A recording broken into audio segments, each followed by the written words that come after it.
And we also raised the bar for our partners. Like we churned a lot in our sales mindset, and then we realized that our sales philosophies don't sell.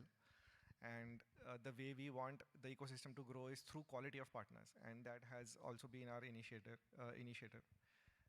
Uh, in a last month, we also opened our first office in Pune. So Frappe footprint is expanding, and we are adding one more office in Bombay. So we are clearly, I mean, having office space is a no-brainer. I meet so many partners, and like the first thing I tell them is, please, please get an office. You know, people are still in the hangover of remote work, but the office work is like really, really cool. Like you should do it. And we continue to build an ecosystem of products. This is the journey that has been for the longest time. And the ecosystem of products is what we are going to talk about for the next 2 days. I want to probably spend more time there. The biggest thing that probably happened this year is this AI awakening, right? Like a lot of people, I mean, until last year, I mean, we had this debates and fights and all, you know, I'm sure all of you are going to call us out there that, you know, last year you were this year you were this. But um, clearly, like this agentic engineering this year is mind-blowing. Like anybody, I'm sure it's not mind-blowing anymore because you've already tried it. But I mean, the question is like, how much can you stretch, right? Like, is it 1.5 times? Is it 30% boost? Is it like 100 times boost? Is it 1,000 times boost? And like, the hunch is always that this agentic stuff is like 100x better. So I challenged the team, right? It happened after Frappe build, thanks to Karthikeyan. I don't know if Karthikeyan is here. But Karthikeyan like sat down with me for like almost 2 hours and like said, dude, you have to do this. Like there is no way. And and then Asif, obviously from our team, made this spreadsheet like non-developer, and that kind of blew my mind. And then I tried said, okay, we will have a $100,000 prize in Frappe for somebody who demonstrated this. And like people voted this no, like say, no, you won't have this prize. We didn't have the prize, but we had another demo day, which happens. Because a lot of what we're going to talk about here is AI, like I want to understand like what do we mean by AI? Like the term itself is a very ambiguous term. Like there are large language models, right, at the heart of AI, which are essentially word generators. Like it predicts the next word. And like this is how I understand. Like all of this is, by the way, very fluid. Like all these terms are fluid. People are still figuring this out. I don't think anybody's really figured out like what is the ultimate state. But this is how I'm trying to understand, because this foundation is important for everybody to understand how we are thinking about this stuff, right? So there's something called the inference cloud, which is your providers like Anthropic and OpenAI and Google. And they essentially host large language models, which are basically mathematical. These are basic, I mean, the easiest way to visualize a large language model for me is like those, you know, the wedding lights, you know, which are in rows. And you know, some of them switch on and switch off. So like, it's like a whole grid of lights that switch on and switch off. And then you put in an input, which is some kind of a number, and it throws an output. And the inference engine is actually what converts your text or code into these numbers, right? It tokenizes, it detokenizes, it tries to maintain your session. It does a lot of caching to optimize the throughput of the model. And then you have your computer where you have a harness. A harness is basically a tool that helps you manage these calls, right, to the inference engine, and also do a lot of other stuff, right? So inside the harness, basically it uses your computer, it uses your terminal, which basically is an access to anything you can execute on the computer. It has access to a CPU, it can write Python code, and it has access to a browser, right? And then through the browser, you can fetch data from the internet, you can do API calls, you can do a lot of stuff. And these tools call third-party services. And again, a lot of these services are inside your computer or outside your computer. I mean, this is how we think of when you say AI, like this is what we think. And then there is this very interesting idea of what is inference, which I think a lot of people don't even understand this, even within Frappe. Like it took me a long time to understand. When we say intelligence, there are parts to this intelligence. One is you have facts, and then you have inference, right? And inference is basically creating new knowledge from existing knowledge. So, for example, if I say that, whatever, if I'm 45, somebody is 40. I was having a chat with Umair yesterday. It's like he's 40, I'm 45. So who is elder?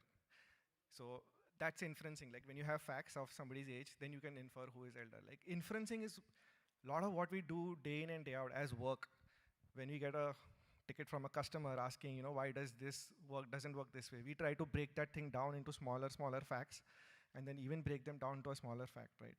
So a lot of our work is inferencing. Like a lot of writing code is inferencing. Like when you say make a button here, then you have to infer like, okay, what does the button mean? Which is the color of the button? What is the position of the button? Which x coordinate? Which y coordinate? Right? So the way knowledge works is you have higher order concepts like a button or a shirt, but a shirt is actually a cloth. So you don't say that, okay, I'm wearing a cotton threaded object, right? You say I'm wearing a shirt, right? So breaking down these different knowledge objects is what is inference. And then there are facts, which are, that, okay, this shirt is made of cotton. And what the model really does is inferencing. It's very important. It's not intelligence as such, it is inferencing. And what, at least the current understanding we have, is that the applications we make, they are services for these kind of inference engines. And that is our current understanding of how the AI world is looking at. Like, we don't think the services themselves should have inferencing, because inferencing is, like I said, it's very ambiguous. Like, you have an apple. When I say apple, I have a different apple in my head, you have a different apple in your head, right? So it's not the same thing. But when I say number 5, like, both of us mean exactly the same thing. So the applications themselves are deterministic, while the inferencing is not deterministic. And the applications should remain deterministic. That is our current understanding. Because otherwise you will have this kind of inferencing kind of system which will be very crazy. So what you can do with the inferencing is you can do a lot of heavy cognitive load. Like you can ask, analyze 1,000 support tickets and tell me what are the most important problems, or scan the code for SQL bugs, add Postgres support, if you have MariaDB support, and obviously the favorite for every developer is rewrite something in Rust. What you can't do, you can't invent a new drug, you can't have a scientific breakthrough, and you can't make a product, right? And there is this very interesting slide that I was just making, while I was making this struck to me, right? Like when you have a tool like, these models, like you can point it to go to point X and it will go there.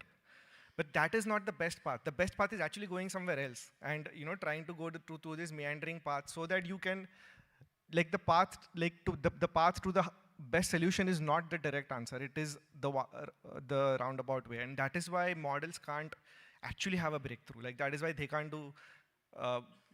This is why cancer hasn't yet been solved, right? Like if we are supposed to have these super intelligent models, like we should have solved cancer, but that hasn't happened yet. So it is because this thing is not the answer to so many things. Like while it is magic, and quickly, like these are some of the principles. We'll talk about these. Like the app is like have good primitives. Frappe framework. We lucked into this. Like the whole doc type thing is the best primitive for a model because the model doesn't have to do a lot of work. I mean, reusing components. Steering is hard. Like if you don't, like it's very hard to be very precise. That is why we haven't seen a lot of precision. We haven't seen new projects yet. Like Faris has been one of the strongest proponents of using models in Frappe. And like, I mean, like game plan still looks the same, man. Like, give me a better game plan. Then I'll show. Then I'll say that yeah, this is actually better than the old way. And I feel design is the new mode because if you look at the clothing industry, like everybody has the same textiles, right? But then what you pay for is the designer labels, right? Like that is so in software. If machine coding becomes the norm, then design is going to be the new mode. I mean, that is also one of the hypotheses currently we are working on. And then, we are in the middle of this great reshuffling, the opportunity that now all of us have a superpower. All of us have this tool in our hand, like we are suddenly Spider-Man, all of us. And there is going to be a new order, right? I mean, there should be a new order, or shouldn't there? Like, that is the big problem, because what I feel is the world currently, like, even though we have the power, we are all psychologically defeated, like in our minds. We are all subjects, we are all consumers. We don't think of ourselves as people who can really clearly create an impact. And that is the real problem. Like it's not about finding the right tool, it is about finding the right purpose. Like, why do you deserve to be the best software programmer? Why do you deserve to be the best product in the ecosystem, right? I mean, that purpose is what is going to stop. Like, I think that this continues to be the problem. Like, people say, like, with YouTube, you can learn anything you want, right? The problem is you just don't have the intent. With models, like, this goes even further. Like, with inferencing at your fingertips, you could do so much. Like, there are so many, like, you could build a new ERP, like, you can build a new framework, you know, like Revant is trying to build, and you could do so many new stuff. You could build a new ERP, you could build new domains, you can build a new POS, you can build a new integration. But, like, are you doing this? Like, and this is, you know, what I want to leave you with. Like, this is an opportunity if you can somehow, you know, wake yourself up and say that, okay, this is like a great reshuffling, a new order is going to be born. Where am I going to be in the order? And the story you're telling yourself is that you are a consumer to big tech, you are a consumer to all of this, and, you know, you just have to be that. Like, don't tell yourself this story. Try and make it your moment. So thanks. I will now call upon Nikhil. Nikhil has been a super addition to the Frappe team. You've all seen Raven. Raven has a new version, but he's going to talk about all the new updates in ERP Next. So, yeah.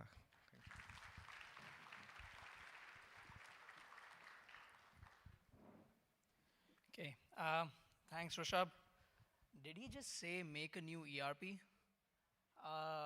We're not doing that today, unfortunately. So I'm going to talk about our updates on ERP Next. ERP Next is our flagship product. Today we have about 22,000 active sites on Frappe Cloud. I've seen companies, big and small, all use ERP Next. You know, we have tiny retailers to big billion-dollar businesses. So yeah, ERP Next is our flagship product. And out of those 22,000 sites, I have 2 of them on prod. I've been using ERP Next for the last 3 years. And because I ran a company, I had to use it for accounting. And I'm the kind of accountant, quote unquote, that would do their accounting at the very last minute. And what that would entail is in the last, let's say, 2-3 days, you know, I would make 1,000 journal entries. And when you do that, you realize how good ERP Next truly is. This is a tweet from 2 years ago. It's made at 1:42 a.m. at night. So you can imagine what I was going through. Yeah, so I use ERP Next personally, and I really like it. But the problem that I have, and a lot of you might also have, is the UX of ERP Next. Like, how do we improve the user experience of what is traditionally considered a very boring business product? Fundamentally, if you look at, like the way that I see UX is that I would look at a company, like Apple or Figma, and I would think, okay, you know what? Those guys have cracked it, right? Like if you open Figma, you just know what to do, right? Somehow intuitively you know what to do. It's designed so well. And that somehow does not work for ERPs because there's really no Apple of ERPs. Like I don't think any of our competitors actually inspire me at all. Like I don't think, oh, I'm going to build an ERP like that, right? So there's no benchmark really. There's benchmark in terms of sales and numbers and license fees, but we don't do that. So what do? We don't have anyone to look up to, so we need to chart our own path. We need to figure this out ourselves, and we need to really innovate on the design front for a product like ERP Next. So where do we begin? Well, fundamentally, all software has certain design principles. And we could start there. For instance, information hierarchy. How is information structured in your app, and how easy it is to find the information. Second is, how do you discover new features in the system? Frappe framework has so many features, but a lot of them are hidden underneath, layers. Next, of course, ease of use. How easy is it to use software? How intuitive it is, and how many times do you actually have to refer to the documentation? I mean, ease of use is a big deal. And finally, I think one of the ways to solve this is crafted interfaces, where for certain specific problems, instead of having just the generic layout, you could actually craft interfaces according to the use case. But to start with all of this, right, there's a problem. ERP Next today runs on the desk interface, and the desk interface is very rigid in the sense that it allows you a lot of flexibility, but if I want to design something, it's extremely rigid. So if you look at this screen, this is a recipe on Frappe UI. It's built using, well, Frappe UI and Vue.js. And one would think that the reason why that looks so good is because it's built on Vue. That's not true. It's because the primitives are strong in Frappe UI. It's because the components are built, design components are built, and then we can compose it pretty easily. So if you look at these four, the first step really is to start with UI primitives. So that was my first order of business. That is, I went into Framework, and I created components, but for the desk interface. So on the develop branch right now, you'll see a component explorer page, and we have these beautifully crafted components. We have context menus, hover cards, popovers, things that are there on Frappe UI, but right now, they are on Framework. And you can embed them anywhere in the desk interface. So if you or your agent want to build something, we have components now. So I'll be back again, but yeah, these are all the components that we have. We actually have more, I just couldn't fit them on the slide here. We have about 20 plus components, and you'll see how these components are now being used to build all the new interfaces that we have. And yeah, that's just the start. So UI primitives are done. We'll now move on to information hierarchy. I'll invite Soham. You might know him as the sidebar guy. All right, thank you. So information hierarchy is this art of arranging content which will guide you through an experience. One good example is restaurant menus. They have these neatly arranged sections which guide you through your meal. Information hierarchy clearly improves navigation. This was our stated goal for version 16. But I hate to admit it, that it has been a rough release. It is not as smooth as we would like it to be, because there is a lot of fog. There is the navigation itself, and configuring that navigation is quite confusing and unpredictable. And the numbers don't lie. And the community agrees too. So let me walk you through some evolution of how navigation has evolved in the desk interface. In version 15, workspace was the main star of the show. It was tied to an module, and there was a sidebar which was essentially the workspace switcher. In version 16, the sidebar became persistent. It was in every view, that wherever you went, the sidebar was with you. But you can see the dichotomy in this page, that workspace sidebar is attached to an app. We did that for it to allow us to create sidebars like this. Sidebars like this, where one doc type can be shown in multiple sidebars, because it makes sense in the user flow. And then we also redid the home or the landing page for Frappe and ERP Next. While this feels nostalgic, it is quite noisy, because there are various kinds of elements here. And we clearly violated this Zen of Python in this current implementation. So this battle about module versus sidebar, like who will win the throne of the unit of navigation inside desk, was not solved by version 15. In version 16, I added 2 more entities to this mix and made this battle quite unfair. But then recently we realized that the rightful heir of the navigation system is modules. It always was, and it always should have been, because all doc types or all desk views are tied to a module. And one more problem which the community told us that we are doing it wrong was in-app or inter-module navigation, where like going into ERP Next, going from sales to stock was quite it required a lot more clicks. So to introduce that, we have introduced the doc. The doc, it's double sidebar season at Frappe.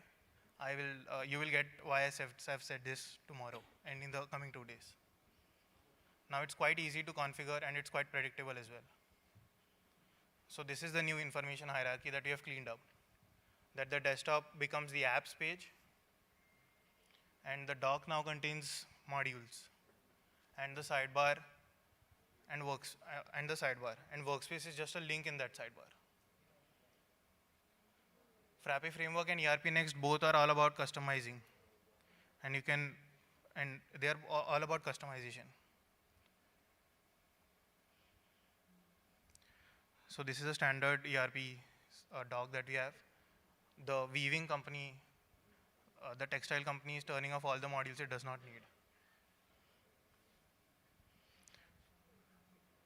And you can now customize the sidebar. This was all intended to be in version 16, and this is all coming to version 16. This is not version 17. And the fog is now cleared. The system is quite predictable now.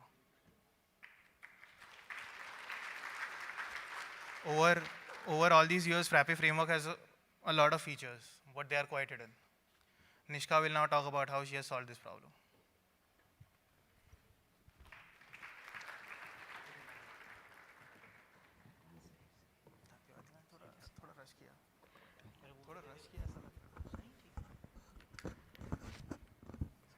Hi everyone, I'm Nishka and I work on the ERP Next product.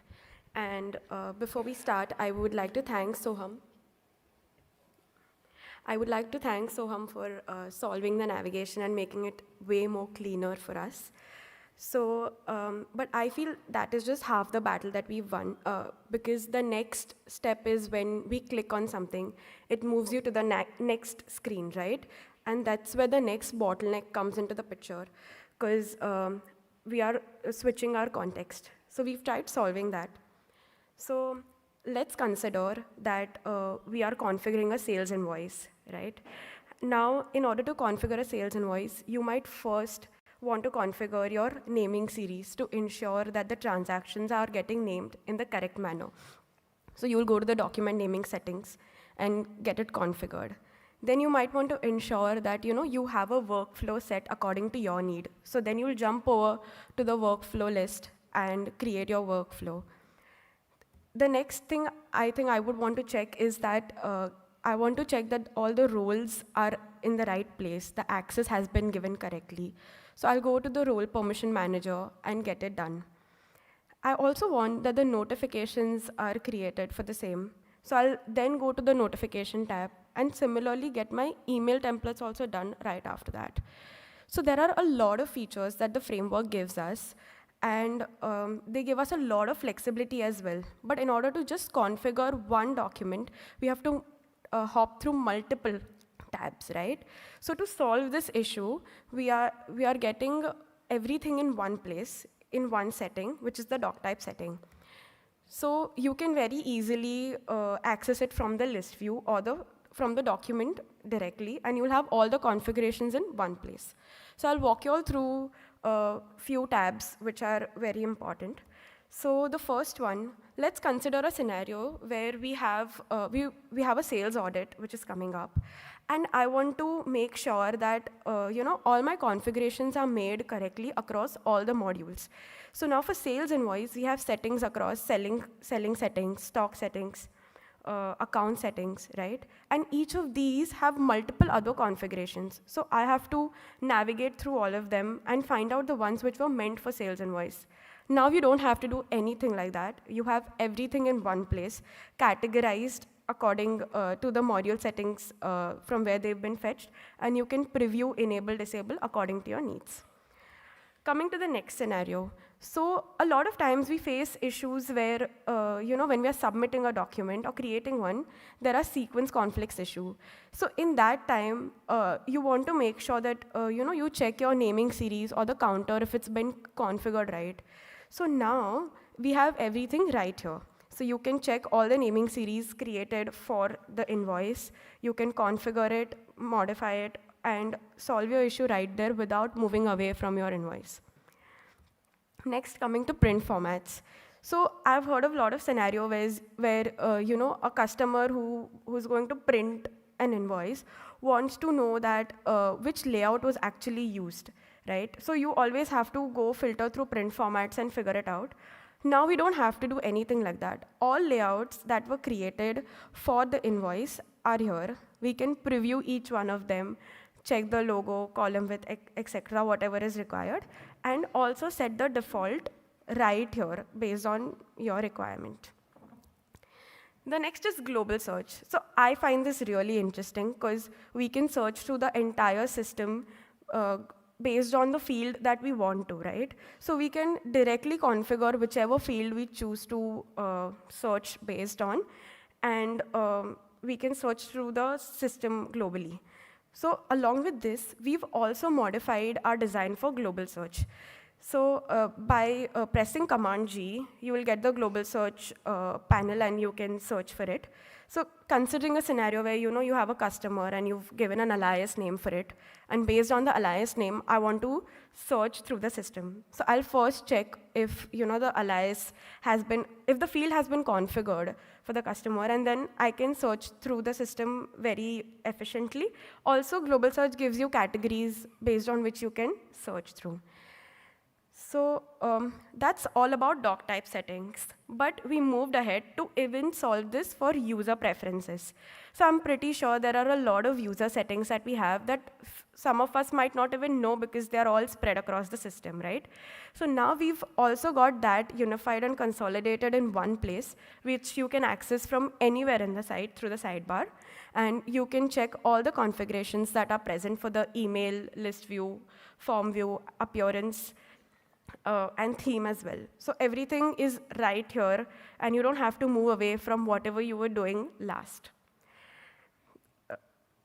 So that's all about solving the context switching for configurations.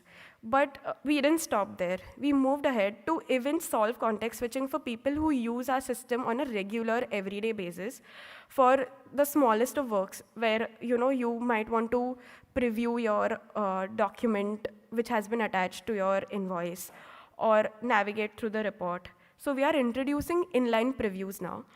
So let's say you have a document that's been attached to your purchase invoice. Now, currently the situation is that every time you click on the attachment, it gets downloaded and then you can check for it, right? Now we don't have to do anything like that. We can view it directly in the side panel, and we can compare whatever we want to with the information in the form as well as with the invoice. Similarly,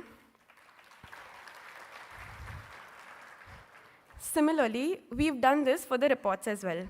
So there are a lot of times, when you're debugging through some issue, and you find some anomaly on some random 30th row on your report, right?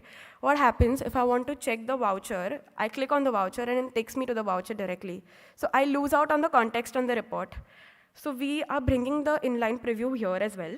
So you can directly click on the voucher, and it will open on the side panel, and you can view all the details as well as the items that are there right here without moving away from whatever you were doing at that moment. So yeah, that's all about it from my end. I would like to call Khushi, who will take you all through how we've made the product even more easier to use. Thank you.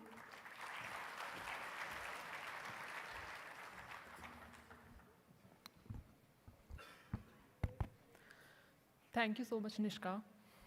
So, over the past few months, we have been polishing ERP Next to make it easier to use. We started with tearing down the most used documents one by one, and while doing that, we started asking very basic questions. Questions like, does the list have all the necessary columns? For example, here in supplier list, we have status column, but it still doesn't reflect all the states a supplier can be in. But now I can immediately see and tell if the if the supplier is in active, frozen, on hold, or disabled state.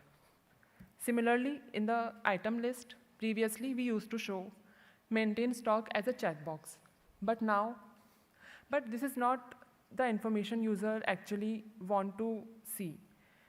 It would be more useful if we show, like, if the item is used to sale, purchase, or both, and if the item is stock item, asset item, or service item. So now we show it in the item type, in the item list as item type or purpose. So after polishing the list view, we go inside the form and then we ask something as basic as field labels. So for example, here we have this long checkbox label which is in title case. But on the other setting, we have this another checkbox which is in sentence case.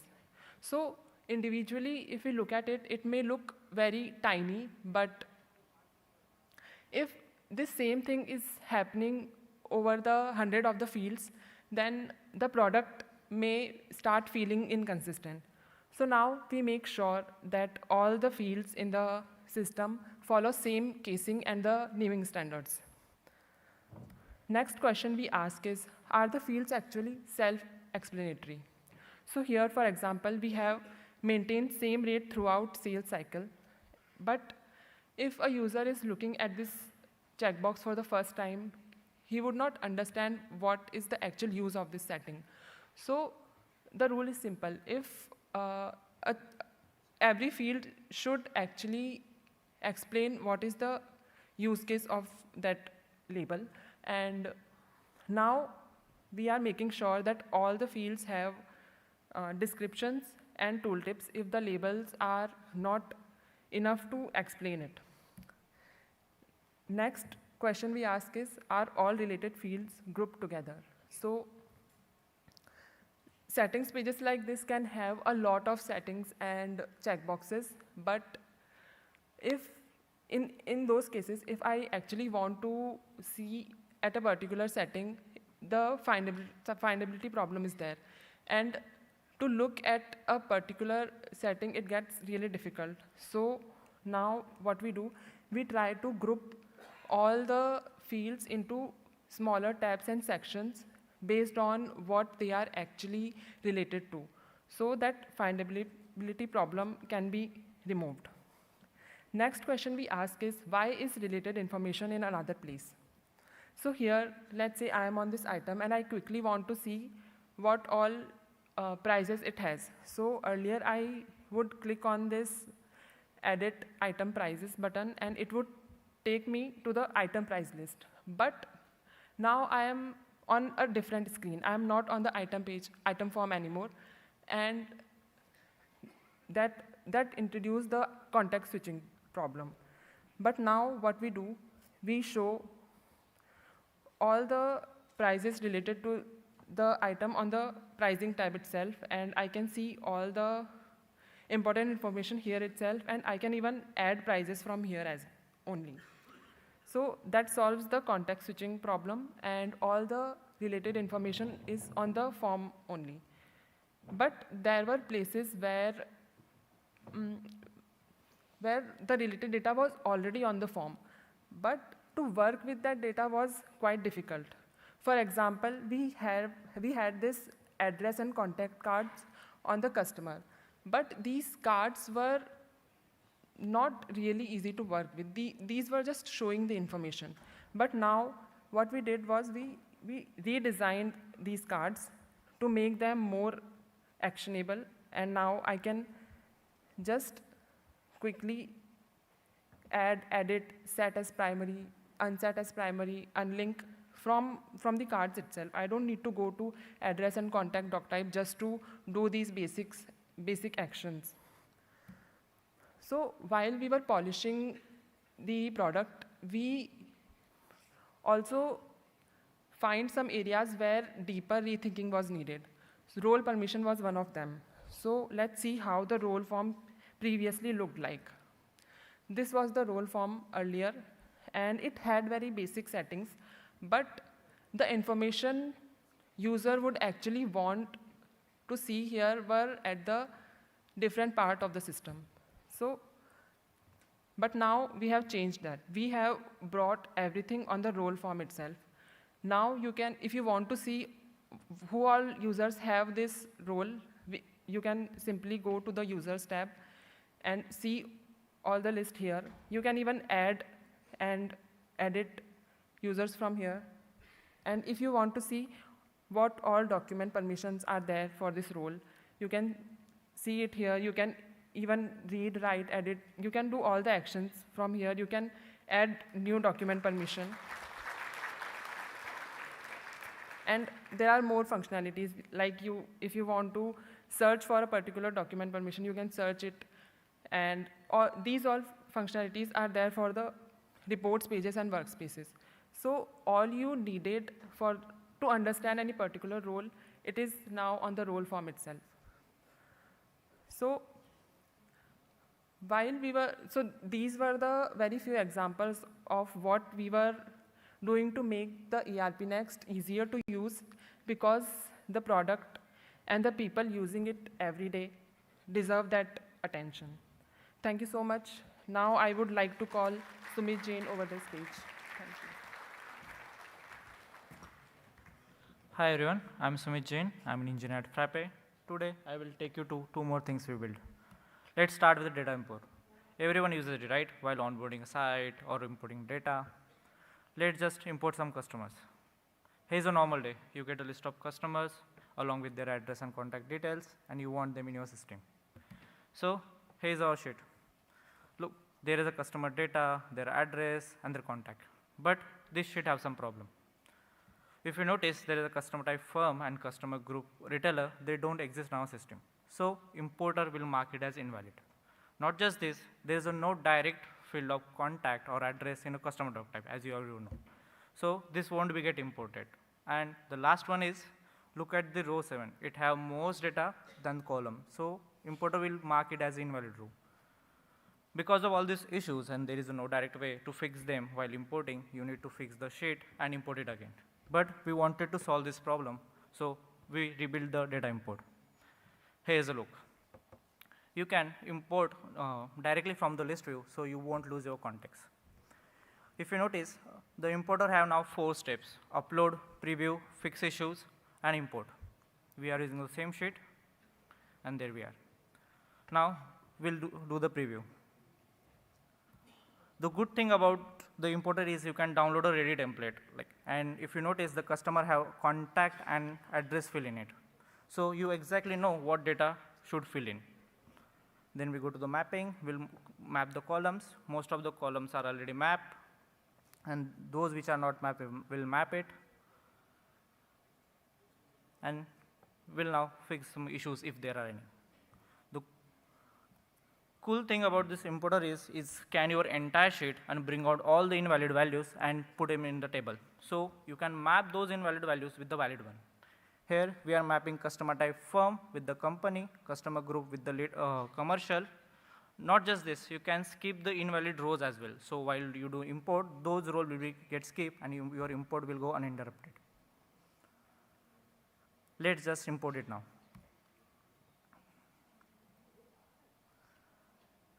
So we import it, row 7 gets skipped. You can we'll see the customer. It have contact and address get created and link them also. So everyone is surprised, how does it contact and address get created and linked with the customer? Is it hard-coded for the customer? No, it's an extension. Now from any custom add, you can say to the importer, hey, for my doc type, use my import logic. And your import logic should be considered of 3 things. One, the mapping columns, another, the post validation you want to run on sheet, and last one is the import row.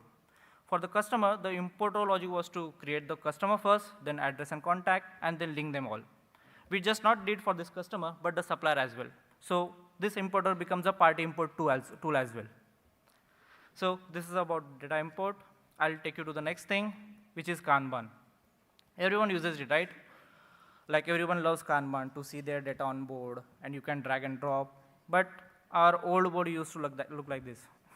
Everyone knows how many problems this board have. So we decided to build a new board along with an old board. It's an optional. Let's see how a new board looks like. You can create a new board from the list view directly, select the columns, and there we are. So this is our new board. Looks clean, right? You can drag and drop column, you can drag and drop card, data get fetched when you scroll, means it have pagination and virtualization. Not just this, you can see additional data when you hover on the card, and each card have its own actions. So the new board is not just about the drag and drop, it have more things to offer, like swim lanes and bulk actions. Like old board is all about the columns, right? But now you can add a row too. So row is a grouping here. Now I can see the data by the assigned to. You can do the same actions over as well. You can choose any other field of the doc type as well. Like right here, I'm using the qualification status. Now you can select a bunch of cards together and can have a bulk actions, right? Add tags, edit, assign. And you can select multiple card and drag and drop. So the best part of the board is you can fully customize it. Let's see how can we do that. You need to go, you can make your own board. You can go to the settings, you can decide what will be the title field or image field. Do you want to show assignee or not? Do you want tags on card or not? Even you can decide what field you want to show on card, what field you want to show on hover, and the swim lanes field. So that's all about the Kanban. I would like to call Ijaz. He will take you onward. Thank you.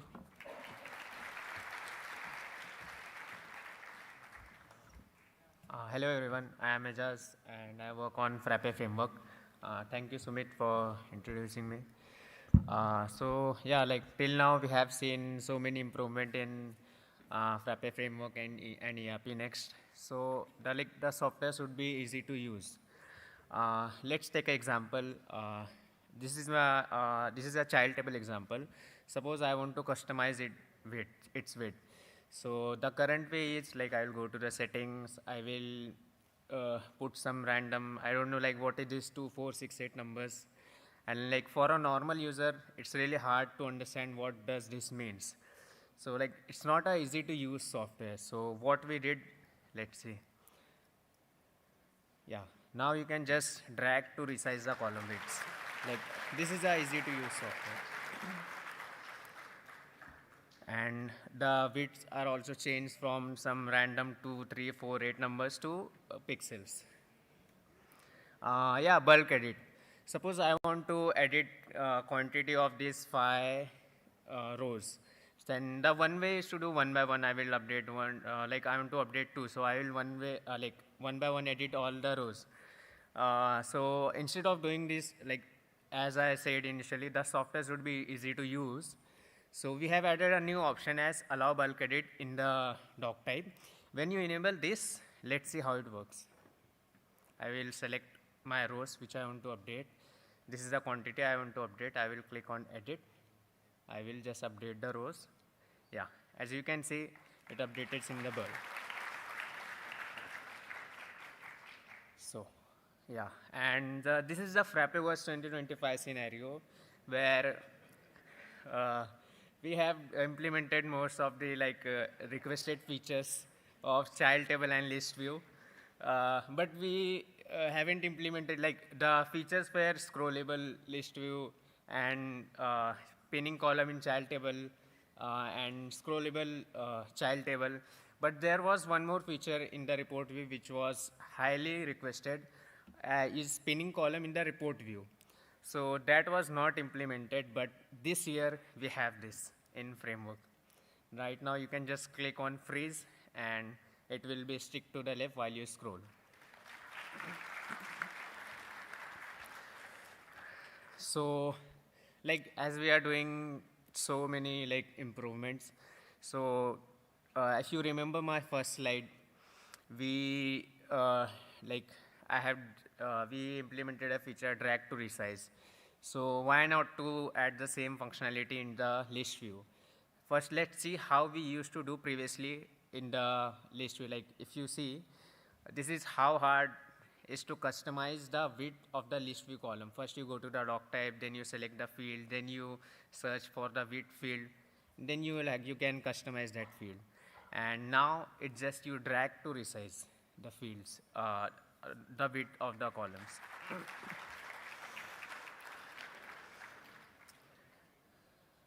So this is one of the new feature. We previously, if you remember, let's see how many of you remember this. We have some save filter kind of thing in framework, where you can just save the filters only. You can save filters and give it a name, and you can use that filters. Yeah, I will save the current filter. I will give it a name, join this month. So like this is the current feature in version 15 and 16. But maybe like you will have, or you will also, we have also got requirement like we want to save the columns in the list view. Like I don't want branch here. Instead, I want company name. So we implemented that feature as well. I will fast forward this. You can now create a list view layout where you can give it a name. You can add any filters. You can define the sorting order. You can add any fields. So yeah, this is the list view layout. So when we implemented this in the list view, so like the same requirement was in the form view as well.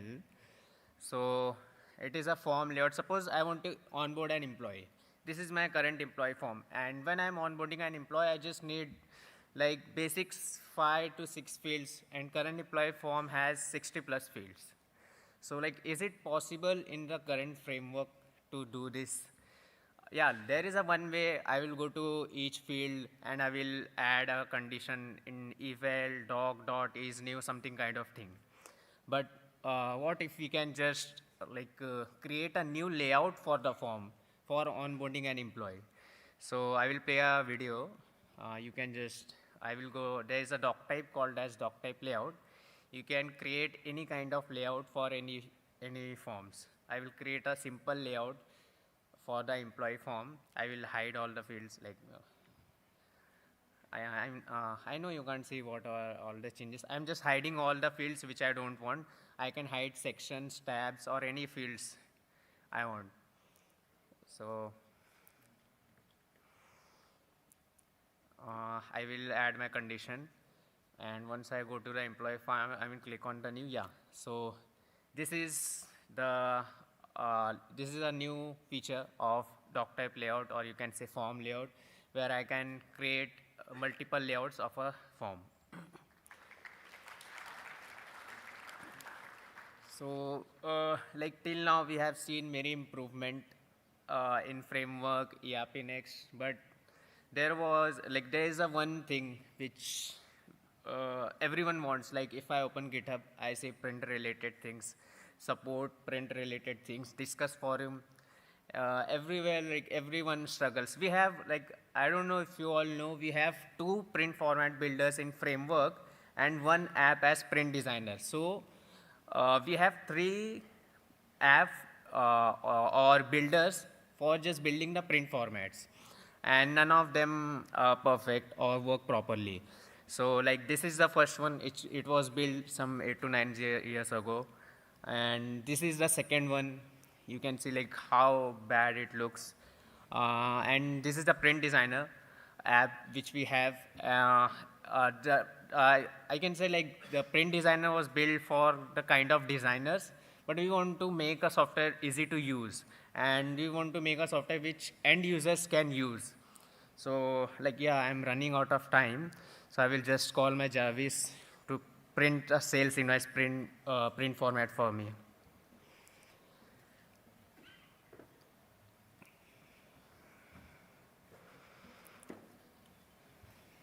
So this is my new print format builder, where I can just drag and drop, and like many features are there.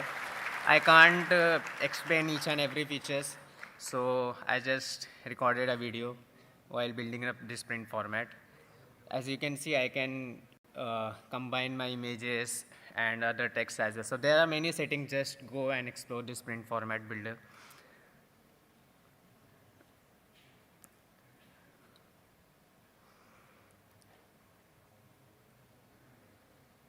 So yeah, that's all.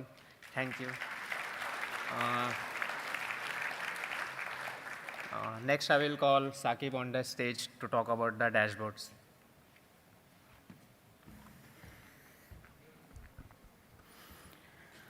So, hello everyone. I work on Insights, and for a couple of months, I have been working on improving dashboards in ERP Next. So, let me show you what it is like today. So, this is the standard selling dashboard today. You have number cards, line and bar chart, and the experience is very bad, like configuring each and every chart, every number card. You have to go through a bunch of fields, and there is nothing visual. And the filter form is inside the document, and there's no way to customize a dashboard filter. And any data you see, if it looks off, you can't investigate. And you have to either know how the chart is configured to go to the list to put the filters, or either find a report that can help you. And some of them just break. So a lot of these issues have been improved in Insights, but ERP Next users had to go to Insights to experience them. So this time we have worked to bring all of that into Desk where the users are. So I'll open the selling workspace and open the dashboard. And this is Insights dashboard,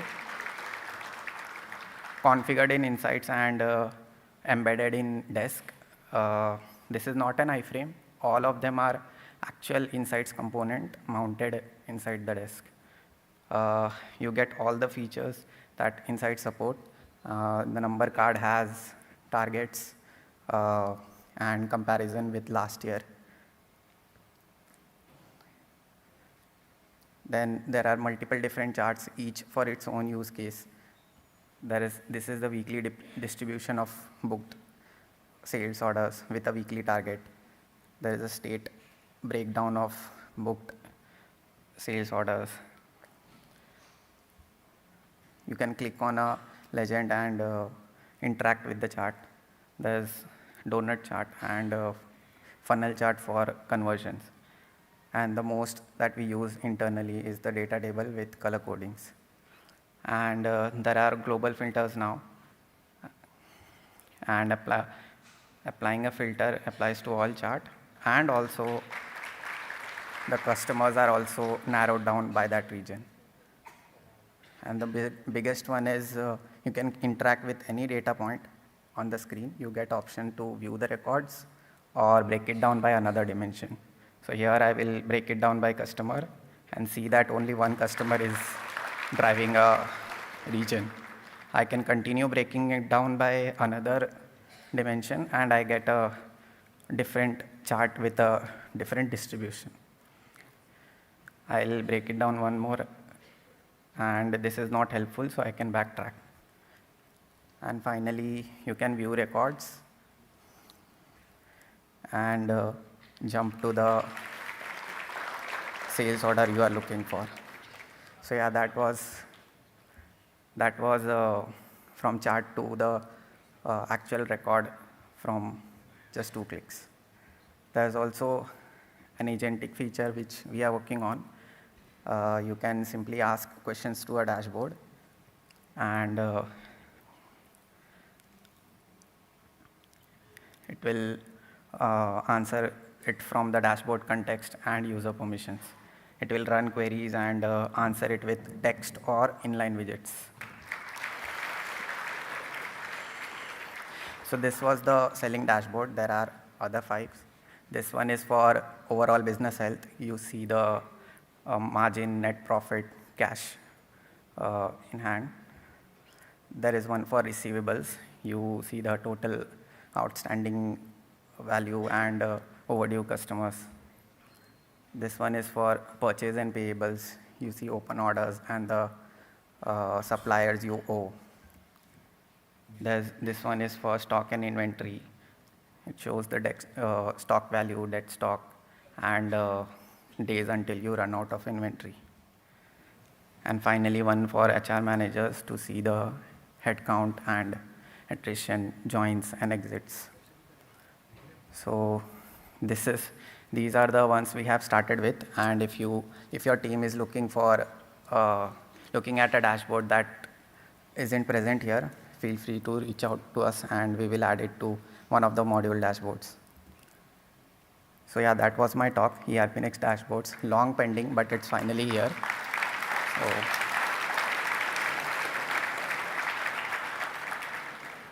yeah, this was one of the UX improvements we have been working on, and next Nikhil will talk through us. All right. Yeah, this was long pending, right? We finally have a new print designer, new dashboards, new settings, dialogues, new Kanban. So, okay. Yeah. Now, before, I was talking about, like, there's no Apple of ERPs. Naturally, my intention was that we want to become the Apple of ERPs. Question is how? Well, any good software, right, fundamentally, it should help users. It shouldn't come in the way. It should be very easy to use. It should be delightful to use. So, you shouldn't be using the software just because your boss asked you to, right? You should, like, when you open the software, you should be delighted somehow. And then sometimes software should feel like magic. And I'll give you some examples, all from Apple, because I think they are the best at it, personal opinion. But I'll give some examples and I'll tell you about the new banking module, which we're introducing in ERP Next V16, and somehow draw parallels as to how we can inculcate those three values inside boring business software. So this is what the new banking module looks like. It brings in everything in the banking module, in ERP Next, different reports, different tools, all of it in one place, and then builds on top of it. So I'm not going to talk about like everything else, unified view, you can do bulk reconciliations, you have transaction matching rules, you have auto reconciliation. I'm not going to talk about all of that. I'm going to come back to the 3 points that I raised, because that actually sets the tone for the ERP Next team, like what we are working towards. First, software should help users. And we'll see some examples in the banking module. Very tiny ones, but, okay. So this is a simple date range picker. You pick date ranges. We have some predefined options for quarters, for fiscal years, etc. It's pretty nice. But then, when I use the software, right, I want to just type dates in natural language. Maybe I want to say last 2 weeks, get me all the transactions in the last 2 weeks. This does not use any AI, it's just a simple library. But somehow this does not get in the way, right? But it still serves the purpose. Second is, the accounts picker. We have these link fields everywhere in the desk interface. This is on the banking module. We have essentially fetched the entire chart of accounts for a particular company and then grouped it. So now you see it in groups. But when I used to use ERP Next, and when I used to type in, like when I was like doing massive amounts of like entries, and I'm typing really quickly, I used to make spelling mistakes, right? I used to put in the wrong key, and this was usually with miscellaneous expenses where I would just misspell it. And this has fuzzy search, right? On the desk interface, it would just give you no results. And I mean, it's a very tiny thing, I know, but again, software should be helpful. Next, if you had to do bulk, if you had to reconcile transactions across multiple bank accounts, 2 bank accounts, one of them is transferring to the other. Earlier, you had to do that twice, one for bank account A, the other for bank account B. On the new banking module, it will auto-detect any matching mirror transaction and then give you the suggestion. So once you just accept it, it will just reconcile both the bank transactions in the same step. Okay, software should be delightful to use. This is kind of difficult to demonstrate because, well, delight, you cannot really measure it. But if you look at the banking module, we have these bank account logos at the very top, right? And they all look really nice. So we actually went out and fetched bank logos for 70 plus banks across the world and added that. But just because it looks nice. I mean, if I just mention Federal Bank over there, it would just not look that good, right? But then I ran into a problem when I made this dark mode compliant, right? You'll see some logos don't look that nice. So, well, the answer would be just invert the colors. Well, you do that and then you lose out on HDFC, right? So now you have to go out and check each and every bank logo and say which ones need to be inverted, which ones don't. And then obviously, at the end, we run into SBI. And SBI doesn't look good. You can't invert it because then the signature keyhole symbol that SBI has, you would lose its value. So then for the third iteration, I actually did, for logos, I fetched separate dark mode logos for certain banks. And then I did this for 70 plus bank logos. You might ask why, like, who cares? Like, honestly, who cares? And I keep going back to the example of, Apple weather, right?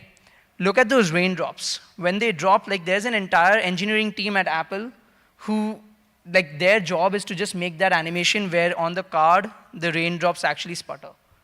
Like, it's just insane that Apple puts in so much thought, and we shouldn't complain about, like, 70 bank logos. So yeah, that's craft. Third, software should feel like magic. Sometimes, again, another Apple example, AirDrop. Before AirDrop, we had Bluetooth, and we used to transfer music and photos. When this came out, this was like completely changed the game, right? These days, we use AirDrop, and we don't even realize it. For example, copy to clipboard. I routinely do this. I copy something on my phone, I paste it on my Mac, right? And it works. It just works. Right? And they have nailed this. They have nailed this throughout their software stack, by the way. So how do you do that in boring business software? How do you make things feel like magic? So this is probably the least magical thing that an accountant does, importing bank statements, right? And this is, for example, an HDFC bank statement. It has a bunch of address data at the top. And then it's got the transaction which starts at row number 21, and then suddenly there's like stars in between for some weird reason. ICICI Bank, you look at the credit debit and the transaction amount, so they don't even split it up into withdrawal and deposit. So now someone actually has to go into Excel and format this and apply some formula to get separate columns for withdrawal and deposit, and that's how you import it. Okay, that doesn't seem like a good approach. So this is what happens. You upload a statement in the new banking module, and it automatically just detects everything. It detects the header row. It detects all the valid transactions. It fetches all the number of transactions. It also keeps a track of the closing balance and stores that in the system so that the next time you come into bank reconciliation, you don't have to put in closing balance as per statement and then open the statement to enter it. It's just there, right? It gives you a preview of the transactions, and that's it. And then, just try importing a credit card statement, PDF protected, and that will also work. So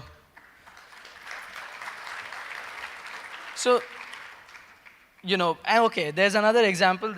So the problem with the banking module is that sometimes it's like ridiculously fast to actually reconcile transactions. So I could do bulk transactions, and I remember that I expensed it to the wrong account, and I was in a flow state, and then I remembered, oh, you know what, maybe I messed up the account somewhere. Normally in any other software, right, they are very forgiving to the user. You can just do Control-Z, right, and you can just undo the last action. Well, we added Control-Z here. So every reconciliation action that you take, just Control-Z, and you'll see a history, and then you can just close out the one that you don't want, So it'll just, revert it. Now, we've done this for banking, but what if we could do this for the other modules? That's where we are headed, and I'm sure, the presentations that you saw, you can see that that's the direction that we are taking. So yeah, we're just getting started. Next, I'm going to invite Rutra, who handles 500 million GL entries for breakfast. Thank you. Good morning. So there's going to be a slight shift in the style of the slides coming because you can't show performance visually, so you're going to see a lot of numbers now. But before that, myself, Rutra, I work as an engineer in ERP Next and recently in the Frappe framework as well. I've been with Frappe for almost 5 years now. So let's start with a quick summary. So the mark of any mature software is how well it handles a wide range of use cases, how efficient it is, how fast it is. So for the past 1 year, we've been prodigiously, picking up all commonly related performance issues and then fixing them permanently. So just to showcase, these are all the numbers that, just to showcase what we have been doing. Like, it's not just, targeting one specific module or one specific app. It's throughout the app, like reports, workflows, actions, a simple document submission. Everything has been given attention. So since the area of work is quite wide, I've just picked 4 such examples to highlight the importance of the changes. I'll start with a very small one, and then I'll end up with the biggest addition in Frappe framework, the biggest capability addition. Let me start with the humble chart of accounts. Pretty much everybody have come across it. It's a very simple page, gives you a tree of all the accounts that you have and a running real-time balance on the right side. The problem is the balance is, on the right side, relies on the live ledger. So the bigger the ledger is, the slower this page gets. We've had frequent complaints that this page doesn't load properly, and we had to end up adding a toggle button to completely disable the balance calculation for really large customers. But that's not a proper solution if you think about it. Then we thought like, okay, see, any proper, highly polished software should work regardless of how big the scale is. So we thought, okay, let me go and fix this. So we rewrote this entire logic of how the balance calculation works. Instead of previously it would run a query, select query for each of the individual rows, now it's just one query to fetch everything. So it's almost 10x faster now. So it's a very small change. You start here, and then we go to much more complex stuff. Now let's shift to stock. Reposting is the most common activity done in stock. Like, you make some changes and then you figure out, and then you realize, okay, I need to have another change before that, so you go and create a backdated entry. So this is called as if you do that, system does a reposting of all the future entries. Now, to give an idea of how complex this issue is and what was the performance issue that we faced, I'm going to paint a small example here. Assume you have an item in a warehouse, and then for some reason you're going to transfer that item. You're not actually selling it, you're transferring the item from one warehouse to another. And you do that for a couple of times. And then after the certain time, that item ends up in the original place, but in a different time. This is all fine, but now for some reason, because of some business needs, you go and create a backdated entry before the item was originally in the first place. Now that creates a very big chain of reposting, which had a severe performance issue. To emphasize why it was poor, and I'll tell you how the reposting happens. So the reposting first happens warehouse-wise. It takes all the items after the backdated entry and it reposts everything in that warehouse. Then it does that for the next warehouse because the item moved to the next warehouse, right? And it does that repetitively for all the warehouses. And it will redo again for the warehouse A because the item again reaches back to warehouse A, right? So this is highly inefficient, repetitive work. And we had customers who had like extremely poor performance when they're doing backdated entry. So we thought, okay, let's rethink reposting from the ground up. And we rewritten in a way that like now it creates a tree of where the item went. So it essentially tracks the transfer across warehouses, and it only reposts only those nodes. So it's extremely faster. To give an example, there was one customer who made almost a 1 year backdated entry, and for them, they used to run the reposting jobs for almost an entire day. Now it just runs barely in 20 minutes.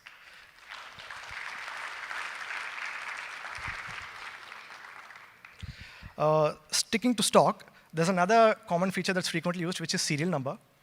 The problem with serial number is it's prone to explosion. Like one item with 1,000 serial numbers is now 1,000 separate items as far as the stock is concerned. The problem is when you're creating a stock entry and you specify just one line item, but with 1,000 quantity with 1,000 serial numbers, the system still has to fetch the incoming rate for all of those 1,000 serial numbers, right? Again, the problem here is like previously there were separate single select queries for each of those items. So as you can imagine, as the serial number increases, the number of select queries increases. Now we've rewritten it so that it's just one single select statement, so everything happens in a minute. So now it's like, take for example, stock entry submission. Previously, it used to time out for a certain customer. Now it's like barely 10 seconds done. Now, reports. This one is close to my heart because I developed this. Reports are the bread and butter of any business software. See, you capture transactions in documents, and then you aggregate and see what happened using reports. The problem is, Frappe framework since the beginning has had just one source of truth, which is the MariaDB database. MariaDB is inherently not optimized for working with large sets of data. Imagine you're a heavy accounts user who has hundreds and millions of ledger entries. There's no way none of the financial statements will work for you. That was such a case for one customer, and they approached us for a solution. The thing is, the industry already has a solution for this. It's called OLAP, or in other words, called as columnar databases. It is highly tuned for aggregating large volumes of records. So we've added OLAP, in other words, DuckDB specifically, as a first-class feature in Frappe framework. Now we have two sources of truth in framework, and the framework will take care of syncing the data from your MariaDB to DuckDB, and your reports can use the DuckDB for faster processing. And I'm going to show a real-world use case of this feature. There was one customer who's an extremely heavy accounts user. They post close to 1 million ledger entries every day. And they've reached a point where the ledger is almost like close to 600. I mean, it's a little bit misleading. It's not 500 million. They have 600 million ledger entries. And naturally, none of the statements, financial statements work. Since we migrated, trial balance report takes barely 2 minutes to run. Just think about that. This was not possible ever since the inception of the Frappe framework. Reports have always been a victim of scale. Now it's not. The thing is, this is not a zero-cost feature. It's not like you can enable a toggle and then all of your reports magically work. You still have to go and rewrite the report, but the framework takes care of the hard part, which is syncing your data from MariaDB to DuckDB. So yeah, that pretty much covers it. So we've taken the liberty of rewriting most of the standard reports in accounts. So they're now DuckDB aware. Like for them, it's just a toggle. Let's go to the settings and toggle, enable a toggle. Now they'll use the DuckDB. And if you are facing performance issues, now it'll be much faster. If you have any custom reports that are facing this scalability issues, make use of DuckDB and just report them so that it's much more polished. With that concluded, so we've covered features, we've covered performance, and the third aspect of any software is security. I'm going to call upon our in-house security engineer, Sabu, to talk about this more. Thank you, Rudra. So I'm Sabu Siad. I work as a security engineer at Frappe, and obviously I'm going to talk about security. So I hope you notice the M dash because AI, you know. We are using AI so much, and it's kind of ironic because we are talking against AI for so long. But if AI shines in one area, it's obviously security, because we know the input, we know the output, we also know the how to feedback the model. Yeah. So there are so many examples here. So one example is the Linux vulnerability that was found like 3 months ago that affected every system updated after 2017. Okay, every system, every Linux system in the world was affected. It also helps in helps us in defending. We saw this like both in attacks and defense, because in recent attacks we can see this pattern of repeating instructions, or like bot-like behavior, not human-like behavior. It used to be human-like, but it's mostly the attacking and defending is both happening through AI. So we have some numbers for you. So if you look at this, this is the support tickets we received in the last 4 years. If you look at the peaks, like from 24 and 25, it's 33 and 36. Okay, that's a peak, you know. That's not the average, that's a peak. This year, it's 93. And that is not even going down, it's going higher and higher.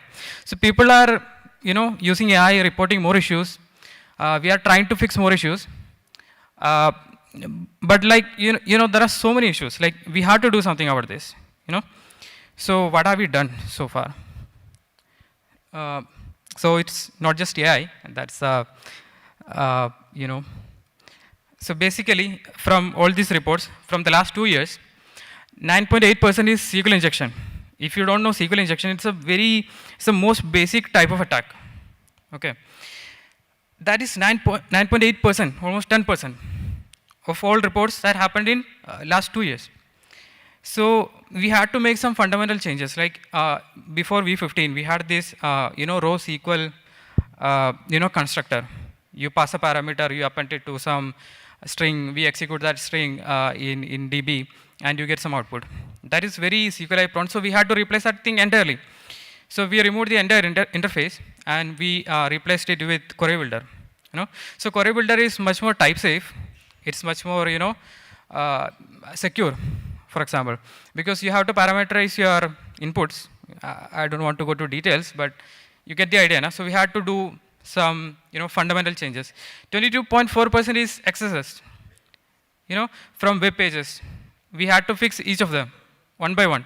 That is not a SQLi like Query Builder thing. We had to do each one. Okay, 7.2% TI template injection, server side. That is basically your sales invoices or any PDF that you generate in the system. Okay, we fixed it, most of it, 99%. There are still some issues, but we are fixing it. We removed a lot of globals from template systems, so your invoices are more secure than ever, but we are still working on it. Okay. The point is, we had to do some fundamental fixes, not patches that is 2-line or 3-line. We had to do so many things. Then, we had to do some infrastructure changes in FC. FC is our infra. So basically, even if you patch a app, framework or ERP Next or any other app, if the infra is vulnerable and if you are running an older version, it is still an issue. No? So we had to add some, you know, barriers like this. So this, you probably know firewall. We have an FC talk happening tomorrow. They will explain it better. But we have a very good firewall now, and an even better firewall is coming. So you can block some specific routes or specific parameters or some specific IPs, and that is also possible. But that is only for web. Okay. So if the attacker is targeting web, then that is routed through firewall. What if the attacker tries to, you know, gain access to the server directly, you know, via SSH or something? So that's why we had to make it a VPN, not a VPN, VPC. So basically, your servers, wherever it is behind a private network. It is not directly accessible from the internet. You still get the website and everything, but we put it inside a, you know, container-like system where only the Frappe cloud architecture can access the system directly. So it is even more secure, but we have to do a lot more. Okay, and these framework changes or FC changes, these are very short term. It doesn't work in long term. We cannot, you know, go and fix issues whenever they get reported. So we also had to fix culture. Okay, culture is where, you know, we talk about security a lot more these days. Okay, so we just talk about it. Like be more, you know, careful when you write code. Humans can make mistake, obviously. LLMs can also make mistake. Okay, so whatever code, if it is written by a human or if it is written by LLM, whatever the source is, we do PR reviews. Okay, only after PR reviews we merge them. Every PR. Okay, we also, you know, more and more like kind of, you know, aggressively enforce SemGrep rules. So your code, even if it works, it shouldn't be merged if it is not, you know, at least a baseline quality. So we had to make a lot of that kind of changes, like process changes. But we also have more engineers working full-time in security now. I work full-time. Diptanil works on ERP Next security part. Arul works on framework part. Angush oversees everything. So we have more and more dedicated engineers working on each, core app for their security aspects. And that obviously found some result. So this is not just the year with most report, this is also the year with most fixes. Okay. So if you can see, the peak is 2,700-ish. The green one is FC, okay? The orange one is framework, and the blue one is ERP Next. So you can see how much fixes are going into these apps, okay? We are also going to cover other apps, regular audits and everything. We actually have regular audits for Frappe, ERP Next, and FC. So that happens every quarter. The standard is 1 year, I think, but we do it every quarter. So there is obviously some result, okay? But that is not enough, no? Because, I don't know how to put this, but most of the time, or like many of the time, community is more proactive than our engineers. That's kind of surprising, but we have Sagar, we have Rafael. They pushed for many changes, many evolutions in framework and many security aspects. They put it forward. Okay, so we cannot do it without community because Frappe is community. Okay, without each one of you, we cannot do this. Okay, so like the reports, like the support tickets, we are expecting more from you, more reports, more fixes. And more contributions. If you find anything related to security of any severity in any Frappe app, like it will be better if you report at security at Frappe.io. We will be handling it. We will be processing on a priority. So yeah, that's it. So next, Diben will talk about some interesting ERP Next updates. So let's welcome Diben. Thank you, all of you.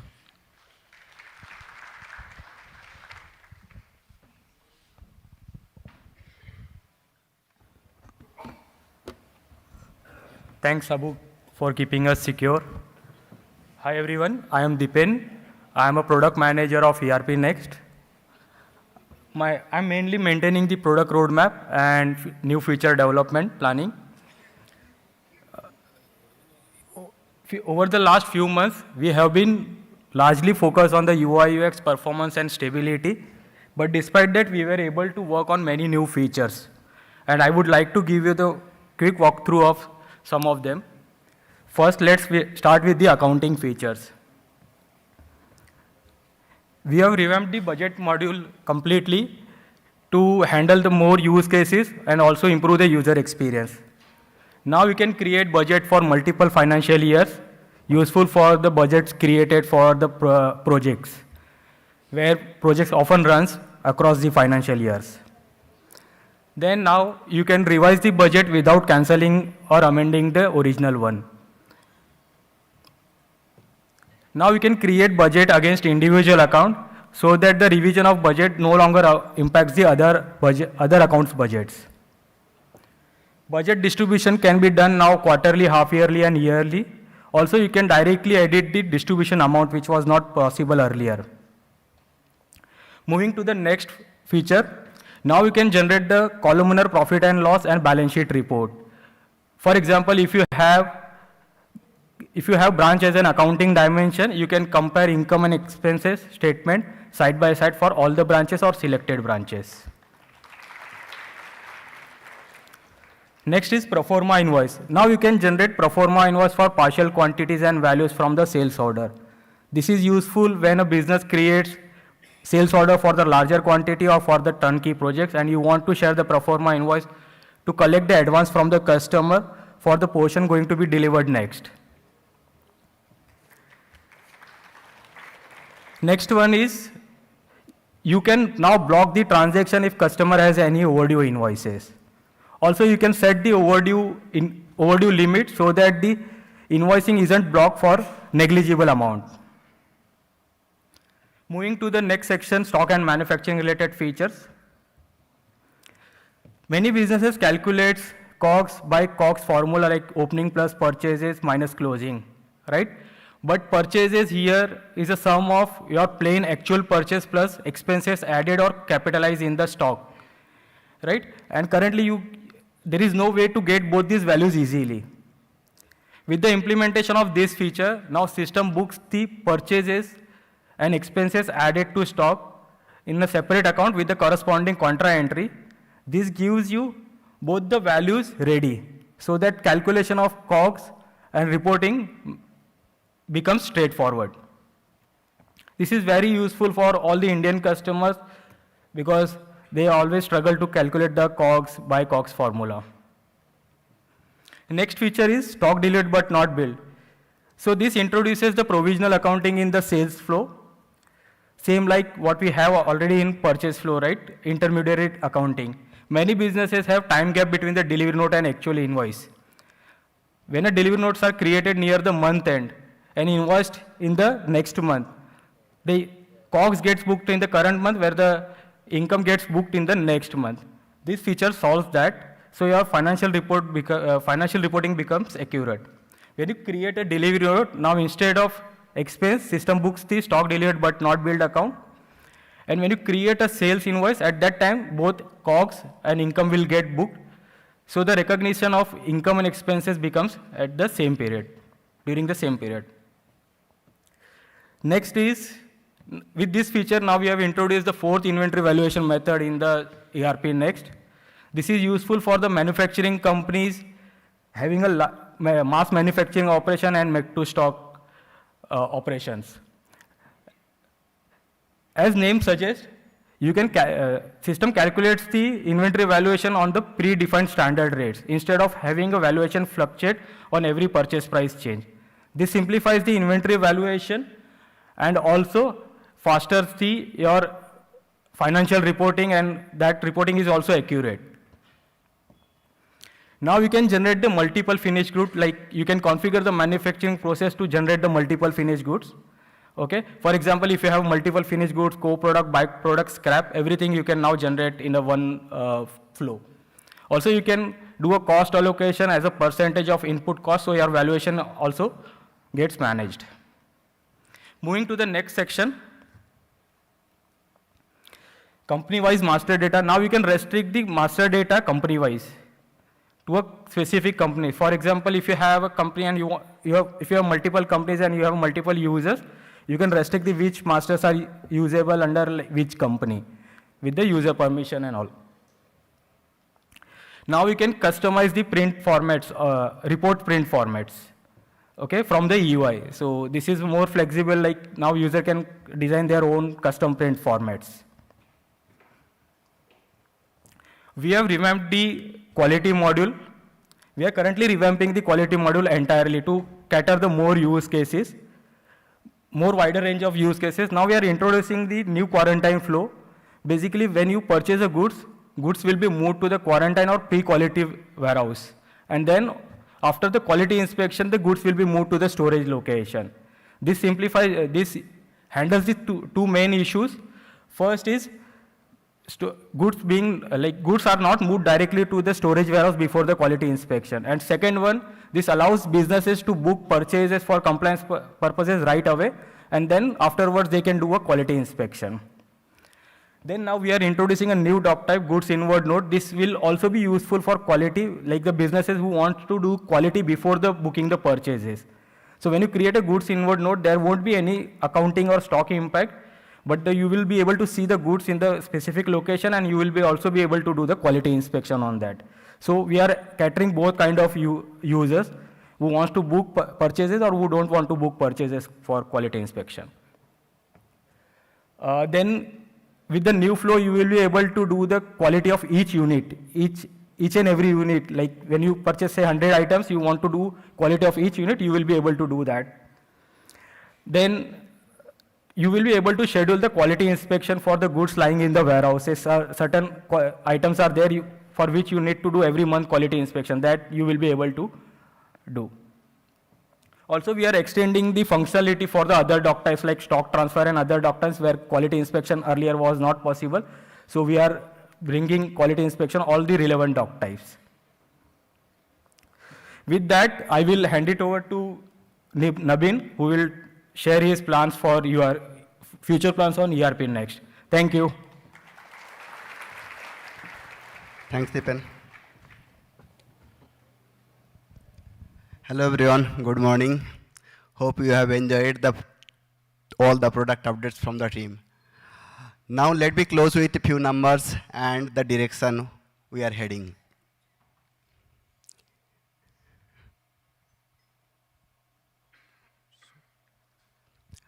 Last year, I had promised that our primary focus will be ERP Next and framework this year.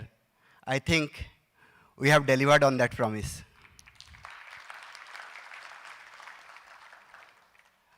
Last year, we have closed almost 2,500 GitHub issues, across ERP Next and Frappe framework.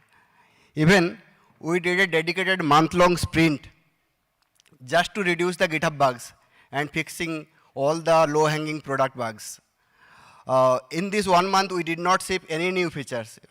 All the developers were focused only to fix the bugs. Those are the spikes of due to those sprint months.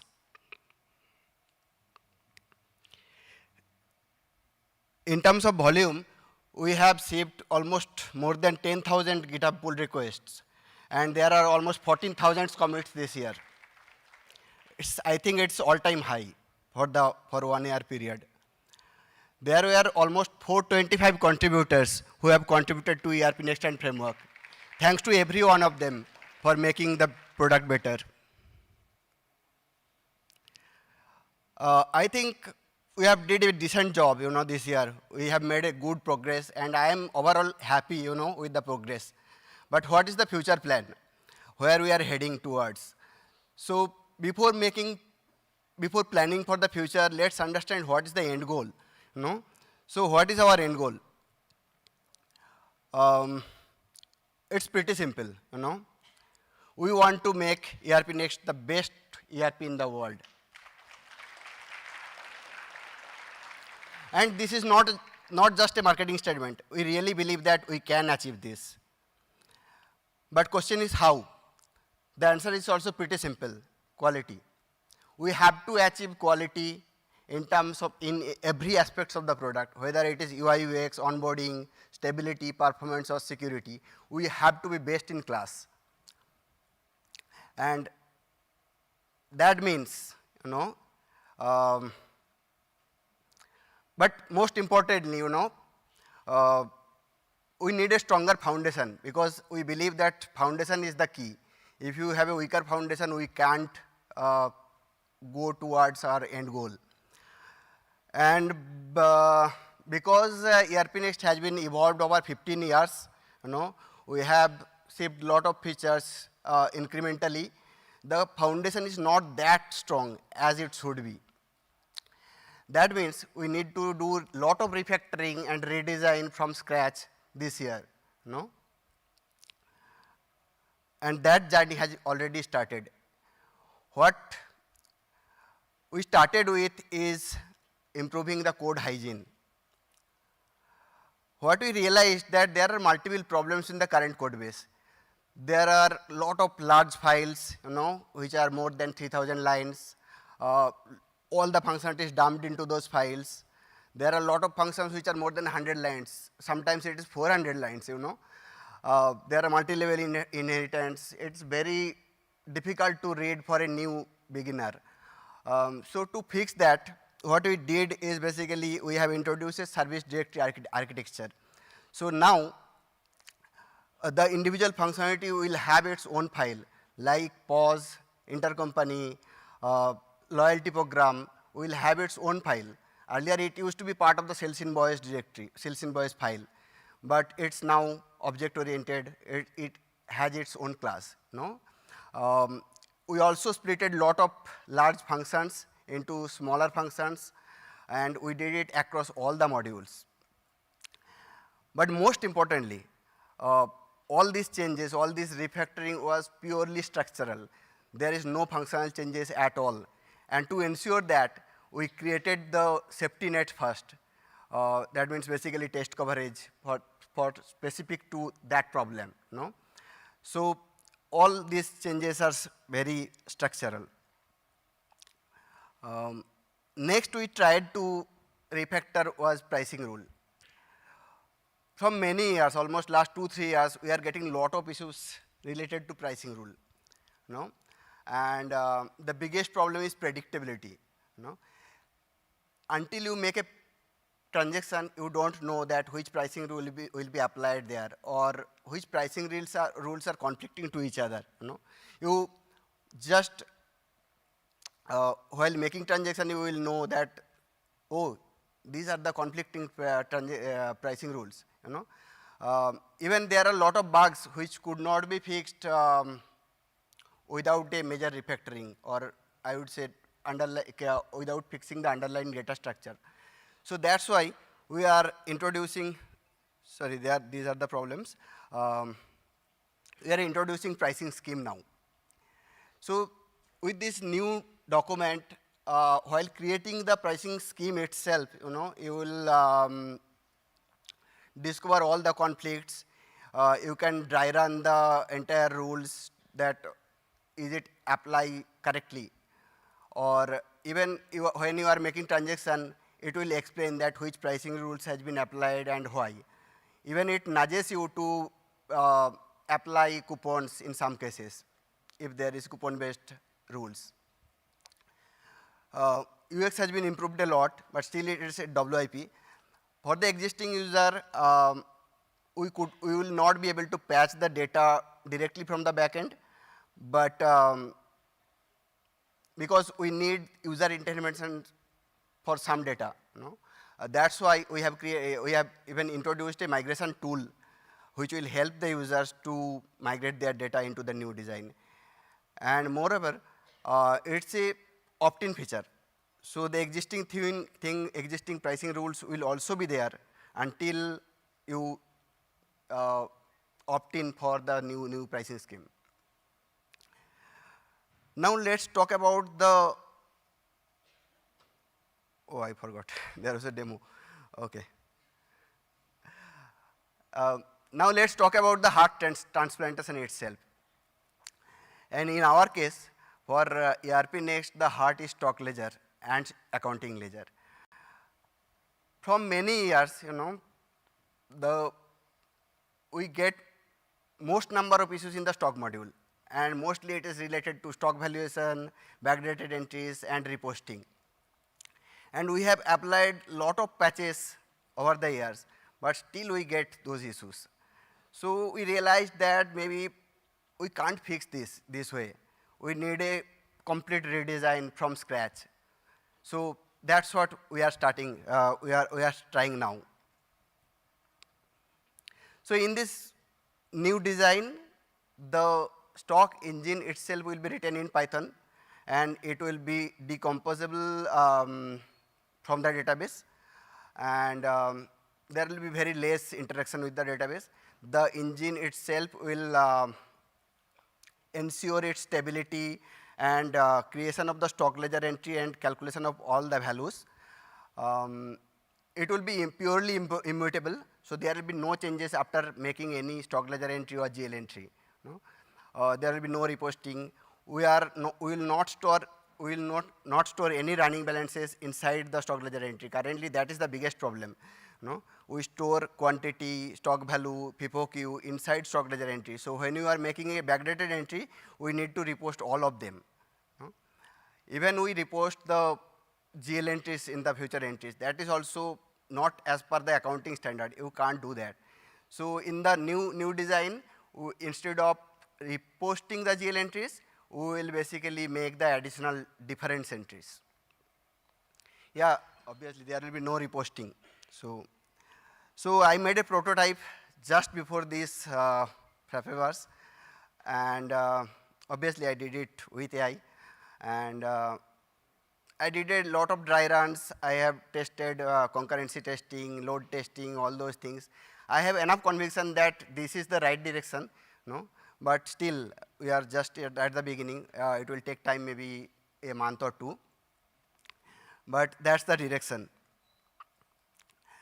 But you can do those kind of heart transplantation without proper monitoring system, right? So similarly, you can't do this kind of refactoring without proper test coverage. So last 2-3 months, we have invested a lot of time to improve the test coverage. Currently, in ERP Next, we have 87% test coverage, and at Frappeverse Mumbai, it's 77%. We have increased almost 8% test coverage in ERP Next, which means almost 1 lakh line of code is now under test coverage. New lines of code, obviously. And we have added more than 1,000 test cases in these months. Okay. And I would say it's just the beginning, we will do a lot more such kind of refactoring until we get a proper foundation. We will continue to do so until we become proud ourselves. And many of you will think that, okay, you are doing refactoring, you are doing UI UX, but industry is asking about AI, right? Where is the AI features? So yeah, we joined late to the party. Obviously, we just experimenting 3 months ago.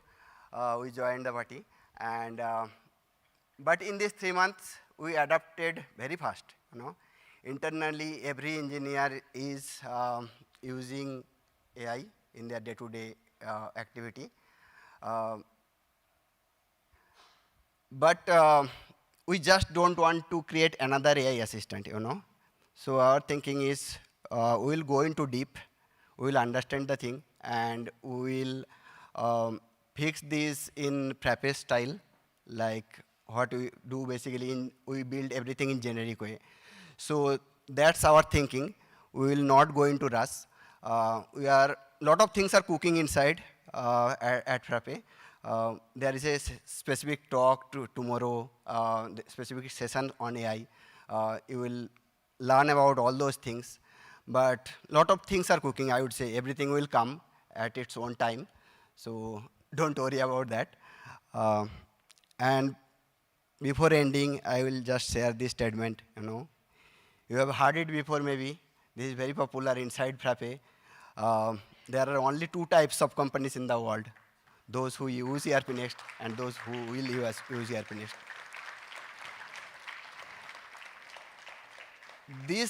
Earlier this used to be a motivational statement, at 2020. But slowly, we started to believe in it. Now we think that maybe it can happen until last year. But now I have a full conviction that it will happen, And let's make it happen together. Yeah. Thank you.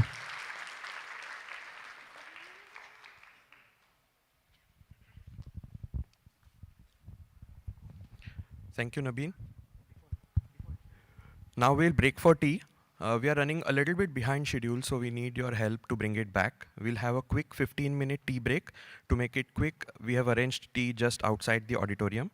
Now something that a lot of you have been waiting for, Flash Talk entries are now open. If you want to make it to the speakers list in Frappeverse, this is your second chance. You can scan the QR and submit by 3 p.m. Make sure I don't think anybody's in the denial anymore, is what I feel. I mean, I don't see anybody who's completely saying, I'm not going to touch models, because clearly the code is written by the models is as good or better in a lot of cases. In April, he was completely opposite. In May, he's completely opposite. The rabbit is out of the hat. So now, I mean, Rishabh has to face reality. Ask us, what do you feel about AI programming? And I wrote something like, it is Delulu, but also up to a certain extent, it is Solulu. The last entire month and a half, people were just focusing on building their products. Coding all my life have assumed to be one of the rarest and valuable skill, right? And that evaporate like this is really, really surprising. I'm yet to absorb this. Experiment much faster, fail much faster, and move on. Some part of it I'm convinced that okay, we should experiment a lot of stuff. We would never know what to focus on unless we don't do these experiments. The old way of writing code is dead. It doesn't matter whether you handwritten it or not. Now people are going to ask whether it will work or not. The kind of code that it's writing is far better than 99% of the devs out there. It is a factor of trust.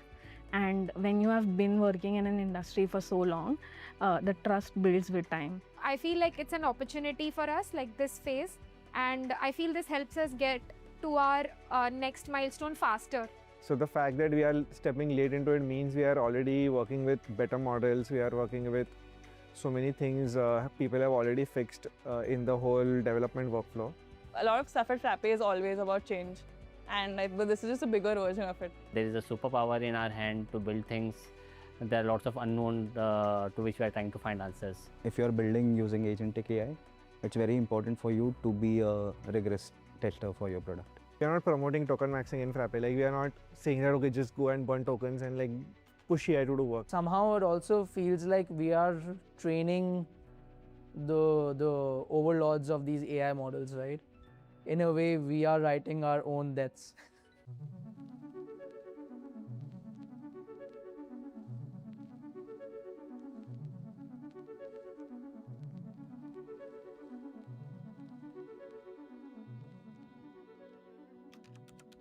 Right now, we're in Lonavala for Frappe's annual monsoon offsite, but this time it's a little bit different. This time we had over 22 demos for agentically coded products, improvements and features. We've never had a theme offsite before. This has been our first one, and it has been a pretty exciting journey. The weather is good. The demos are okay. I mean, the weather is good, but the demos are amazing. Well, we came here in Lonavala. Everyone got wet while coming out of the bus to watch, I don't know, 20 plus demos. Back in our Frappe office, we realized that, why not actually have a separate day for it to, let people come and present their stuff. So we chose that we'll, for the very first time, have like a demo offsite, Frappe Refresh demo edition, that's what we called it. We've been actively encouraged to use AI to build stuff that eases your workflow. And then we decided, okay, let's all gather at one place and then demo each other what they've built. Everyone, developers, non-developers, have been using Claude and Codex and whatnot to create apps and create either standalone apps or improvements to the existing projects or even some small marketing projects, and they're sharing with everyone what they have done. This is feels very different and fun to be in the demo day offsite, and I think it gives a lot of structure to the offsite. I can see like the beautiful weather outside, but the environment in which we decided to come here at the offsite was very unexpected. It was triggered after an emergency all hands, and we started building like products using completely agentic coding. This feels like a violation. Like using this kind of technology feels like a violation like no other technology. Like you are using a tool which is killing the skill in the first place. You're taking the most inefficient route to do your most menial job and then claim that gives you utility. You ask AI questions and it will give you the answer, but there's a big flaw that you are assuming that AI will give you the right answer. My hypothesis, it's like people who use AI, they feel more productive. They are probably not more productive. There are certain things that's human. One is the struggle of learning, and you lose that if you use AI. So I was on a holiday when all of this happened, and I'm looking at all the messages that are coming on Raven, where Rishabh is now figuring out, oh wow, we have LLMs that can do this. In April, he was completely opposite. In May, he's completely opposite, right? So at first I was like, okay, you know what, this has to happen when I am out of office. I don't think anybody's in the denial anymore, is what I feel. I mean, I don't see anybody who's completely saying I'm not going to touch models, because clearly the code is written by the models is as good or better in a lot of cases. What I felt maybe for the past few months is what Handloom Weaver would have felt, when they saw Powerloom for the first time, maybe a long state of denial that no, this can't work. So yes, a lot of that has changed, but a lot of the hunches we had in that debate about not using the models to think, but using them to execute, I think that still holds true for me so far. Because I've been wrong once, so I could be wrong again. So. approximately 2.5, 3 months back. It all started when one of the non-engineers suddenly one day came to us and, using AI, kind of build a product, Sheets. And it all started off from there. And when we realized that one person could build something so beautifully, I mean, it was half-baked then, everybody got very motivated. The whole environment at Frappe changed. People started thinking that, if X could do it, why can't I do it? And everyone started building something, thinking out of the box, building some different product. If you know Frappe from some time now, you would definitely know that we are known for building products. Yeah, so it all started with, I think, Asif building a Sheets app. Being a non-developer, he was able to build this application, within a few days. And when people saw that, it kind of triggered something. Like we were always in this, dilemma. Like there were constant discussions and debates going on. What to do with AI? Where are we? What is the stance that we want to take? Being a non-dev who doesn't know how to write a code, but the process still remains the same, where I pick a problem statement which is common in the market and then try to build something. So I actually resigned from Frappe. I had a thought of starting my own business in the ecosystem only. Notice period, Rishabh made a post where he openly announced that if someone can build a non-CRUD app using agentic AI. So I thought of giving it a try because I work at Frappe and everyone wants to build a product.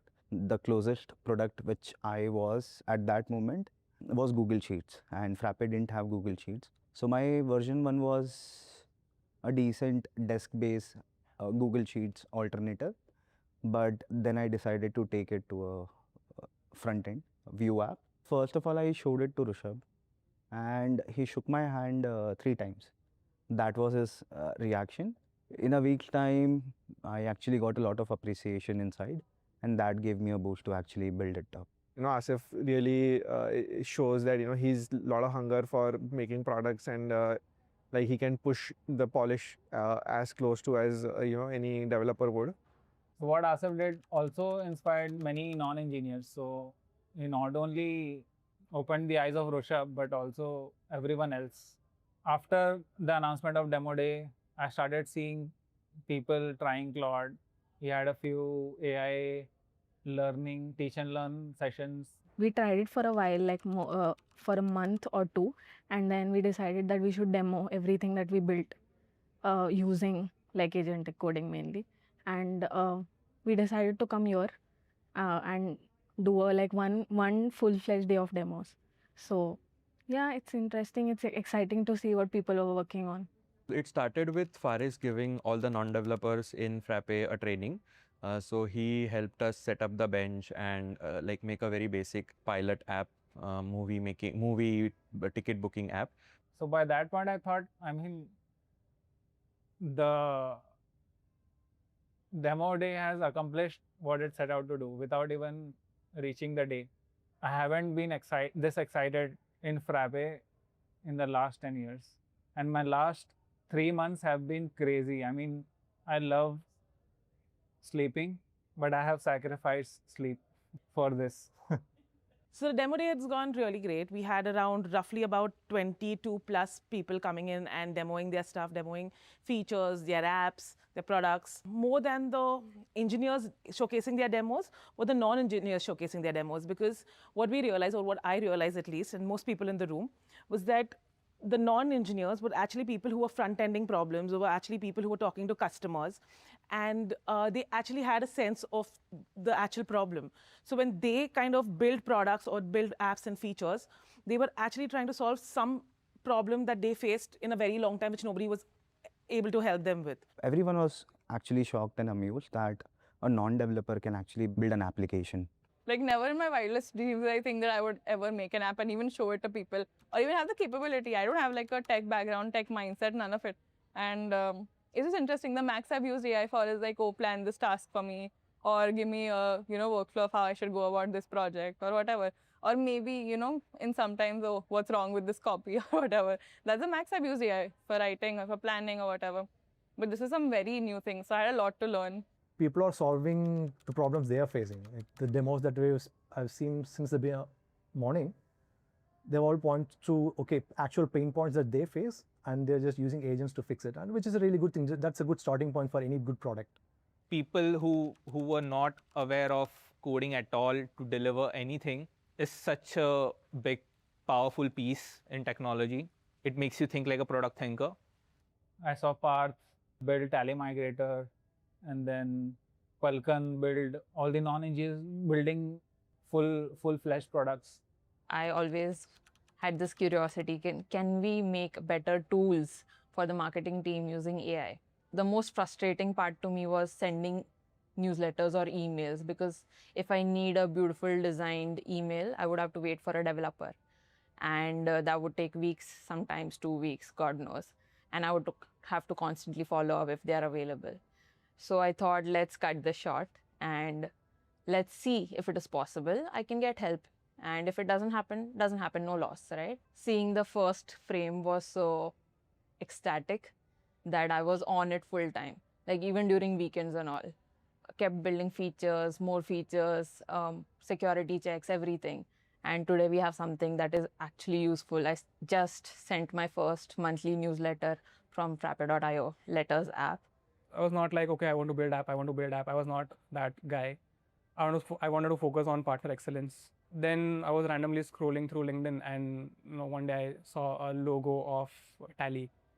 And then I thought, okay, this is a real problem. There are a few Tally migrator applications available in the market, but none of them are mature enough. And also they were not so consistent. So I thought, and there is a real use case as well, right? Because there are a lot of Tally users willing to switch to an system like ERP Next. And that's where they face a lot of challenge where they have to talk to a partner, and the whole migration takes few days, or in some cases a month and a half as well, right? So that was a real world problem. And think about it, like Tally has one of the largest user base, and ERP Next is our flagship product, right? So if we can build something that is a bridge between two applications, that would be really valuable. And that's when it clicked me that, okay, maybe I will also give it a try and let's see how it goes. I decided to build a document extractor to simplify the manual data entry related challenges that accountants face. So it basically helps you give a good review experience and upload first experience to create your purchase invoices, expenses. And it extracts information through OCR and maps it to the required fields. You just have to review it, save it. And it also gives you insights, like insights that are generally hidden inside the invoices. Like insights like accuracy related, if you have the incorrect data, or you have incorrect tax ID, or you have incorrect payment details.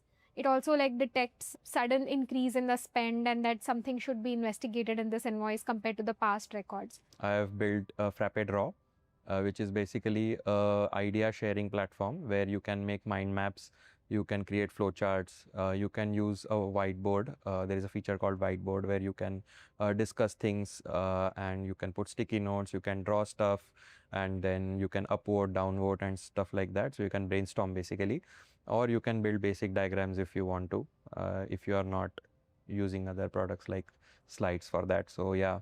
One of the bigger issues we have in our team is, coordinating social media posts. And it's a very small thing, but it can be solved very easily because the concept of content management system exists. So I decided I'll make a content management system and I will add project management to it. So I have a calendar view and I demoed that, and it can post to LinkedIn, Instagram, X, Frappe blog, all on its own. I tried to build a very basic custom application, which was actually just like we have custom fields and custom doc types as a feature in ERP Next, where you can build things without having to code. I also tried building a function which would allow people to basically also make custom ledgers. It was shocking to see the number of people who had ideas and they wanted to bring that into reality, and how much agentic coding has given them the power to bring those ideas and make a product out of it. For the actual demos, I felt like the vibe was a lot of people learned a lot of things in those few months, so that was inspiring to see. It kind of left us with a question of where we are headed as a software technology company in the future. So we are still figuring that out, but yeah. If you want to prototype and build stuff, it looks like AI is almost there. It can build highly complex stuff very quickly. If I have an idea, I can build a prototype.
Hello everyone.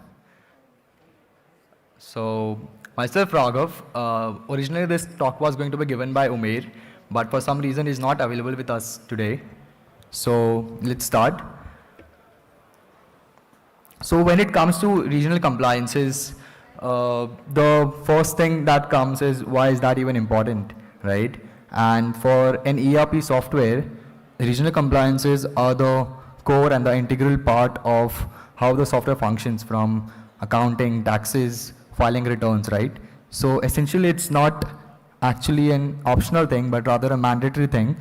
And that's the importance of regional compliance. We don't need to stress enough upon how important it is, because every business needs it. And when in Frappe we talk about growth, right? And what actually drives the growth, right? So one instance I would like to share with you about how regional compliance led to the driving of the growth across the whole region of Australia. So we had Gnani, ex-Oracle, who was looking for a implementation in Australia, and turns out we had no partner, no hosting, and no compliance app out there, right? So what he chose as a contribution to the ecosystem, he built the compliance app for Australian region, and this was the very first compliance app for Australia. Earlier we had a very minimal growth in the Australian region, but eventually, because of naturally the compliance app got hosted, and we made Australia as a region live out there on Frappe Cloud. And as a result of that, basically the MRR for Australia shot up tremendously. And yeah, so this actually demonstrates how compliance apps can drive a growth for a region.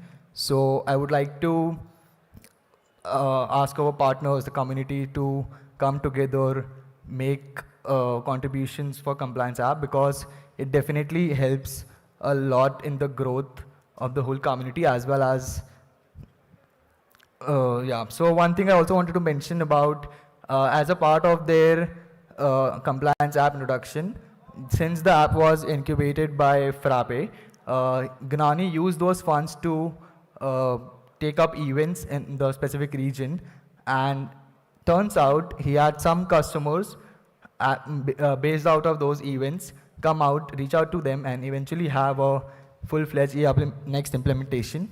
So yeah, compliance apps really drives the growth for you as a partner, as a community member, and also helps Frappe to expand its wings. And about compliance apps, this was wholly and solely driven by Umair. So he was the one who used to be driving the compliance apps across the whole globe. So I will just quickly cover the stats. So we have introduced 4 new countries, and as we speak, we have total of 14 countries compliance apps live on Frappe Cloud.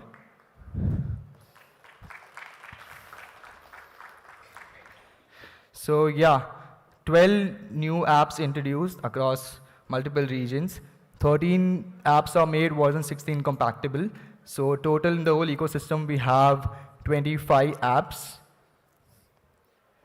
which is essentially 70% growth in the regional compliance apps as compared to the last year. These are some of the compliance apps that we have recently launched, and I would ask everyone to try it out and give some feedback if you have. And especially the contributions, I would like to thank all of the partners and the contributors who contributed to those regional compliance apps. Special thanks to. And when we talk about compliance apps, I think the one thing we should keep it as a bare minimum is the quality, right? So to stress upon the quality, we have had Nikhil cover the specifics about how you should move ahead in building of compliance app. He gave a talk in Frappe Build. So I would like to say that you should go ahead and check his talk, to see about how you should move ahead and build quality compliance apps. And also thanks to Prathamesh, who has implemented automated audit for all the apps on Frappe Cloud. And this is something we tried very recently. For USA Tax Jar, we created a curated onboarding flow for users to actually get onboarded on the platform easier. So this can be taken as an inspiration for people who build compliance apps, but somehow the discoverability and the configuration of the application is not very well tuned. So we will have a separate talk on this, but I want to propose that we also need to care about the whole user experience, about how users are educated about how a specific compliance app works. So yeah, and I want to specifically thank the working group members. Special thanks to Sagar from Resilient Tech and Navari Tech also, because they have been a driving force in driving the whole regional compliance app review, the review part, the guidance about the architecture and all of that. So special thanks to them. And Navari has broken the record of pushing 5 regions compliance apps for this year. That's great. Yes, so next thing comes as regional landing pages. So essentially, when any user from a specific region comes onto your landing page, they would expect to see some specific things based on that country. So they would want to see the compliance that we handle or not. They would want to see the language they interact in. So for India, it's English is natural, but for some other countries, they have some specific languages they need to see the pages in. So we have introduced regional landing pages where we show all of the compliance specific features we support in ERP Next. We show the local partners present in that region, and we also publish user stories for that specific region. So these are some of the glimpses out of those. These are the features and the partner listing. Yeah, so some stats for the regional landing pages. We have published 25 landing pages, out of which 13 are in English and are localized to the country for their specific compliance and the features. And 12 are regional languages, which are modeled and tuned for the specific company's language. And then comes the in-app translations. So in-app translations have always been a point where people from specific countries used to face a lot of issues in even using the product. So we have introduced 10 new languages in the whole Frappe ecosystem. So people can actually start with the product with their language inside it. And we have seen a 100% growth in the number of words we have translated. So thanks to the community, thanks to everyone out there who contributes to the ecosystem and gives back to the community. Top translators, thanks to Rafael to translate around 2.7 lakhs of words. So yeah, I just want to call everyone, the partners, the community, to come together and contribute to regional compliances, localizations, and translations. And yeah, let's build together and grow together. Thank you.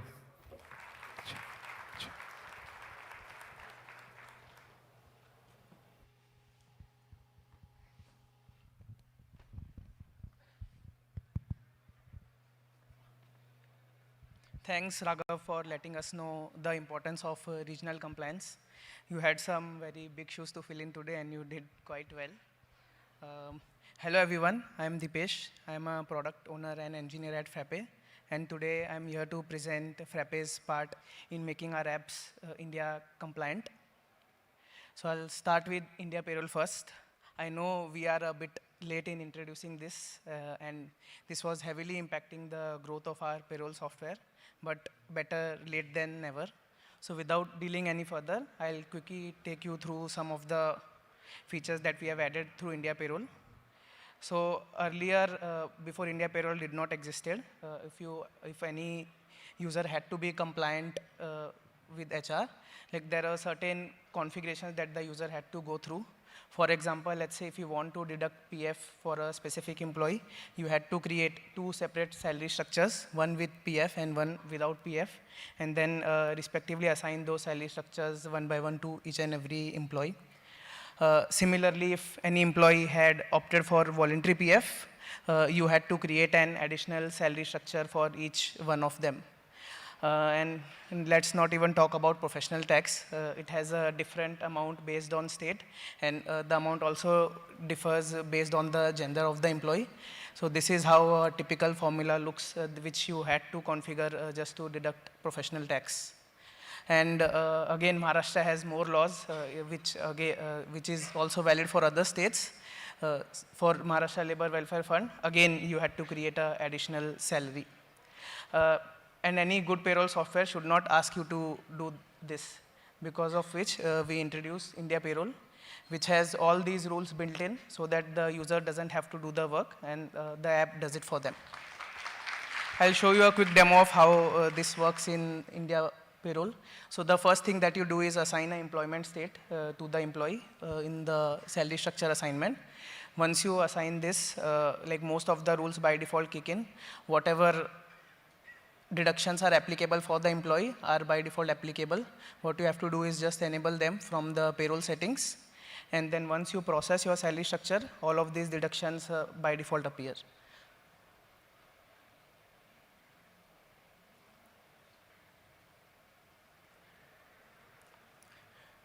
So the rules are enabled now. I'll quickly show you how making a draft salary slip.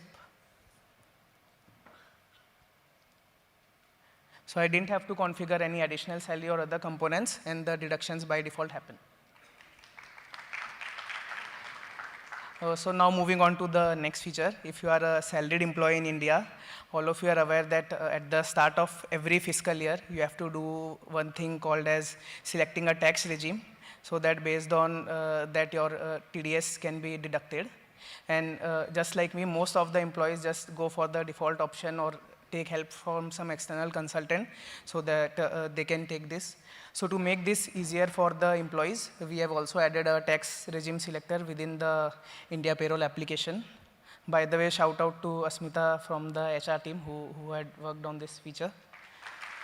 I'll quickly take you through a demo of how this exactly works. So this is what you get. This is a income tax slab. As soon as you install the India Payroll application, this is by default configured, and users don't have to go and configure any of it. There's a sleek UI that you can use to choose the tax regime. From the workspace, go to the tax regime selector, fill in the basic details as monthly rent, whatever deductions you want to use, and the comparator quickly shows you which tax regime will be beneficial for you and what tax is applicable on which specific regime. Not just this, if you are going for the old tax regime, you can also do the declarations automatically without filling in any of the data manually. So I hope this helps employees in making a better informed decision and save their taxes. So one of my screenshots already gave this up. This is what I had promised if you are following our monthly newsletters. This is something which we had promised that we'll add by Frappeverse, and we have delivered on that promise. So now, without leaving your favorite desk interfaces, users can auto-file their quarterly income tax returns from the desk itself. I'll show you how this works. So all the data is readily available in the system. What you have to do is just enable auto-filing of TDS again from the payroll settings. There are some keys that you have to configure. By the way, Sandbox is not the Sandbox mode, but the integration that we are using. Sandbox is the name of the product. So there's a monthly TDS payment that you have to do. Once you do the payment, there's a challan that is generated. You fill in the details of the challan. Once the challan is done, you can proceed with the filing. Again, fill in all the details. It's a 4-step filing process. So once you fill in all the details, the very first step is to validate the return. you can automatically fetch the data from payroll. And once the data is fetched, you can go for validating the return. Validating the return lets you know in case there are any errors or any potential notices that you can receive or of any wrong data. Once the return is validated, the next step is generating a text utility, which is the input for the next step, which is a file validation utility generation. Once you do the file validation utility generation, the final step that the user had to go for is filing. So all the 4 steps you can do from within the desk interface without dealing with constantly ever-changing government APIs. And this is the final acknowledgement that you get, and your return is filed, and you didn't have to even leave your desk interface to do this.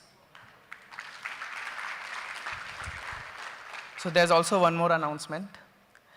Just like for GST, if using the India Compliance app, you don't have to procure any keys and everything is bundled with Frappe Cloud. This feature will also come bundled with Frappe Cloud. And just right after enabling this feature, you can go and start using it without any additional cost of procuring the APIs. Since I happen to manage one more product at Frappe, like I'll take this opportunity and take you some of the compliance features that I have built for the Frappe lending app. So the very first feature that we have added for Frappe lending is the key facts statement. This is basically an agreement that every bank or NBFC has to generate before disbursing any loan to the borrower. This is kind of an acknowledgement with all the terms and conditions of the loan, which only once the borrower acknowledges, any bank or NBFC can disburse a loan, and this is again sent to RBI. I'll quickly show you a demo of how this works. So this works on the loan application itself, and like the primitives are hookable via workflow.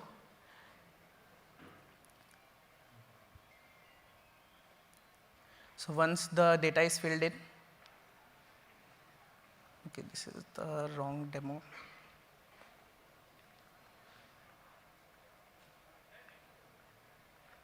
Yeah.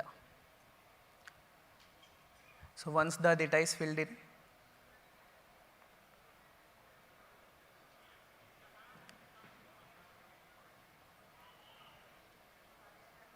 the key fact statement is by default generated. It also shows a valid till date, and the next step is getting an acknowledgement from the borrower.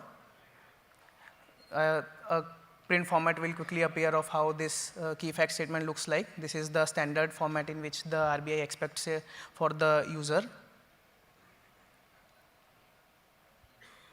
And then once this is acknowledged, your loan is ready to be disbursed.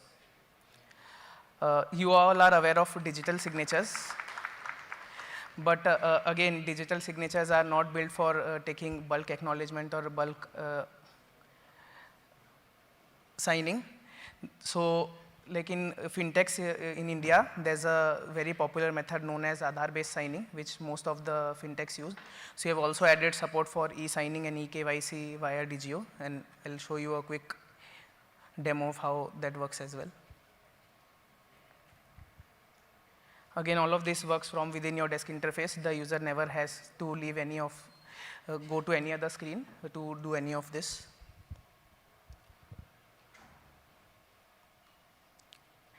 All of this is built in via the workflow. So at any step, it's under the user's control where they want to plug in under what doc type.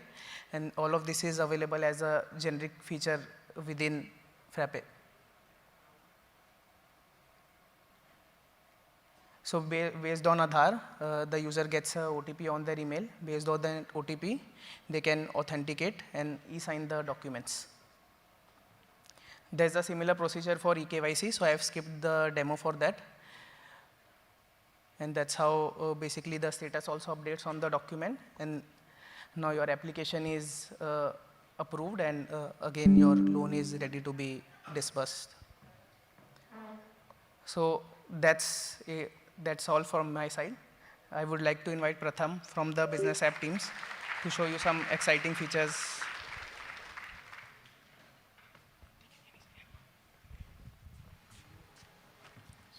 Hello everyone, I am Pratham from Frappe, and I work as product engineer for CRM. And I'll be showcasing all the things we have made and improved in CRM in past year. So CRM has significantly grown As you can see, we have almost doubled our paid sites count on FC, and we have almost doubled our stars. And a lot of this has come from realization that a lot of this growth has come from reiterating our initial goal. Initially, we were focused more on crafting UI, but now we have realized that everybody wants their own CRM. Users want their own experience, and crafting every UI individually doesn't really work for them. So while making things feasible for everyone, there were majorly 3 pointers that we wanted to focus on. Firstly was polishing, the other was customization, and then features. So polishing, as Nikhil may have previously said, it's mostly focusing on very minute things. For CRM, firstly, we focused on settings. Previously, settings were very disorganized. You couldn't see all the things in the one place. And you had to do a lot of clicks, go to desk to change very minor things like currency. So previously, it looked like this, and now it's this. As you can see, we have defaults here right away on the screen. And we have also added features like email signature inside your profile as well. You can see the preferences, and you can also configure your email signature here. All of this previously was done on desk, now it's on CRM app only. Moving forward, we also saw a lot of your scripts that needed to be default, something like once a reply comes to your lead, it should automatically be marked as open, and same with deal as well. Timestamp should update, and a lead should be automatically created once you get an email. All of this are now just toggle buttons. Previously, you had to write scripts. Coming to customization. So customization was mainly focused on 2 major things that we wanted to do. Firstly was adding field types from desk. So we added ratings, HTML element, all that from desk to CRM. And we also made our scripts better. So last year we showed a very brief version of what new scripts would look like, and this is like the holy grail of it. Now scripts support lifecycle methods, they support modifying property fields, and they also support opening dialogues. So now you can basically modify your CRM data tab to look something like this. This is like the combination of both custom fields that we added inside desk and also the script. Moving forward towards features. We did a lot of persona testing this year, and we really wanted to focus on that users get as much feature parity as possible. We wanted you guys to move away from ERP next CRM. So some features that we added are firstly lead and deal enrichment. Whenever a salesperson has to research a company, they have to go to Google, their LinkedIn, they have to look for their Instagram page, and all of this is very hard to find. So we have created an enrichment feature where you can just link your website and it will directly fetch all the things related to it. The other things that we worked on was forms. How many of you guys know that there were forms in framework, web forms in framework? Fairly less people as we have assumed. So basically framework had forms, but it was so terrible to use that people just didn't use it. So we brought that into CRM, we improved the UX, and this was big shout out to Michelle who did this. Yeah, and now they work pretty well. They support all the features that framework did. You can embed them in your website and they work fine. The next feature is sales hierarchy. This came out of a support ticket which was pretty funny. One of our support tickets said that my leads are getting stolen from other team members. So to basically handle this, we enhance our roles. So if you have a new hire, you want them to only see certain leads and deals that are assigned to them.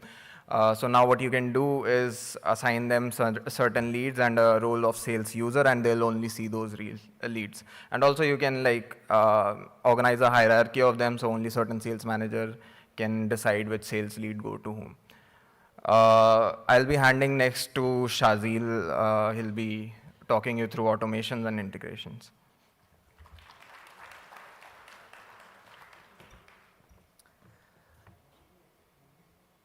Hi everyone, I am Shazil. So I'll be starting off by throwing a few use cases at you all.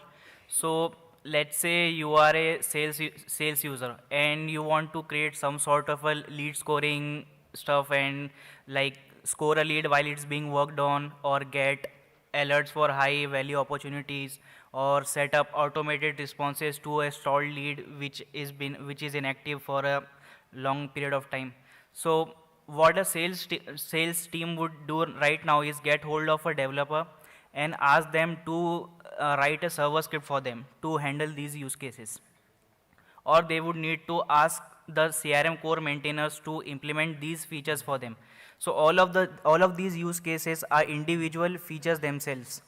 So what we thought, why should the sales team reach out to a developer? Why not give control to them? So that's why we built workflow automations. So using a workflow builder, even a salesperson with no technical background can create complex workflows without writing a single line of code. And all of the events, triggers are already predefined, so you don't need to worry about that. So let me quickly walk through an example. So let's create an example of automation. Let's say it's welcome lead sequence. So first of all you need to do is create a trigger record. So it will run whenever a new lead is inserted or created in a CRM. And let's say you want to add some condition. Let's say whenever the source is website, or you want to send an automated response to it. So you select an automated response from the existing templates. And if it's not from website, you can select another template for outbound lead welcome response. And after that, you want to wait for an event. Let's say you want to wait until prospect replies, and you want to wait 3 days. And after, if you receive a response, you can you can do anything like set up the temperature, or if the lead is stalled, you can follow up with a stalled response after 3 days. So that's how even a sales team person can create a complex workflow using this feature. So let's say you have created a complex workflow and you want to test it somehow. So we have also added a test run which will get the triggering record, and it will fetch all the records based on that selected doc type, and it will run an actual workflow on that and will give you the result. So the next thing we worked on this time was integrations. So the first integration we worked on was CRM and ERP Next. So some sort of integration with ERP Next already existed within CRM, but it was sort of partial, like it only created a customer, and the whole deal to sales order flow was missing. And also the users had to maintain 2 separate doc types for item list as well as CRM product. So we have also introduced a bidirectional sync which will sync both your records with each other. So when CRM and ERP Next are installed on the same site, all you need to do is click on the enable button, and it will automatically configure all the records and automatically start syncing both the records. So bidirectional sync. So whenever you update any record in ERP Next item, it will immediately reflect back to CRM product. So let's say I disable ERP Next item master, and then if I go back to CRM product, it will immediately reflect that it is disabled here as well. So you don't use it in any of your listings. So deal to sales order. So we already introduced the product table before, and from here you can add the ERP Next items, and the price list is automatically fetched from ERP Next. And let's say you have a different pricing for different customers. So the pricing is also dynamically fetched from the ERP Next based on the customer. So when you click on create quotation, it redirects to the desk for quotation. And if the customer does not exist, it creates a quotation against a party. And when you submit your quotation, it creates a sales order against this customer. So customer is also automatically created in ERP Next from CRM. WhatsApp.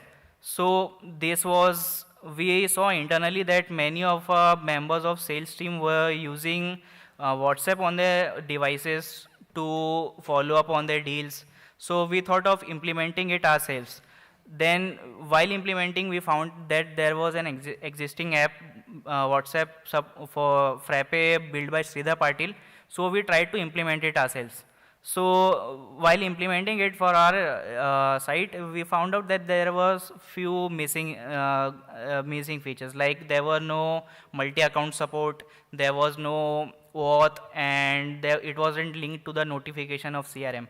So we thought, why not give first-party support for it? So we've built our own WhatsApp app with first-party support. So this is the chat interface, which is visible inside CRM. And whenever you get a response from a customer or a prospect, it will be reflected here. And whenever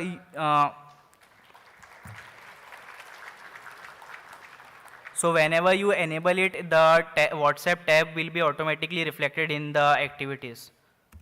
So another requested feature was lead sync from Meta. So many of our customers used to capture leads from their Facebook marketing campaigns, and they had to manually enter this back to Frappe CRM, which was really tedious. So thanks to Hussain, we now have Facebook integration in CRM. So all you need to do is provide your credentials to the Facebook and select the lead sync form and map the fields, and that's it, you are ready to go. And it will automatically start syncing from then onwards. Way forward. So Frappe CRM version 2 is coming, and here's a few glimpses of it. So now you can add any doc type to the sidebar, which is available on the site, and you can modify it as well.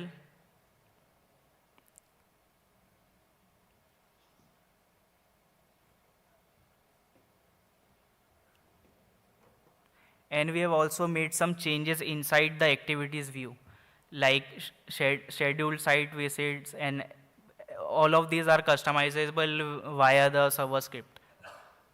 So you can also load a custom server script inside the activities view as well. So we are adding these features for more improved customizability inside Frappe CRM. So lastly, thanks to all the awesome community contributors for making this happen. So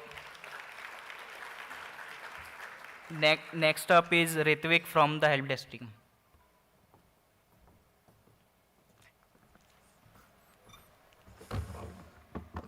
Hello. Hi guys, my name is Ritvik Sardana and I'm the product engineer of Frappe Help Desk. So for those of you who are new, welcome to the Frappeverse. You are going to explore a lot of products over the next 2 days. And from one of them is Help Desk. Basically, it is an open source ticket management solution that gives your agent tools to resolve your customer queries with ease. 4 years before, we started this product with the idea of crafted UIs. And the reason was, like some of you might know, ERP Next already has a support module. So why to build this? While our internal team was using it, what we realized was that the workflow of a support agent or a support team is very different from the ERP Next, what the experience provided. So we started building our own help desk. For the first 3 years, the engineering team focused on building the software in a way that it has basic features and people can get started using it without any blockers. And since last year, I have been hearing this question very personally, from the internal team members, where is the craft?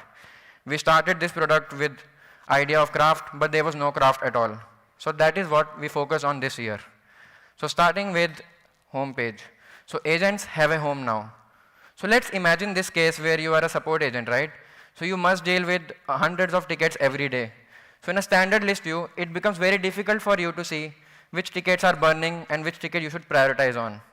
So to solve exactly this problem, we added the home page, which looks like this. Yes. So here you can see which tickets are basically pending, which awaiting your response. Maybe some of the tickets which were awaiting your response, right? And some of the tickets which were recently assigned to you. Apart from that, the experience is fully crafted according to your experience. Maybe you want to see some stats, you can do that. Some recent activity, that is also possible, and some other metrics. Again, this is preferable to the user experience, so what they can do is, they can edit the layout, remove the widget from here, and if they don't want it, they can delete them as well. So moving ahead, now we know as an agent, what ticket I am supposed to work on. But what happens inside the ticket is the main focus, because agents usually take a lot of time, spend a lot of time in this view. So for context, this is how the UI used to look like. As you can see, the information is just scattered everywhere. Some information is at the top, some is at the right, and some is at the bottom of the ticket. So as an agent, it becomes very difficult for you to read the ticket from perspective, right? So we started by redesigning this whole layout, and this is how it looks like now. We have redesigned the whole timeline component, which you can see over here. And the relevant fields which are needed are present on the right side of the ticket. We have added tags feature, which was pending from a very long time and a highly requested feature. Moving ahead to the editor experience. So this is where agent draft their response, right? So we wanted to ensure the experience of it is also better. So we added the user signature, so the signature automatically added.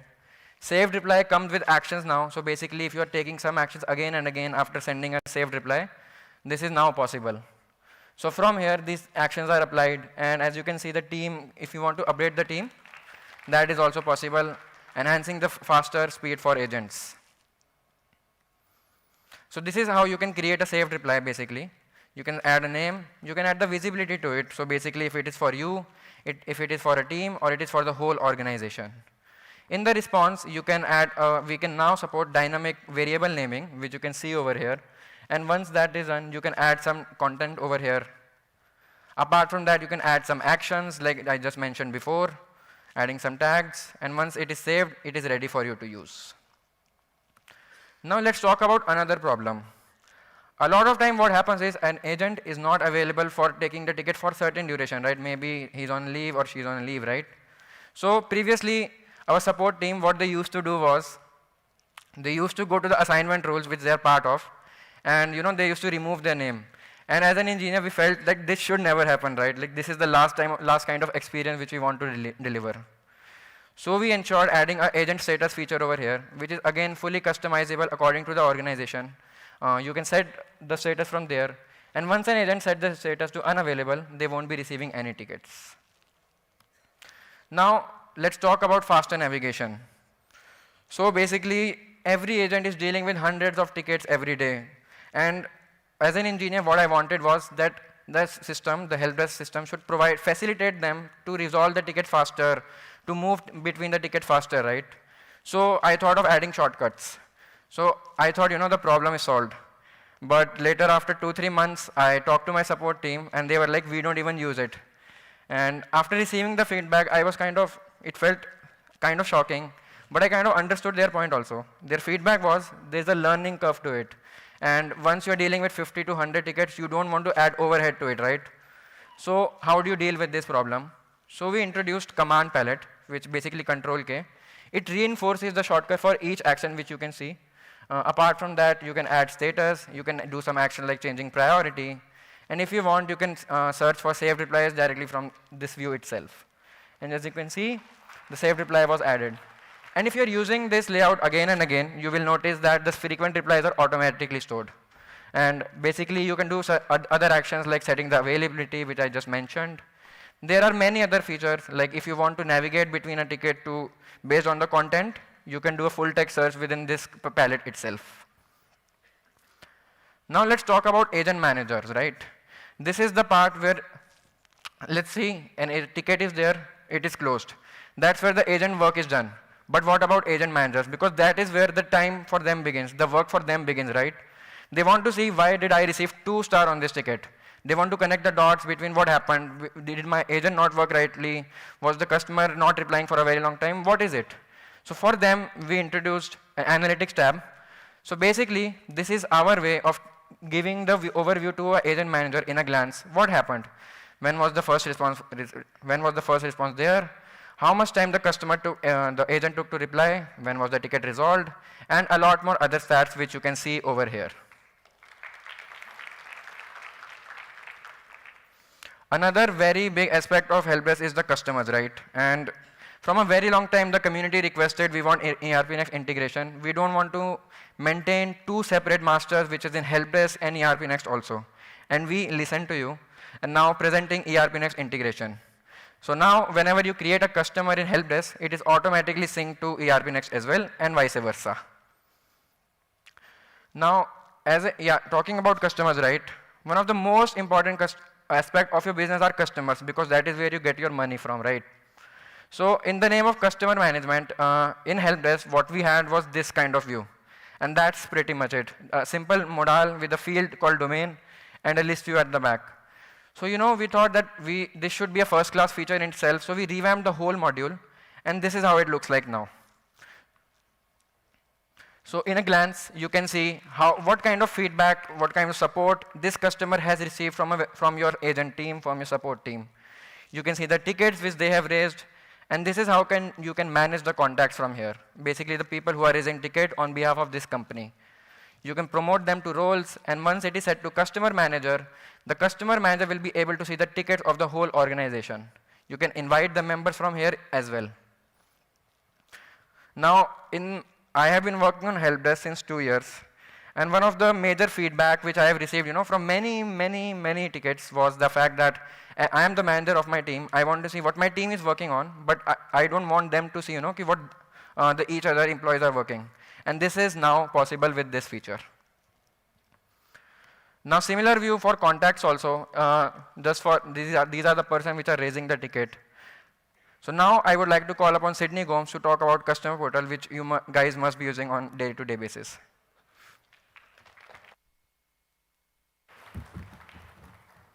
How's it going, guys? Having fun? Yeah, so I am Sydney Gomes. I recently joined Frappe Helpdesk team in the past couple of months, and I will be showcasing my work over the months which I've done on the customer portal and a few more things.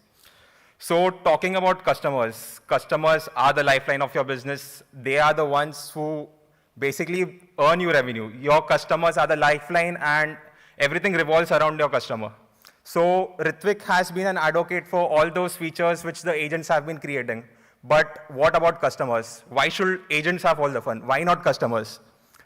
So we had this customer portal UX built for our application, where you could see there's a conversation happening, but you don't know who the agent here is and who the customer is. You just look at this portal and you're like, yeah, something is happening, but what that really is, you don't really have context. You see on the right-hand side, there is a column called first response, resolution, but what does that really mean? A normal day-to-day customer does not really have any understanding of what SLA really is. They also see a sort of data dump of list and key values, but it really does not make sense. So we've been singing this song about craft in our business apps, but why is there no craft for customers? So presenting you Exhibit A, the customer portal.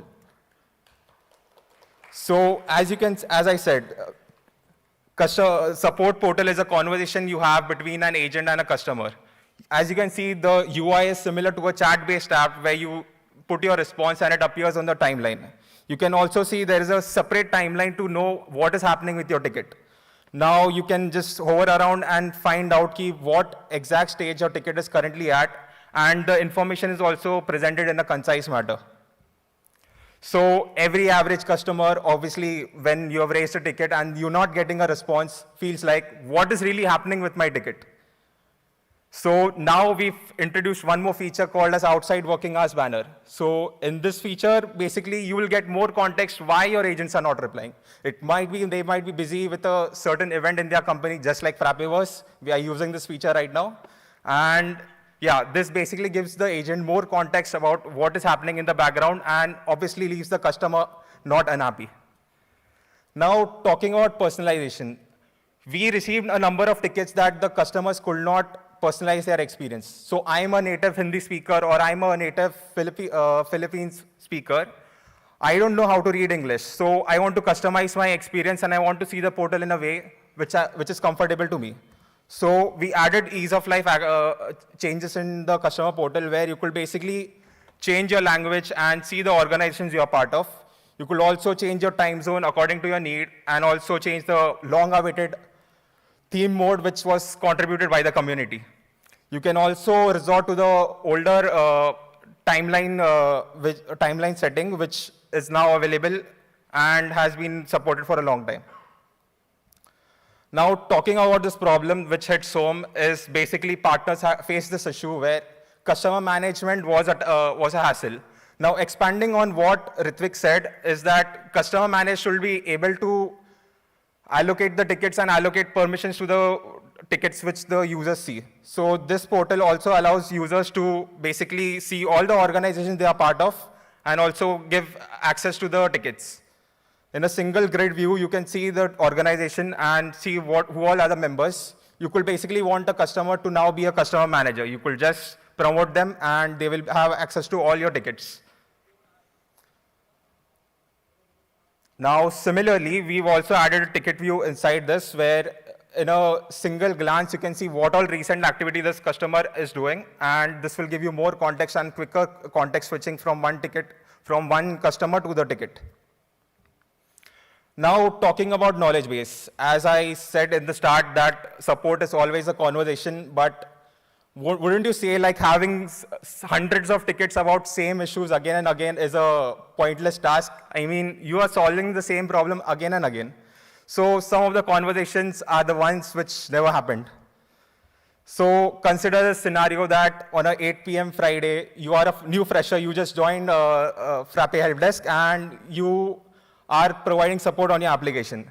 And just when you're leaving out, you get this issue, how to download your invoice. And you can't obviously just say, just read the docs. So you look through your portal for a knowledge base. Now, knowledge base is a common established fact key. I have this article, I find this article key, how to download invoice. But you look closely to this article and see it has 0 views and basically no likes and no feedback. So anyhow you think something might be broken, I'll just share the link to the article. And when you share the link to the article, it's like the user is asked to sign in. Well, this was an issue with our support portal knowledge base where all of our articles were gated behind a sign-up screen. This basically creates friction for users to see your product.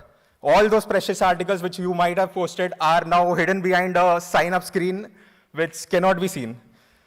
So finally, we've decided to make it public. Now users can also control how to publish the articles and who they want to show the articles to. You could basically control the accessibility. Maybe there might be some articles that you only want your agents to see and some articles that you want all your customers only to see. Or it might be a scenario where you want everyone to see those articles. Now this can be done through the Helpdesk portal. So knowledge base always has to be ask and you shall receive. Support is an asking process and you shall receive the adequate support that you need. So we went with a whole revamp of the knowledge base where it's a ask first mechanism. You type in whatever you want to, whatever is your issue, and you get an article which was linked, the same issue which was solved before, how to download invoice. You see the article and it's a concise, explained article from the organization itself. So you know what really is, it is a credible source and what really is happening. Now, support is a self-service thing. Why would you create like hundreds of tickets rather than going to the knowledge base and like searching for your problems? Your problems will be solved in a single search rather than having to wait for the agent to respond to each ticket. This is a thing which will help a lot of support agents to reduce their ticket workload and also for the customers. Now, talking about customization. A knowledge base should be customizable because it is something which shows your brand. It is something that you want to put out on the internet and should be accessible to everyone. So let's say I have a deployment coming tomorrow night, but I feel like the article section over here aren't really helping to my cause. I want something like a pinned section which will give a better understanding for the users. This is something which is a burning issue and I want it to be out there just on the go. So your options are basically raise a GitHub issue and you don't know when your deployment is tomorrow. You don't know when the maintainers will look at the issue and solve it. Your second option is fork and build on your own, which is, is a nightmare. Or your third option is just walking away. Well, I will present you with the fourth option, building with Studio. So for some of you who don't have context about what Studio is, it's basically a visual builder app which allows you to build with first-class UI primitives provided by Frappe UI, and also allows you to build custom components inside the Studio portal. So this is the experience about building Studio.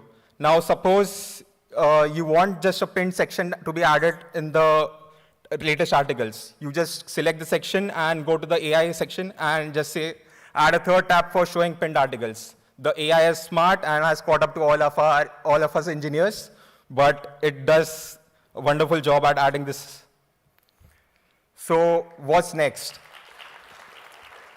So there has been this problem around for a very long time in Frappe about connecting Outlook with your help desk or whatever app you are using. Now you may have tried to connect Outlook and you may have come across this popular post which has nearly now 25,000 views. This is a shout out to Alberto, who's helped a lot of people. But what we are planning to do is now bring in simple one-click OAuth connection for all of our apps. We are also planning to bring in AI features and integrations for making support easy. Some of the applications which Shriyari will be talking tomorrow, Flow will solve a lot of problems. And we also want to make a draft and tone enhancer for agents, which will basically reduce the workload which support agents have. We also want to include a new chatbot, which will basically render the knowledge base useless, but also help in support at the first frontier. And obviously, studio-led development, maximizing customizations, which we'll be seeing in the future as Studio grows. That's about it. Thank you, guys. Now Reza will be talking about learning. So hello. Seeing that you're all at Frappeverse, I'm sure you guys would have used Frappe. So how many people over here have used the framework with any app? That's a good number of you. Now, how many of you have used Frappe School? Wow, again, a good number of you. So for those who don't know, Frappe School is this app where you can learn about ERP Next, you can learn about the framework, you can learn basic accounting, and even about this really cool app called Frappe Learning. So what's Frappe Learning? So Frappe Learning is basically the app that Frappe School is based on. It's an open source learning management system. You can self-host it or host it on Frappe Cloud. And on School, we have 32 courses. We have over 150,000 enrollments and over 85,000 signups. So it can handle the volume. And last year, we stood here and we talked about the features that we had. We had everything from courses, batches, programs, jobs, discussions, a whole lot of things. But the other learning management systems also had this, and we wanted to be special to you guys. So this year, we worked on polishing. We went over each screen, and we changed all of it just to make the experience as special for you as possible. We wanted to give you an app that you wanted to use and that you could trust. And this started from the course editor. So if you're a course creator, this is where you spend the maximum amount of your time. And this being seamless would make a large difference for you. And we also heard from a few of our tickets that they had problem going between the edited lesson and going to the student preview, which is very important when you're editing. So we went around and we did a whole new iteration for this. So now all the title, including preview, all the options are right there. You can rearrange anything you want around, and you can also see the course outline as you're writing your lesson, giving you a better sense of the entire thing. You can add lesson, add chapters, rearrange them if you change your mind. And you can also have student view. So yes, you can go around easily, and we also support more things like Markdown. Other than this, we also revamped a lot of the other pages. Example quizzes, we wanted to center the questions, which were the main part of this. We changed that, and even almost all the pages have been changed. There was too much to show, so this is the last slide I'll show about it. The edit course page. Before, it was very difficult seeing like the overview of the course and when you're editing it. Now you can just switch between the tabs on top, and it's made way easier. And for those of you who use it, you also know that a lot of other features also came in over here. And now, coming to moderators. We heard a lot of complaints of you having to switch between learning and the admin portal. So now, everything's come over to the settings. It's all filled up. Now transactions, user management, accounts, templates, and so much more are just in your learning platform. You don't need to go back and forth anymore.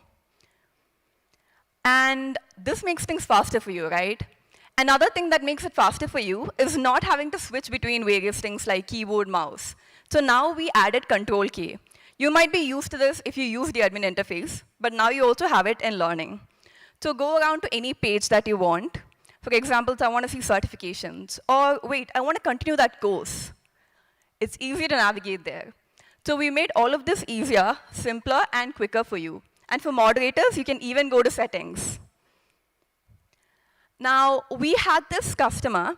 So they work with NGOs. And these NGOs help women in rural area find their own business and grow that. And these women do not have a desktop or a laptop. They usually use their phone.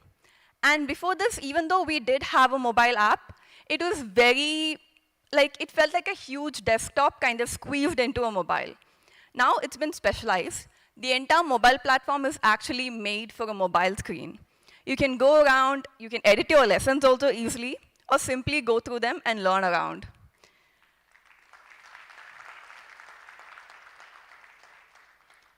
So yeah, everything's made easier over there. And the next thing was the right-to-left layout. So how many of you here speak a language like Urdu, Arabic, or have learned it, which is written from right to left? Few people here, but surprisingly, on our Frappe school, we had a large amount of people. For example, 8% of our batch enrollments were for courses that were in Arabic, Urdu, or one of these right-to-left languages, and over 5,000 signups were for these. So we wanted to make it feel right for them. Before, we had a layout which was it would look like this, but everything would start right to left, and it felt off to them, which wasn't right. So now, when you change your language to one of these, it will auto-detect the language and change completely. And you can go take your courses, maybe go to your batch, and finally, yes, the things feel right for you. So yes, all the pages are now specialized for this. Now, we did not just want to give you polish. We did want to give you new features, and we listened to you and went for the things that you wanted the most. One of the complaints that we heard was, I want to back up my course. I want to move it to another site. Or I want to make a duplicate so that I can experiment around with it. And for that, now you can export your course as a zip file very easily, and you can move it to any site you want or the same one.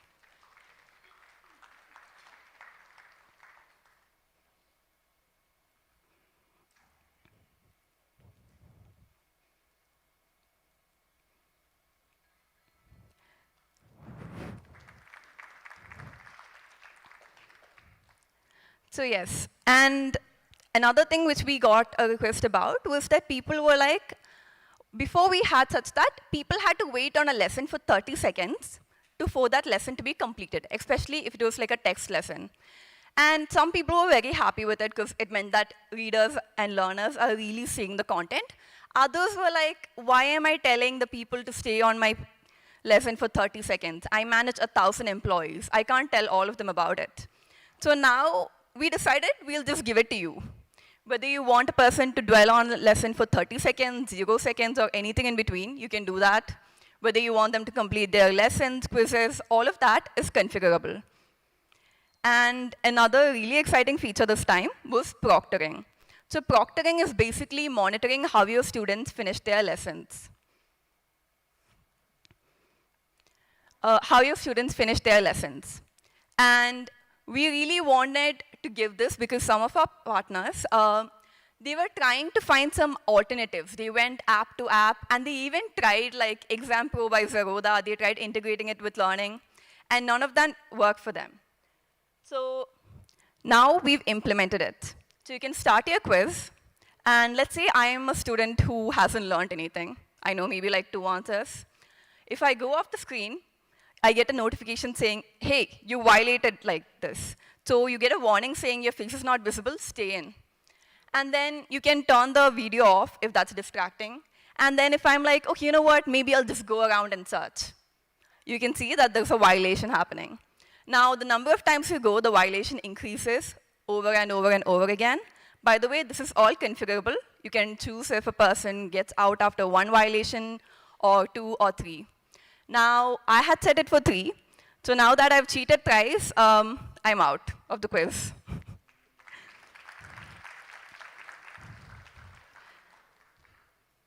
Now, we wanted to give you some exciting integrations. So first thing we brought was Google Meet. We had Zoom before, but we had Google Calendar, and a lot of people were like, our students don't want to switch to Zoom or make a Zoom account, and a lot of things like that. So now Google Meet joins the Zoom as a live class provider, and you do not need to look anywhere else. And another really exciting integration this time is the Raven. So we had people asking for WhatsApp for a while for students to discuss topics, or even for us to give updates on courses, like maybe batches have been postponed to tomorrow, things of that sort. And we have decided to do it with Raven for now. So Raven is our chat app. It's really exciting. You'll hear all about it later. And now there's an automated integration where you can go to any workspace and choose what kind of students are in each channel. So you can make students based on certain rules like, hey, I want students who are paid in this course to be in a certain channel, or you can make it so that all the enrolled students. So I'll give that over here. Let's say I'm starting a new learning instance. I have 3 students. If you go to Raven, you can see that all those 3 students have been added. So now managing your students have never been easier.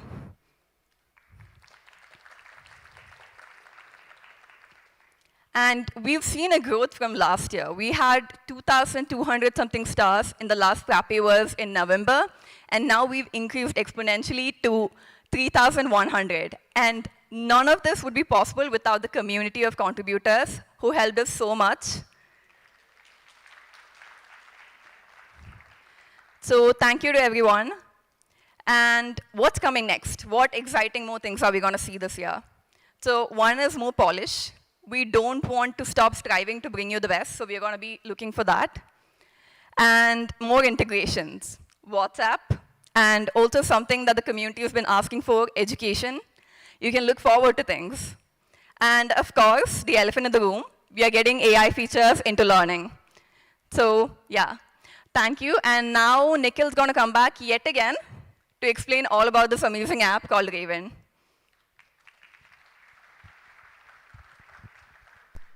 All right. I guess Claude can't fix that,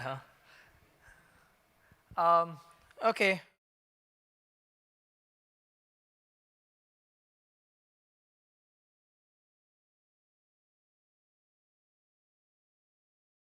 Three years ago, we started work on Raven, which is a chat app. The idea for Raven was essentially that we wanted to build a chat app that's connected to ERP Next and other Frappe apps. And also because we were paying for Slack, and we had a member on our team who used to send 1 message a month. So we were paying $8 for him every month. That didn't make any sense. And I remember Rushabh had emailed me, asking me to apply for the incubator program. I had given him an idea of a banking app and Raven. He said, don't make the banking app, make Raven. So yeah, here we are. Raven, we launched version 1, version 2. We kept working on it.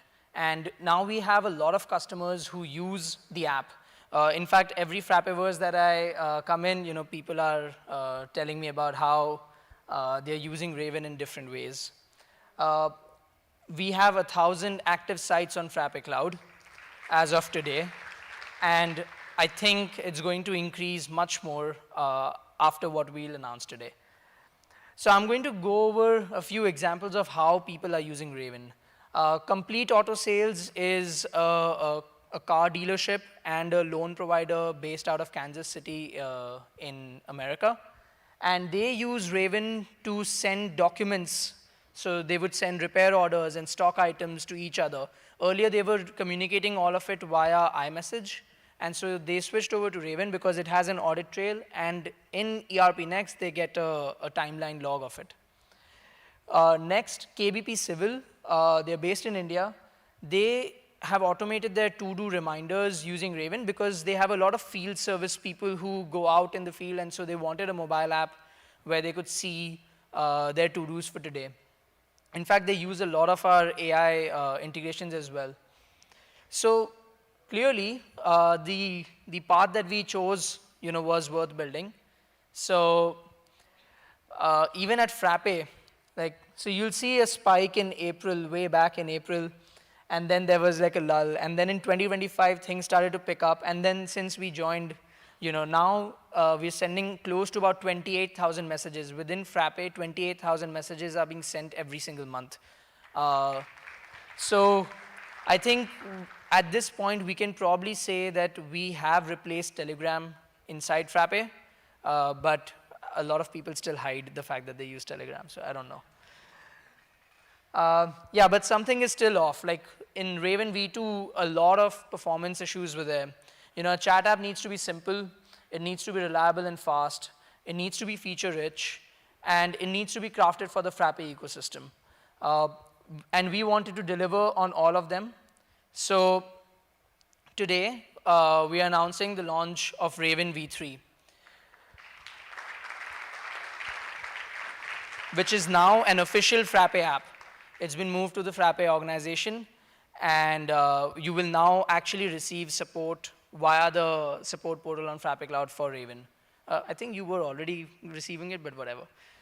It's official now. Yeah, so anyway, we designed Raven from the ground up. We took its entire front end and didn't use it. We rebuilt it completely. This is how it looks. You'll see now we have a separate section for all the DMs. Earlier, this was hidden under the channels. And then just the UI is designed according to the Espresso design system, so it looks just like another Frappe app. Inside channels, now you can actually browse all the files that were shared in that channel, right? Link previews render beautifully. Specifically, Frappe, if you share a link of a Frappe blog or something, the link preview renders differently. It renders specific to the Frappe design system. Again, you can also look at all the links that you have shared, in a channel. And you'll see there are lots of tiny things that we have added now. But mainly, V3 is really fast. And this was something that we were very, very concerned about when we were rebuilding the entire front end. So from day one, when we started, we had this tiny frames per second counter when we were locally developing it. So whenever it read 120 FPS, it was good. But if it fell down between, let's say less than 110 FPS, we were like, okay, something is causing a performance bottleneck. And if you've used Raven, you would have also noticed that the scroll jank also exists. That is, you load a channel and then the scrolling is kind of wonky. All of those problems have been fixed. So this is Raven, and this is how fast the channel switching is. By the way, this is not running locally. This is running while fetching data from the server. So yeah, that is Raven, and now everyone will talk about mobile. So for a while, we tried to build a React Native app. It was okay, but it was only 3 months of effort, so we decided to drop it. In fact, we thought that we'll make a PWA that feels like a native app.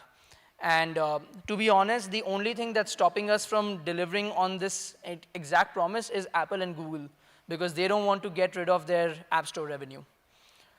So yeah, this is how it looks on mobile. It looks exactly like a native mobile app. and I personally enjoy using it a lot these days. Did not enjoy Raven V2 that much. Okay. So next we'll talk about all the features. So remember the person that I talked about, like, who used to send one message a month and we were paying $8 for him? Yeah, his name is Aditya, and he's going to talk about all the features on Raven V3. Thank you, Nikhil, for the introduction. Okay, so we have added a bunch of new things in Raven v3. So let's start with the search. So we already had a search in v2, but it was very slow and not very useful. So it was using SQL's like query on the whole message table. So that's why it was very slow. And the results, they were ranked for, they are not ranked for relevance. Now we have a new search that is using Frappe framework's new SQLite search. So it is a completely full text search. It is ranked for relevance, has misspelling checks, and we also have link search. So all the links that are shared, you can search over their preview titles and the descriptions too, not just the URLs.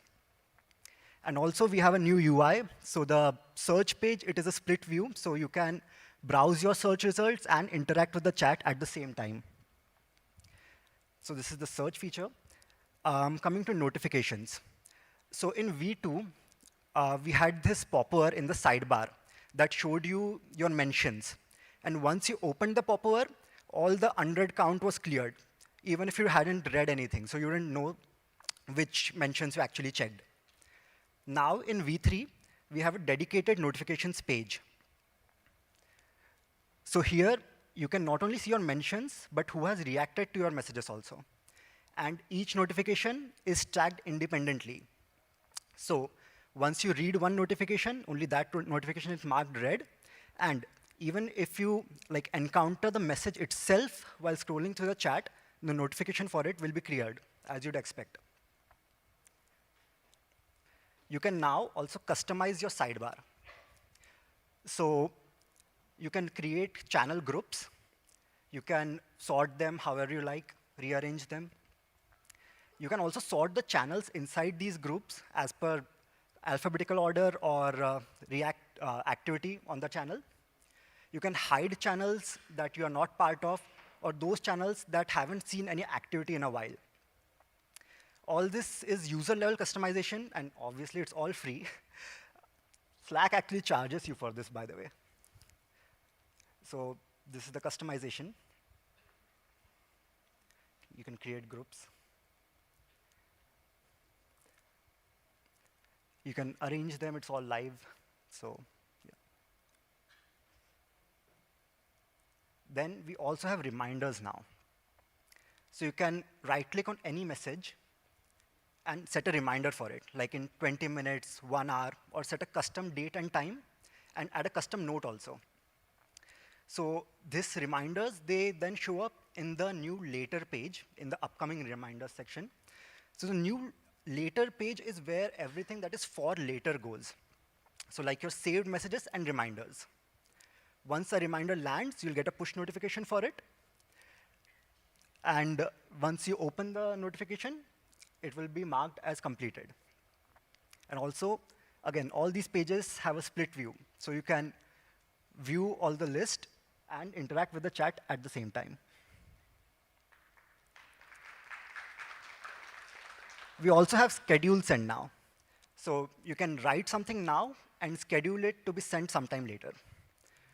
So we have preset options for like today, tomorrow, or if you're writing it on a weekend or a holiday, we'll give an option for the next working day.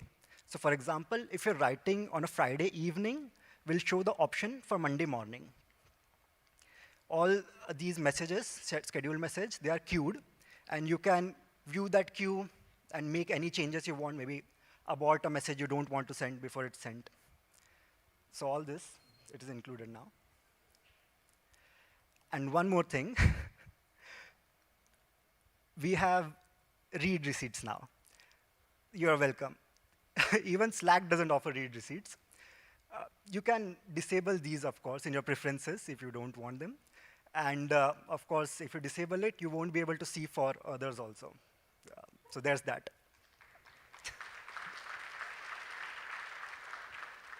Okay, so that was mostly all. We have a lot of little quality of life updates also.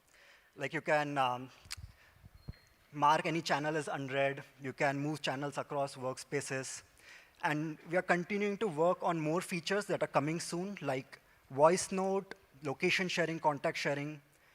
So the V3 beta, it is out now, out today. And the V3 full release is happening on 1st September. So it's time, send a Raven. Thank you.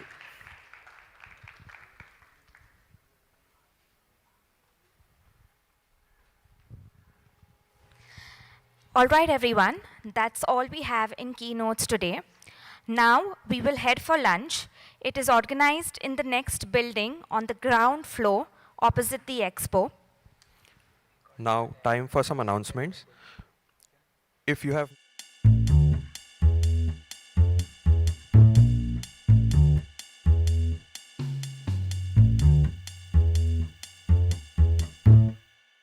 The derivation of Frappe is framework plus apps. Open source has been the cornerstone of Frappe. The first month I joined, I just chose my own product. I've been working on it for almost 7 months now. So I'm still struggling to find a balance between conventional wisdom and experiential learnings. The softwares that your company makes reflects the values that your company holds. Because I work on ERP Next, I also want that ERP Next should be the best product in the world. Hi, I'm Michelle, and I look after the new products at Frappe. I help the team work closely with them, help them identify which features to add, and yeah, I don't know what I do, man. Like, cut this.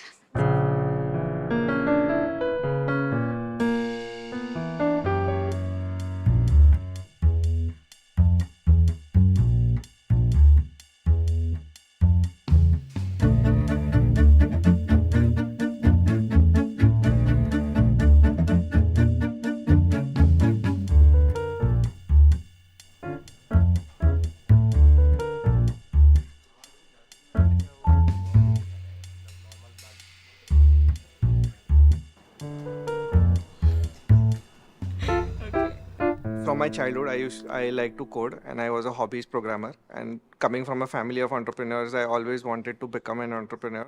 So when I graduated from college and I got a chance to join my family business, they were struggling from an ERP systems implementation. And that is where I saw an opportunity, because I thought I was skilled enough to write a program to maybe write what those people were writing. During that time, it was also the early days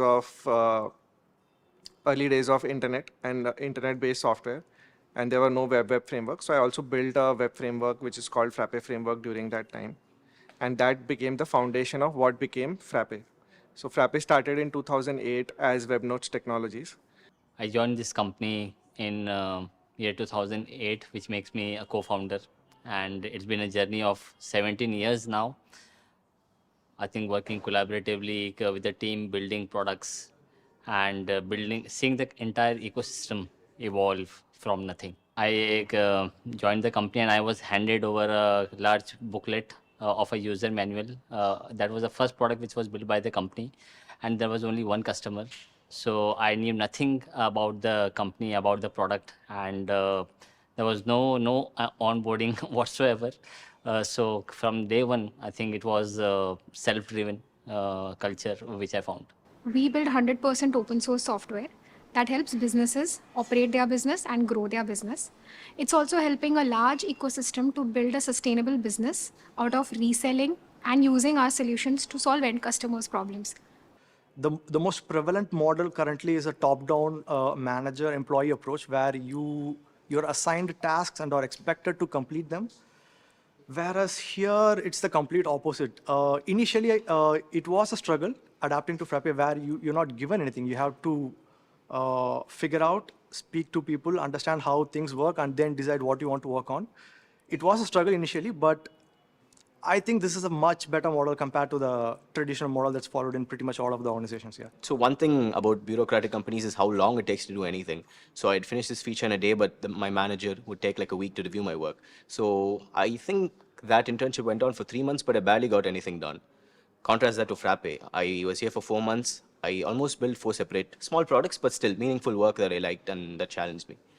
Having been worked in Frappe for 3 years, I've noticed few qualities in Frappe that I like very much. To list a few of them, it would be like the completely flat organization structure. Employees are given complete ownership in decision making to decide on what they want to work on and how much they want to get paid as well.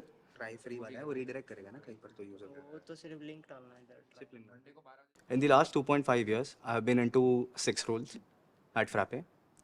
I started as a partner manager, where it was more of partner acquisition back then. Then we had a team called as SMB, where we were focusing on small size customers. Then I was focusing on India West as a territory, along with Path. Then I got the opportunity to manage Europe as a territory.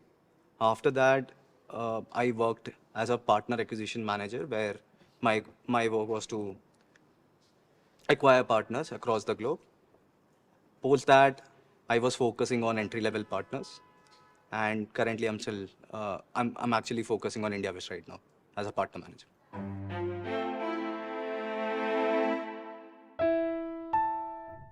Frappe believes in building products that give power back to the users.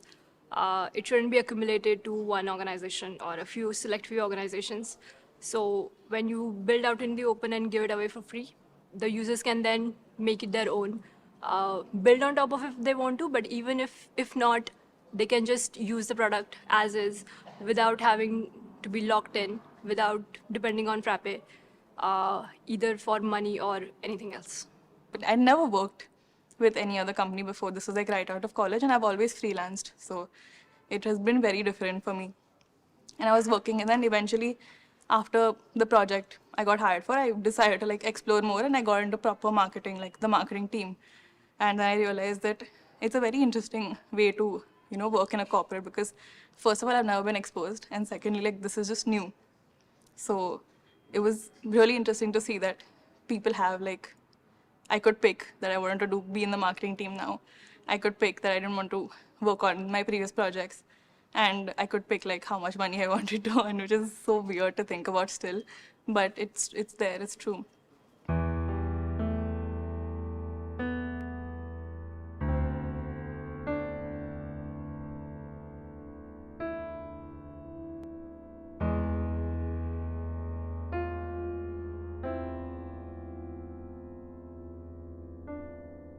So I started building, I wanted to build a product, and since we were already building an ERP system, we decided to make that as the main product in 2010. We called it ERP Next, which was it was available as a $10 domain, erpnext.com, nobody had taken. So that is why the name ERP Next. And from there, we started a very organic journey in building this very complex and massive software that it has become today.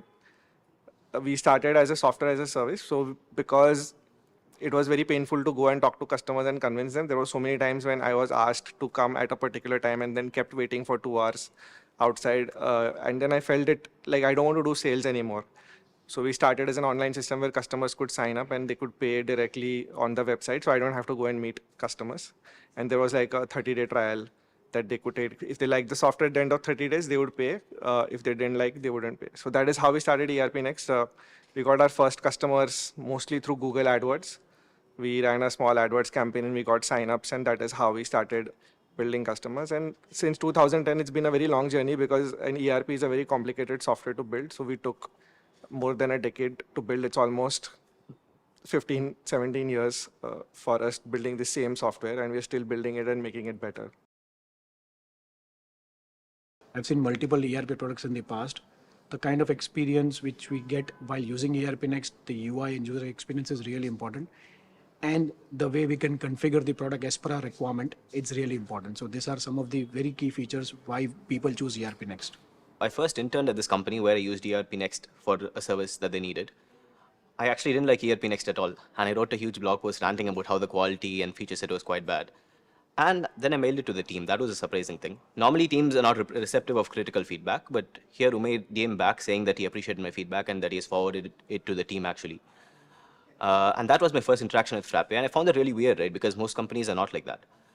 A couple years later, I applied for an internship just because I wanted to expand my technical skills. And again, Frappe is very unconventional in the sense that I'm in high school, so most companies wouldn't even consider me for an internship. But Frappe actually considered me. We went through an interview process, and I was in for an internship.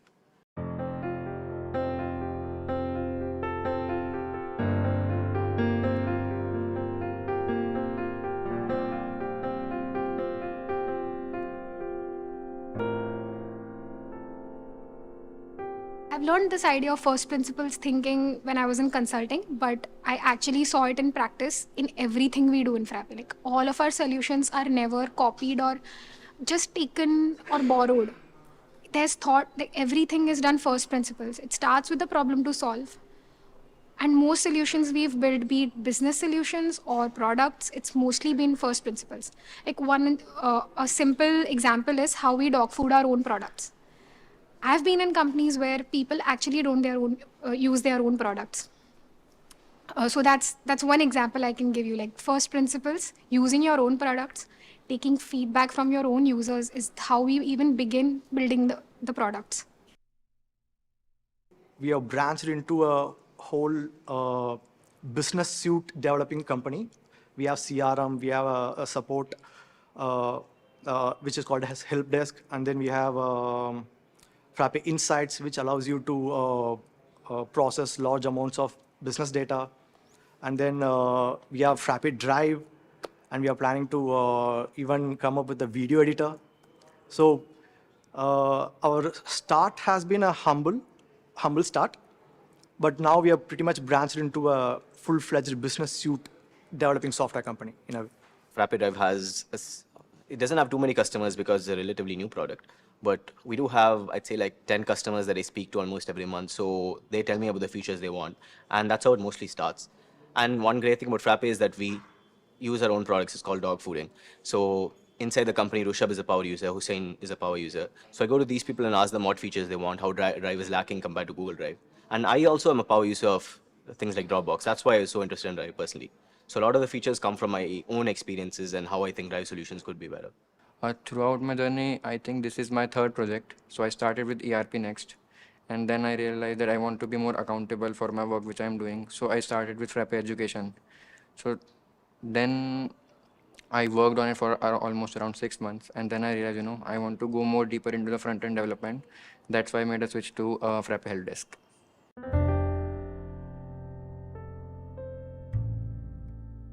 So I've often been asked this question about why open source. And this is one of the things that makes us very unique in the software industry. For me, this idea of open source is very natural. Like I don't have one specific reason why we are doing open source. Maybe in the heart, I wanted to build something that would last a very long time. And when I was introduced to open source software through the Python programming language, I realized that Python had everything that .NET and Java, the other platforms had. And it was available for free, and it was built by a team of global community members. Like there wasn't a company behind it, but there were a lot of volunteers who were building this software. Obviously, they were paid by various companies where Python programming language was used. And that gave me this very clear insight that if a software is good and available for free, then why would people ever pay for it? So for that reason, it was always very clear to me that if I have to write software or if I have to build a software company, it has to be based on open source software. Initially, we didn't realize that open source has a community aspect, which we realized much later. And because we were in India, there was no real open source awareness or community, or there was very little awareness and very little understanding of how open source software is built. One of the big challenges in open source is that because you give away the software for free, it's harder to build a sustainable business because people could download your software and use it for free themselves. And this is where our hosting services came in. Because we had a hosted version that people could host with us where we provided support and warranties. That is why we started getting customers.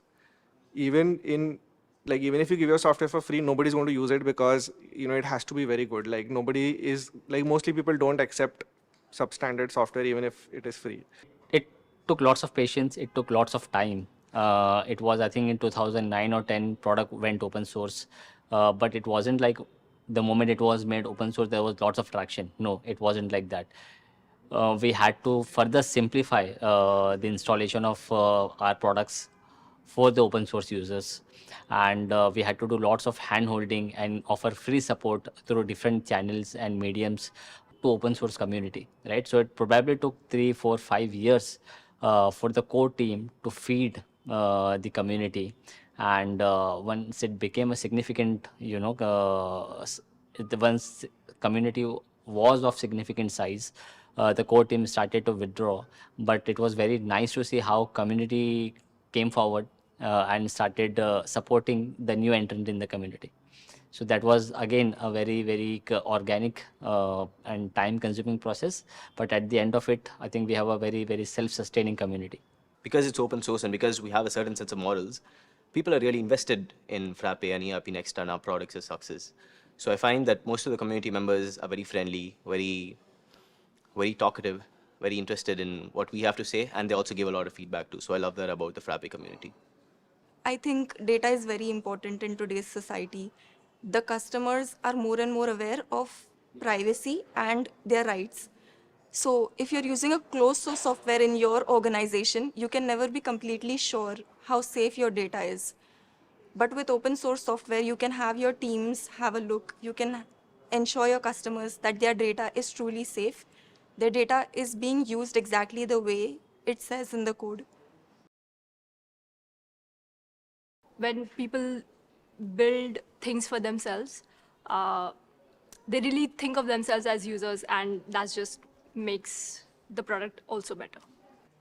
The strength and the conviction to give away your work for free gives you a certain liberated feeling that you don't get anywhere else. In a capitalistic world, you don't get to see that kind of behavior, but it somehow worked out for us.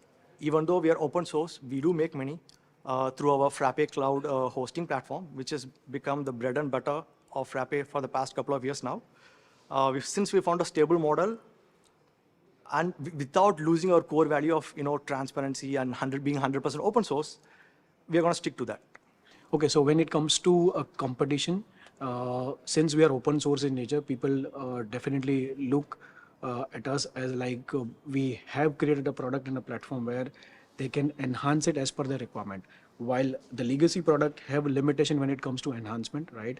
There are some strict version upgrades and system updates which they don't do. They ask their customers to be stick on their older versions. They don't allow to migrate to newer versions because of the cost constraint and different constraint as well. Here, since the version upgrades and system updates are free of cost, people can easily migrate to a newer version. That's one of the biggest pain points which enterprises faces at this point in time. Also, the nature of the product is highly configurable, as I said, right? It allows them to, define their journeys, workflows in the product as per their requirement. This is also very important.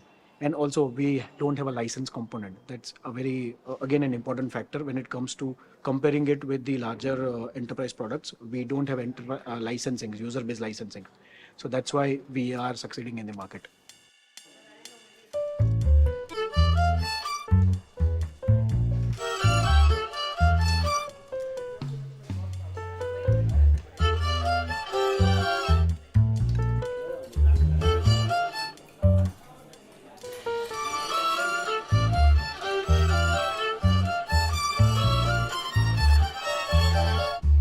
So Frappe is a company, for-profit company, and Frappe makes money. But the primary reason why Frappe exists is not money. That is one very interesting perspective, because if your company exists solely for the purpose of making money, then it becomes a very utilitarian entity. Then you only do things if they are valuable. But like if you really want to have fun, then you don't do things that are always utilitarian. Like you do things you want to do and you feel you genuinely interested in doing. It gives you joy, it gives you happiness, it gives you fulfillment. Like, so being a not hardcore capitalist company gives us this ability to expand our work into things that we really like to do and we are not forced to do. So while we have not taken away capitalism, because that is how the world works from capitalism. You want food, you want anything in the world, you have to put money on the table. So we are not taking away capitalism, we are just not making it primary. Most open source business software makes money through one of these three models. Either they have a enterprise edition of which is paid, which is not open source like Odoo, um, or they have an enterprise support package like Red Hat, or they have a SaaS pricing which is based on per user, or it could be based on some other parameter. But we ended up not choosing any of these three. We chose to be 100% open source, which means all our products entirely are free and open source by default. And how we currently make money is by offering superior hosting for our products. So any open source product needs a reliable, scalable, secure hosting, and we've built Frappe Cloud to deliver exactly that. And that's why we see this growth happening on Frappe Cloud, because customers and partners are choosing Frappe Cloud and no other hosting alternative for hosting Frappe apps. Frappe Cloud is such a platform where it becomes very easier for you, and at a click of few buttons, you can install applications like you install on your phones. We believe that maybe 1 in 4 or 1 in 5 people who use our products use our cloud, but that gives us enough revenue to sustain our team of engineers and business people, and we also, and also become a growing and profitable company.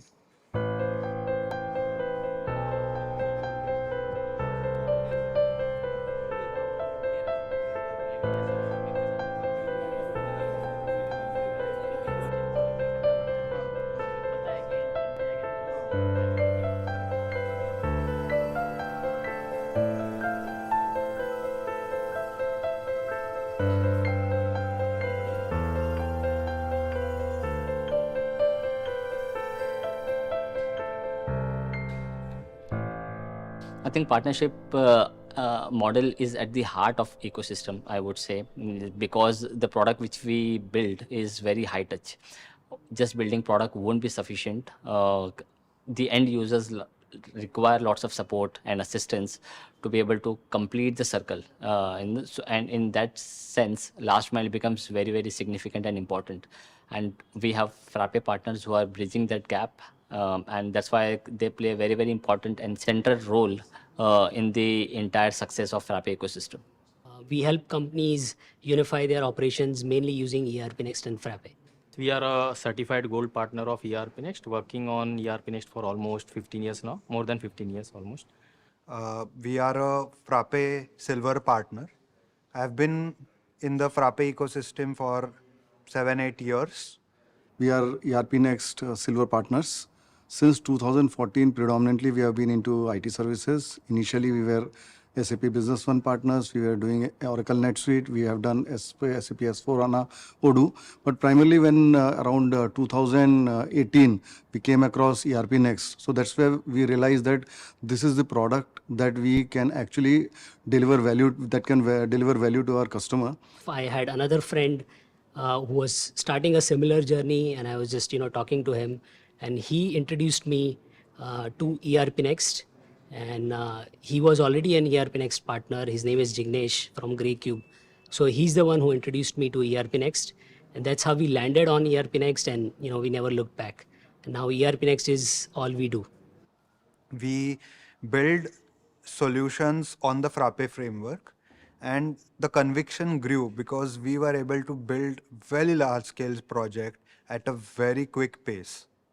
So I started as a single man service provider, and today we are a team of 15, and it has always been organic. There has never been a push from Frappe or any of the founding members or other members of Frappe that okay, Manan, you should get into the partnership program. It was also an organic moment, at the right point. I thought that, okay, now Frappe partnership makes sense. And that is when I entered into a partnership, a formal partnership with Frappe. During our implementation journey with Frappe, we have also on our own developed our products or the modules, which are the supplier portal module. Second is the MRP, material requirement planning. Another is the sales forecast we have developed. And in last Frappeverse, I presented about the dispatch automation using the QR codes. So first thing which is very important for us is we empower our partners. We make sure our partners succeed. We make sure all the quality parameters which we have defined for our partners, they met all the parameters. whenever a new partner gets onboarded, we make sure they have their right processes in place when it comes to how to do right business. There, we already define their business processes in terms of how they can do well business, being a partner, being a Frappe partner, and the journey, like starting from an entry partner to a gold partner, we enable them to at each and every stage of their journey, and we make sure they succeed. This is what we, as a Frappe, we play a role for our partners. ERP Next community was in the early days, it was just a user or the companies who are using the ERP Next and the provider. Provider means, I mean to say, the Frappe technology who was providing a product. There was no stand or there was no place of partners. But the way you designed the Frappe partner program, that gave us chance to become one of the important stakeholder in the overall ecosystem. And now partners have an equal say like OEM or like the users. So yes, partner ecosystem has grown very well in the last couple of years, and the kind of efforts Umair and the team is putting up for spreading out the partnership program is tremendously good. So it's doing well. If I'm a customer, I can maybe add more value as a partner too, right? So that's how I applied. I spun off a company. I'm working with Chinmay again, and we have now spun off a company, and I'm a very new partner to the Frappe ecosystem. But I'm well conversed with the whole ecosystem because I've also taken Frappe developer training, right? So I know that, what are the innards of the framework, and I feel that I can add a lot of value now. So I'm now a partner. Quickly set the context. So far, we have avoided even saying the word. We call it the M word because it's supposed to be like the name that can't be spoken. And the connotation is like when you use the word manager, it brings your typical corporate kind of organization where a manager is going to tell you what to do, when to breathe, when to use the toilet. But that is not the connotation that we want to bring in. I think managers have other things they can do, like give feedback, help you out with things you don't want to do. Like if there are certain things that you don't want to do, you can get a manager to help you with that.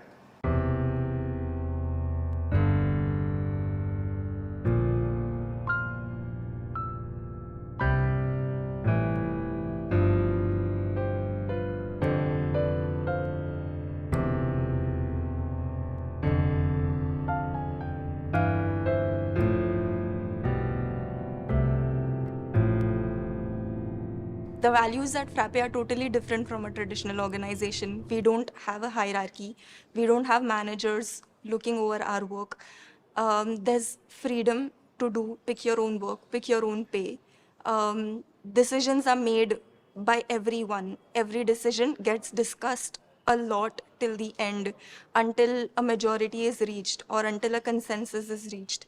And that makes you feel more involved in the process. That gives you a sense of ownership, and that sense of ownership unlocks something in you wherein you, for me, I no longer look at myself as just a product engineer. I think of myself as a businesswoman, and my product, Frappe Learning, is my business. That has been unlocked only because of the culture at Frappe.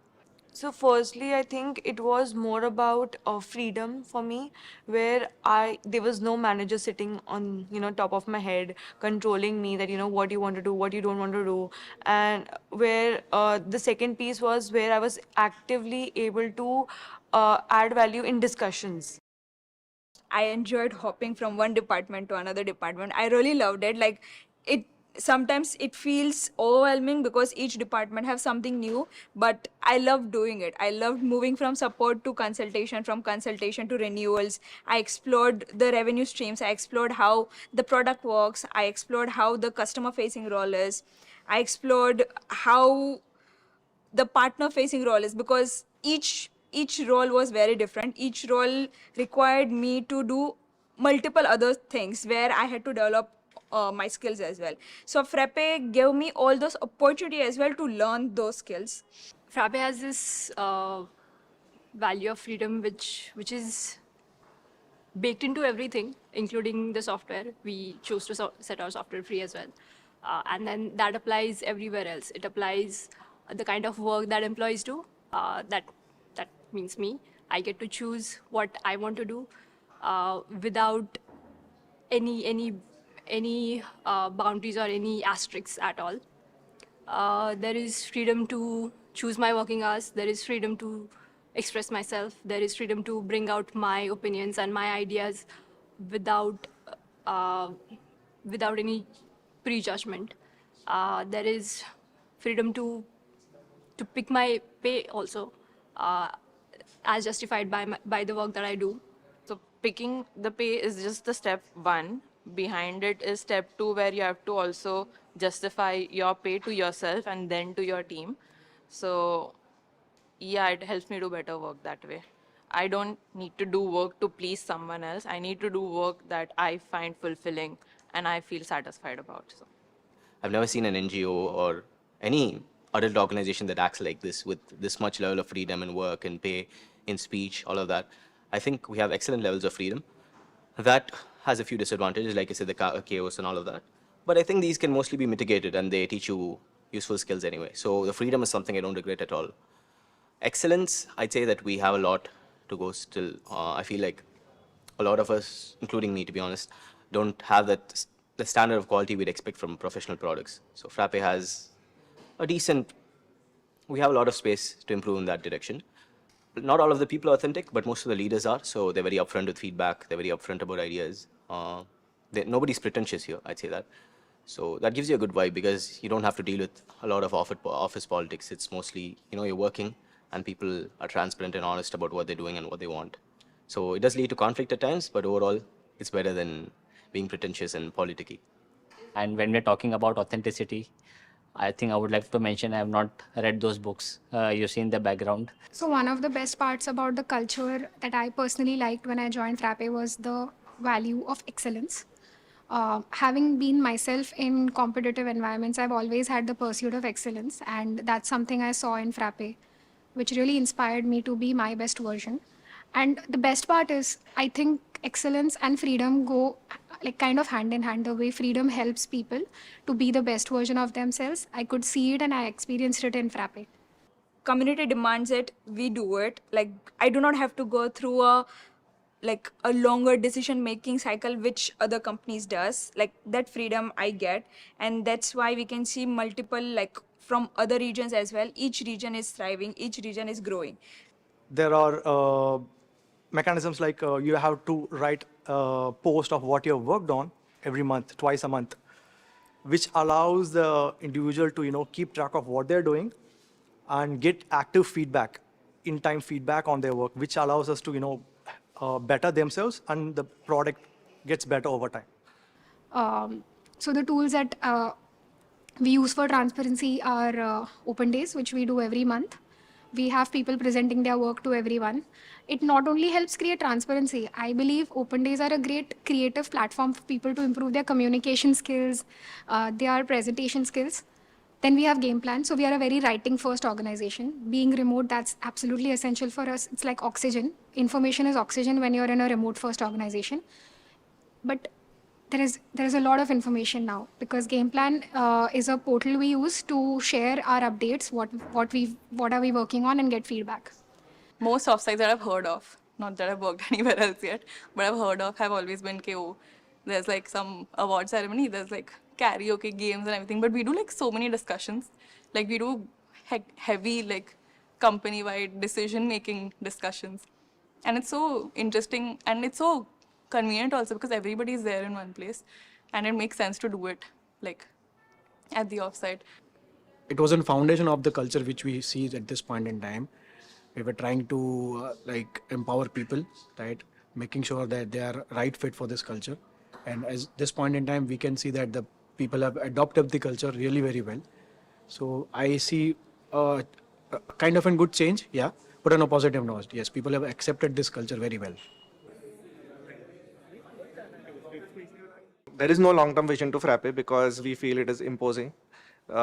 Frappe is whatever the people who work at Frappe want it to become. And it is just a culmination of the individual goals of every person. But my personal goal for Frappe is to be one of the great software companies of the world. We should be competing with the Googles and Microsofts of the world. So I think that's a very aspirational dream. It does sound a little delusional, but most delusional dreams are the best ones to follow. My dream for Frappe is I want to help at least build a company where we have this set of people who are highly collaborative, but at the same time have their own opinions. See, I don't have a dream for Frappe, I think, but what I feel is Frappe should be that company known for its uniqueness, and yeah, all the cool stuff that we build, it should be genuinely world class, and it should have soul in it.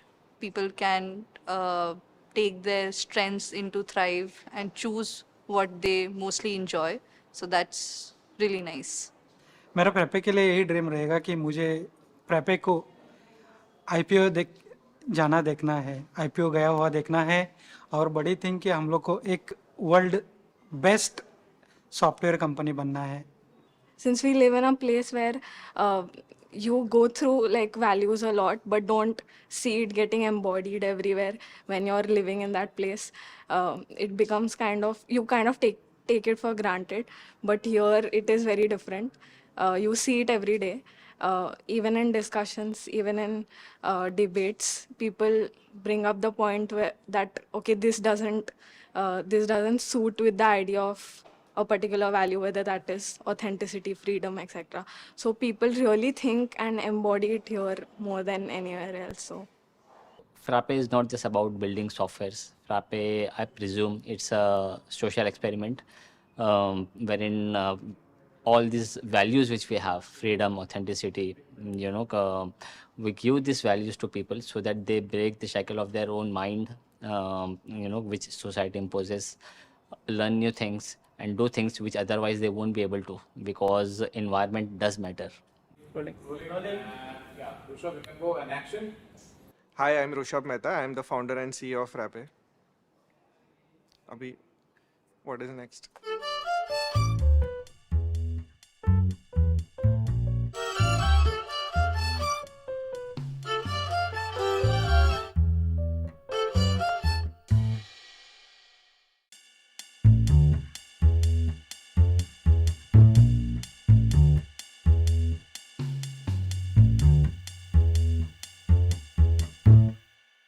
The derivation of Frappe is framework plus apps. Open source has been the cornerstone of Frappe. The first month I joined, I just chose my own product. I've been working on it for almost 7 months now. So I'm still struggling to find a balance between conventional wisdom and experiential learnings. The softwares that your company makes reflects the values that your company holds. Because I work on ERP Next, I also want that ERP Next should be the best product in the world. Hi, I'm Michelle, and I look after the new products at Frappe. I help the team work closely with them, help them identify which features to add, and yeah, I don't know what I do, man. Like, cut this.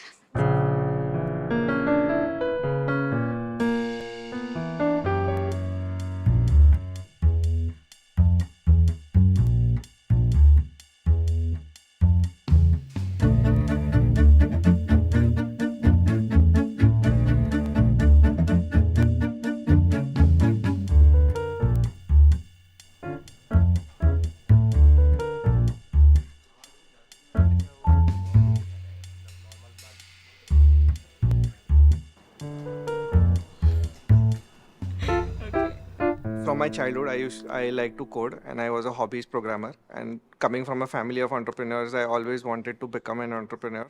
So when I graduated from college and I got a chance to join my family business, they were struggling from an ERP systems implementation.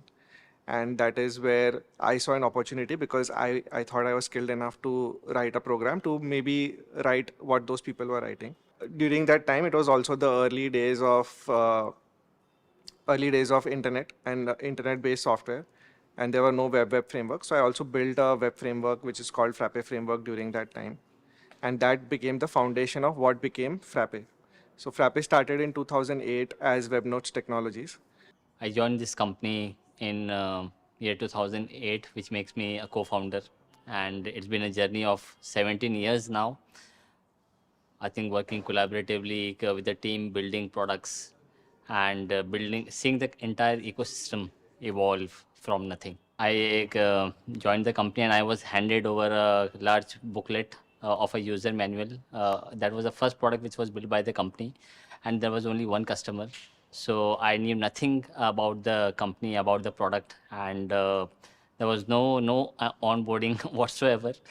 So from day one, I think it was self-driven culture which I found. We build 100% open source software that helps businesses operate their business and grow their business. It's also helping a large ecosystem to build a sustainable business out of reselling and using our solutions to solve end customers' problems. The most prevalent model currently is a top-down manager-employee approach where you're assigned tasks and are expected to complete them. Whereas here, it's the complete opposite. Initially, it was a struggle adapting to Frappe where you're not given anything. You have to figure out, speak to people, understand how things work, and then decide what you want to work on. It was a struggle initially, but I think this is a much better model compared to the traditional model that's followed in pretty much all of the organizations here. So one thing about bureaucratic companies is how long it takes to do anything. So I'd finish this feature in a day, but my manager would take like a week to review my work. So I think that internship went on for 3 months, but I barely got anything done. Contrast that to Frappe. I was here for 4 months. I almost built 4 separate small products, but still meaningful work that I liked and that challenged me. Having been worked in Frappe for 3 years, I've noticed few qualities in Frappe that I like very much. To list a few of them, it would be like the completely flat organization structure. Employees are given complete ownership in decision making to decide on what they want to work on and how much they want to get paid as well.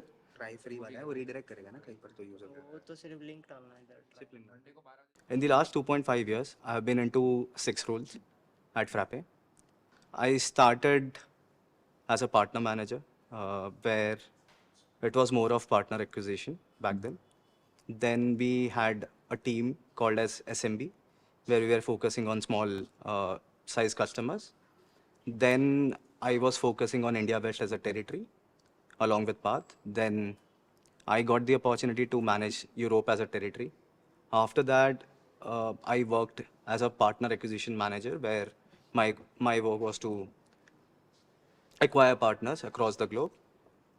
Post that, I was focusing on entry-level partners, and currently I'm still I'm actually focusing on India West right now as a partner manager.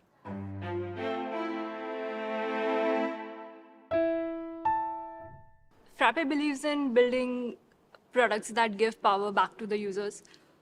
It shouldn't be accumulated to one organization or a select few organizations. So when you build out in the open and give it away for free, the users can then make it their own, build on top of it if they want to, but even if not, they can just use the product as is without having to be locked in, without depending on Frappe, either for money or anything else. But I never worked with any other company before. This was like right out of college, and I've always freelanced. So it has been very different for me. And I was working, and then eventually, after the project I got hired for, I decided to like explore more, and I got into proper marketing, like the marketing team.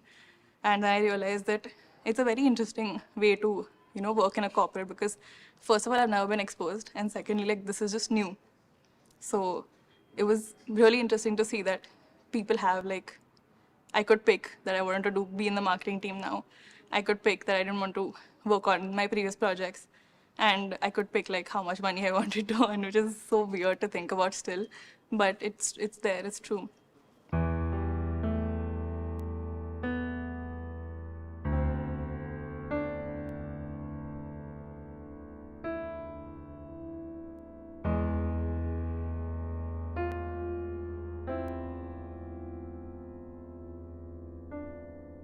So I wanted to build a product, and since we were already building an ERP system, we decided to make that as the main product in 2010. We called it ERP Next, which was it was available as a $10 domain, erpnext.com. Nobody had taken, so that is why the name ERP Next. And from there, we started a very organic journey in building this very complex and massive software that it has become today. We started as a software as a service, so because it was very painful to go and talk to customers and convince them. There were so many times when I was asked to come at a particular time and then kept waiting for 2 hours outside. And then I felt it like I don't want to do sales anymore. So we started as an online system where customers could sign up and they could pay directly on the website. So I don't have to go and meet customers. And there was like a 30-day trial that they could take. If they liked the software at the end of 30 days, they would pay. If they didn't like, they wouldn't pay. So that is how we started ERP Next. We got our first customers mostly through Google AdWords.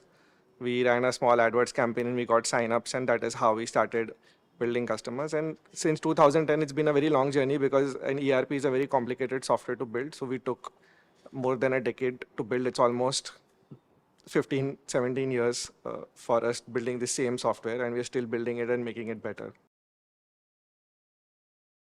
I've seen multiple ERP products in the past.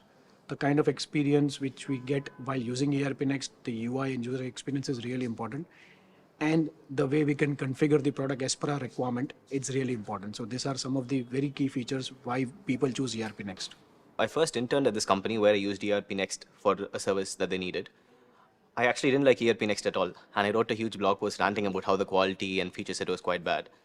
And then I mailed it to the team. That was a surprising thing. Normally, teams are not receptive of critical feedback, but here Ume came back saying that he appreciated my feedback and that he has forwarded it to the team actually. And that was my first interaction with Frappe, and I found that really weird, right? Because most companies are not like that. A couple years later, I applied for an internship just because I wanted to expand my technical skills. And again, Frappe is very unconventional in the sense that I'm in high school, so most companies wouldn't even consider me for an internship. But Frappe actually considered me. We went through an interview process, and I was in for an internship.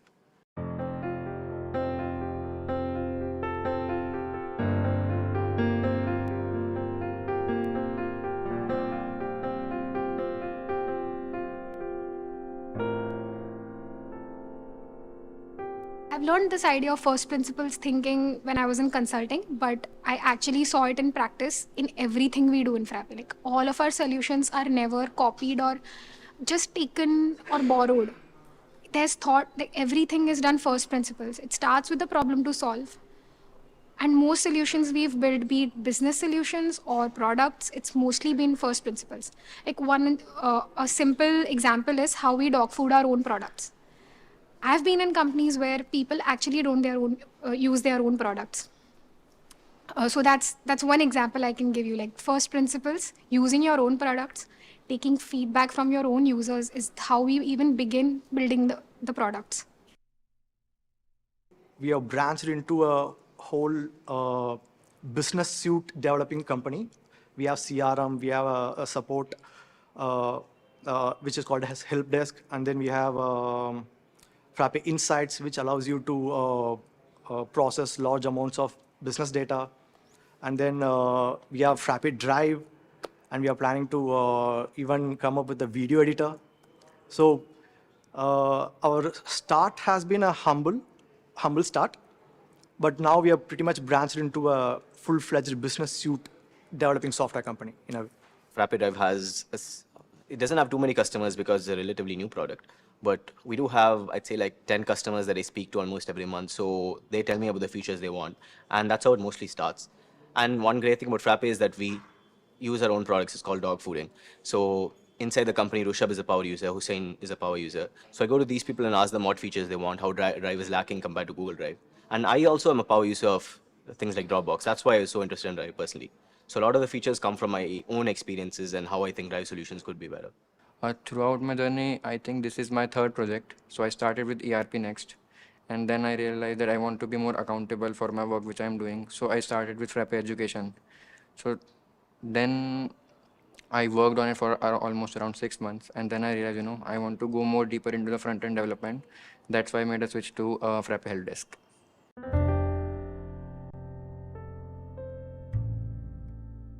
So I've often been asked this question about why open source. And this is one of the things that makes us very unique in the software industry. For me, this idea of open source is very natural. Like I don't have one specific reason why we are doing open source. Maybe in the heart, I wanted to build something that would last a very long time. And when I was introduced to open source software through the Python programming language, I realized that Python had everything that .NET and Java, the other platforms had. And it was available for free, and it was built by a team of global community members. Like there wasn't a company behind it, but there were a lot of volunteers who were building this software. Obviously, they were paid by various companies where Python programming language was used, and that gave me this very clear insight that if a software is good and available for free, then why would people ever pay for it? So for that reason, it was always very clear to me that if I have to write software or if I have to build a software company, it has to be based on open source software. Initially, we didn't realize that open source has a community aspect, which we realized much later. And because we were in India, there was no real open source awareness or community, or there was very little awareness and very little understanding of how open source software is built. One of the big challenges in open source is that because you give away the software for free, it's harder to build a sustainable business because people could download your software and use it for free themselves. And this is where our hosting services came in. Because we had a hosted version that people could host with us where we provided support and warranties. That is why we started getting customers. Even if you give your software for free, nobody's going to use it because it has to be very good. Like mostly people don't accept substandard software even if it is free. It took lots of patience. It took lots of time. It was, I think, in 2009 or 10, product went open source, but it wasn't like the moment it was made open source, there was lots of traction. No, it wasn't like that. We had to further simplify the installation of our products for the open source users, and we had to do lots of hand holding and offer free support through different channels and mediums to open source community, right? So it probably took 3, 4, 5 years for the core team to feed the community, and once it became a significant, once community was of significant size, the core team started to withdraw. But it was very nice to see how community came forward and started supporting the new entrant in the community. So that was again a very, very organic and time-consuming process. But at the end of it, I think we have a very, very self-sustaining community. Because it's open source and because we have a certain sense of morals, people are really invested in Frappe and ERP Next and our products' success. So I find that most of the community members are very friendly, very, very talkative, very interested in what we have to say, and they also give a lot of feedback too. So I love that about the Frappe community. I think data is very important in today's society. The customers are more and more aware of privacy and their rights. So if you're using a closed source software in your organization, you can never be completely sure how safe your data is.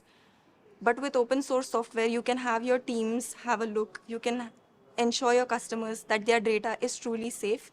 Their data is being used exactly the way it says in the code. When people build things for themselves, they really think of themselves as users, and that just makes the product also better. The strength and the conviction to give away your work for free gives you a certain liberated feeling that you don't get anywhere else. In a capitalistic world, you don't get to see that kind of behavior, but it somehow worked out for us. Even though we are open source, we do make money through our Frappe cloud hosting platform, which has become the bread and butter of Frappe for the past couple of years now. Since we found a stable model, and without losing our core value of transparency and being 100% open source, we are going to stick to that. Okay, so when it comes to a competition, since we are open source in nature, people definitely look at us as like we have created a product and a platform where they can enhance it as per their requirement. While the legacy product have a limitation when it comes to enhancement, right?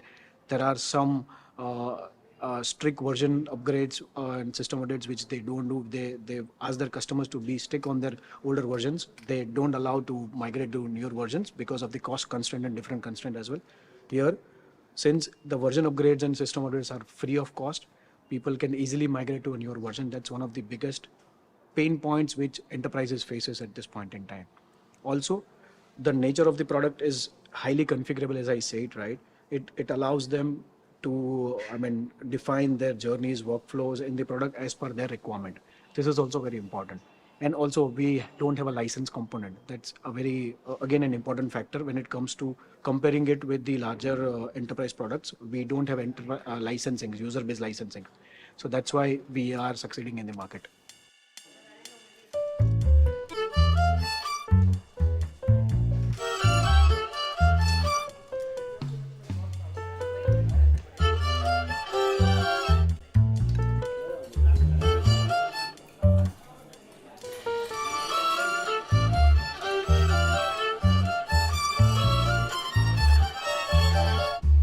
So Frappe is a company, for-profit company, and Frappe makes money.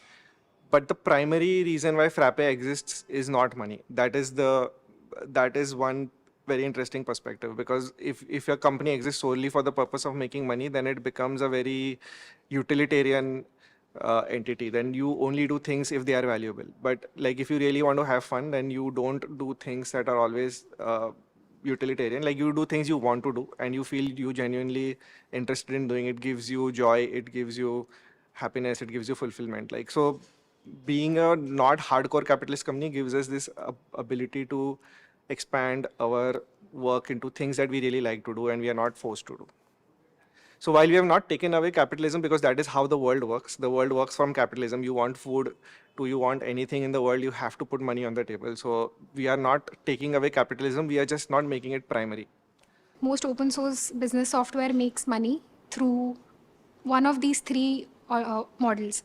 Either they have a enterprise edition of which is paid, which is not open source, like Odoo, or they have an enterprise support package like Red Hat, or they have a SaaS pricing, which is based on per user, or it could be based on some other parameter. But we ended up not choosing any of these three. We chose to be 100% open source, which means all our products entirely are free and open source by default. And how we currently make money is by offering superior hosting for our products. So any open source product needs a reliable, scalable, secure hosting, and we've built Frappe Cloud to deliver exactly that. And that's why we see this growth happening on Frappe Cloud, because customers and partners are choosing Frappe Cloud and no other hosting alternative for hosting Frappe apps. Frappe Cloud is such a platform where it becomes very easier for you, and at a click of few buttons, you can install applications like you install on your phones. We believe that maybe 1 in 4 or 1 in 5 people who use our products use our cloud, but that gives us enough revenue to sustain our team of engineers and business people, and we also and also become a growing and profitable company.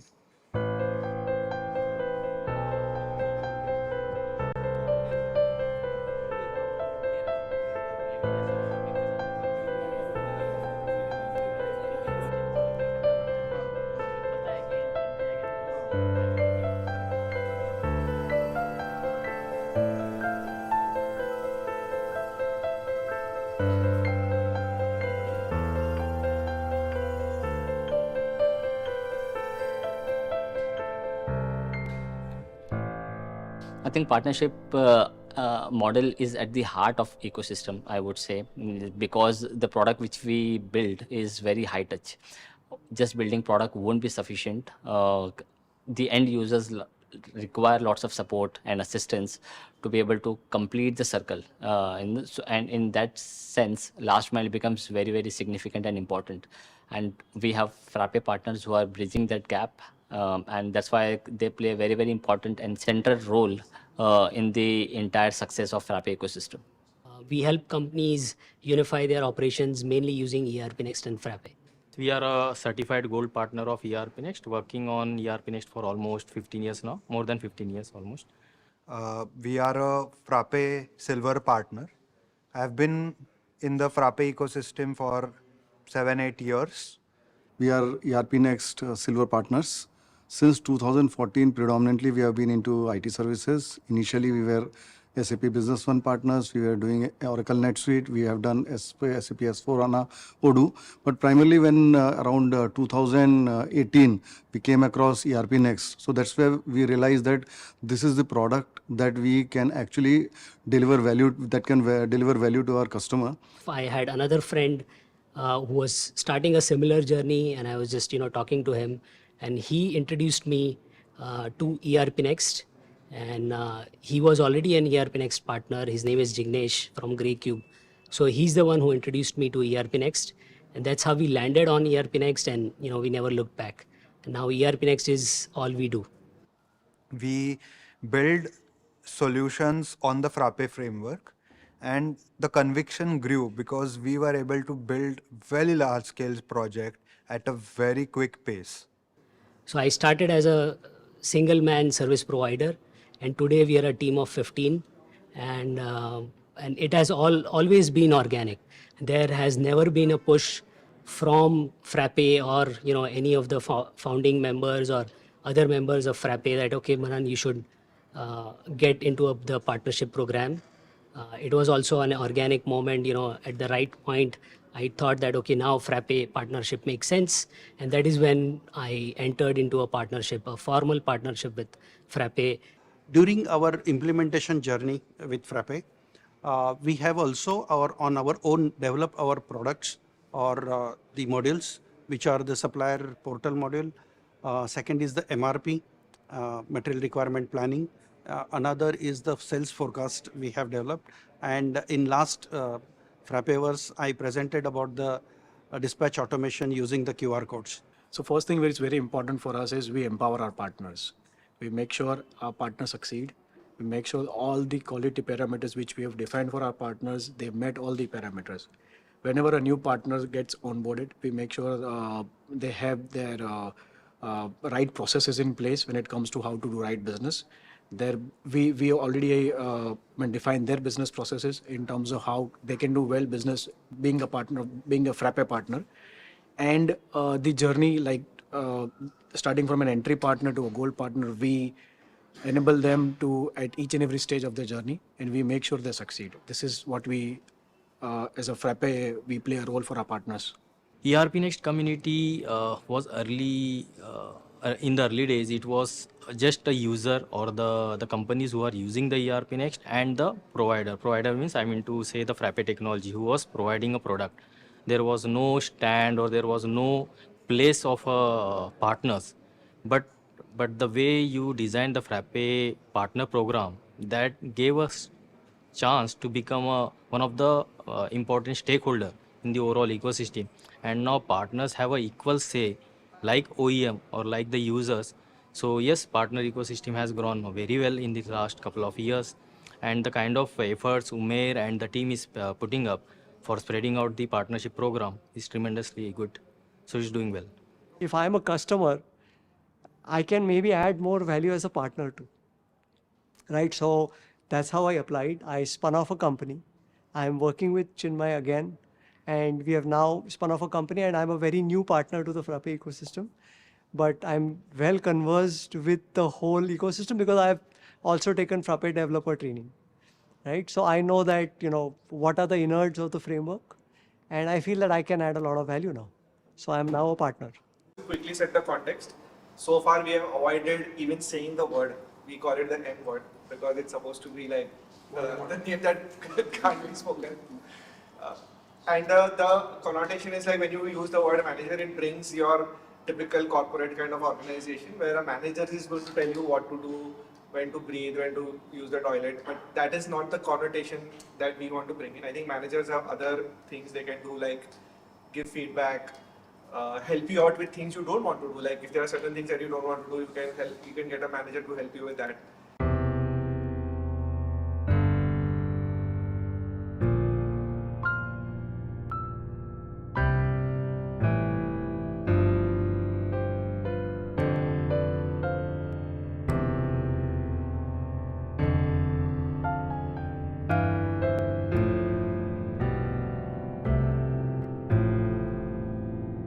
The values at Frappe are totally different from a traditional organization. We don't have a hierarchy.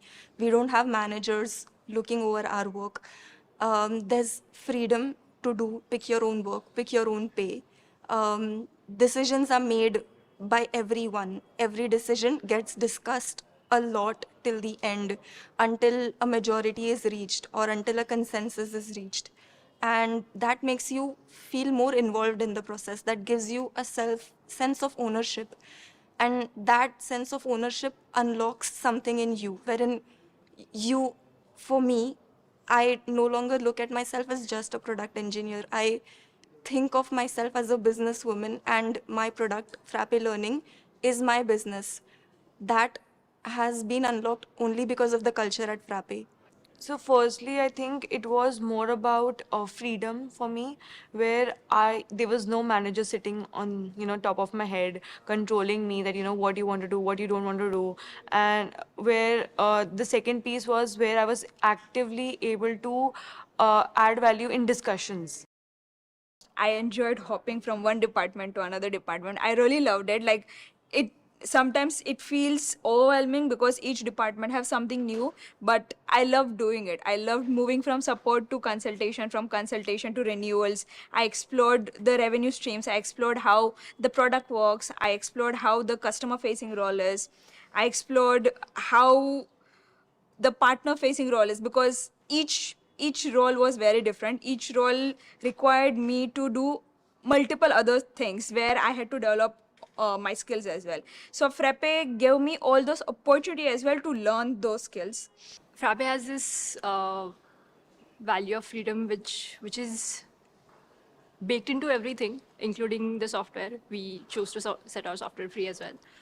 And then that applies everywhere else. It applies the kind of work that employees do. That means me. I get to choose what I want to do without any boundaries or any asterisks at all. There is freedom to choose my working hours. There is freedom to express myself. There is freedom to bring out my opinions and my ideas without any prejudgment. There is freedom to pick my pay also, as justified by the work that I do. So picking the pay is just the step one. Behind it is step two, where you have to also justify your pay to yourself and then to your team. So yeah, it helps me do better work that way. I don't need to do work to please someone else. I need to do work that I find fulfilling and I feel satisfied about. So I've never seen an NGO or any adult organization that acts like this with this much level of freedom in work and pay, in speech, all of that. I think we have excellent levels of freedom. That has a few disadvantages, like I said, the chaos and all of that. But I think these can mostly be mitigated, and they teach you useful skills anyway. So the freedom is something I don't regret at all. Excellence, I'd say that we have a lot to go still. I feel like a lot of us, including me to be honest, don't have the standard of quality we'd expect from professional products. So Frappe has we have a lot of space to improve in that direction. Not all of the people are authentic, but most of the leaders are, so they're very upfront with feedback, they're very upfront about ideas. Nobody's pretentious here, I'd say that. So that gives you a good vibe, because you don't have to deal with a lot of office politics. It's mostly, you're working, and people are transparent and honest about what they're doing and what they want. So it does lead to conflict at times, but overall, it's better than being pretentious and politicky. And when we're talking about authenticity, I think I would like to mention I have not read those books. You've seen the background. So one of the best parts about the culture that I personally liked when I joined Frappe was the value of excellence. Having been myself in competitive environments, I've always had the pursuit of excellence, and that's something I saw in Frappe, which really inspired me to be my best version. And the best part is, I think excellence and freedom go like kind of hand in hand. The way freedom helps people to be the best version of themselves, I could see it and I experienced it in Frappe. Community demands it, we do it. Like I do not have to go through a longer decision making cycle which other companies does. Like that freedom I get, and that's why we can see multiple from other regions as well. Each region is thriving, each region is growing.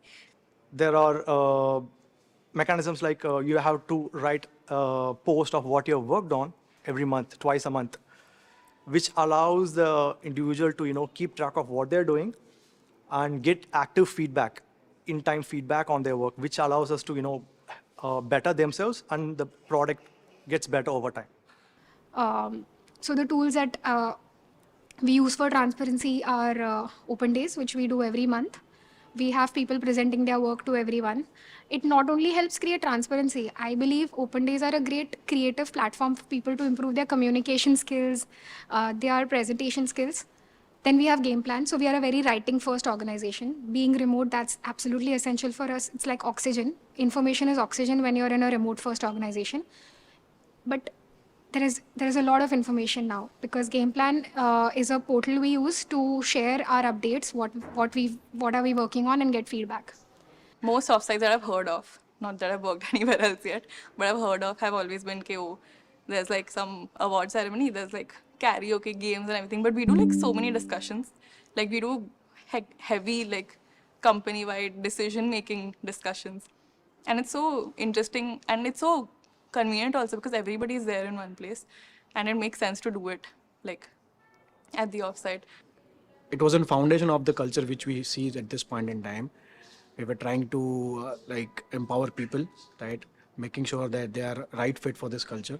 And as this point in time, we can see that the people have adopted the culture really very well.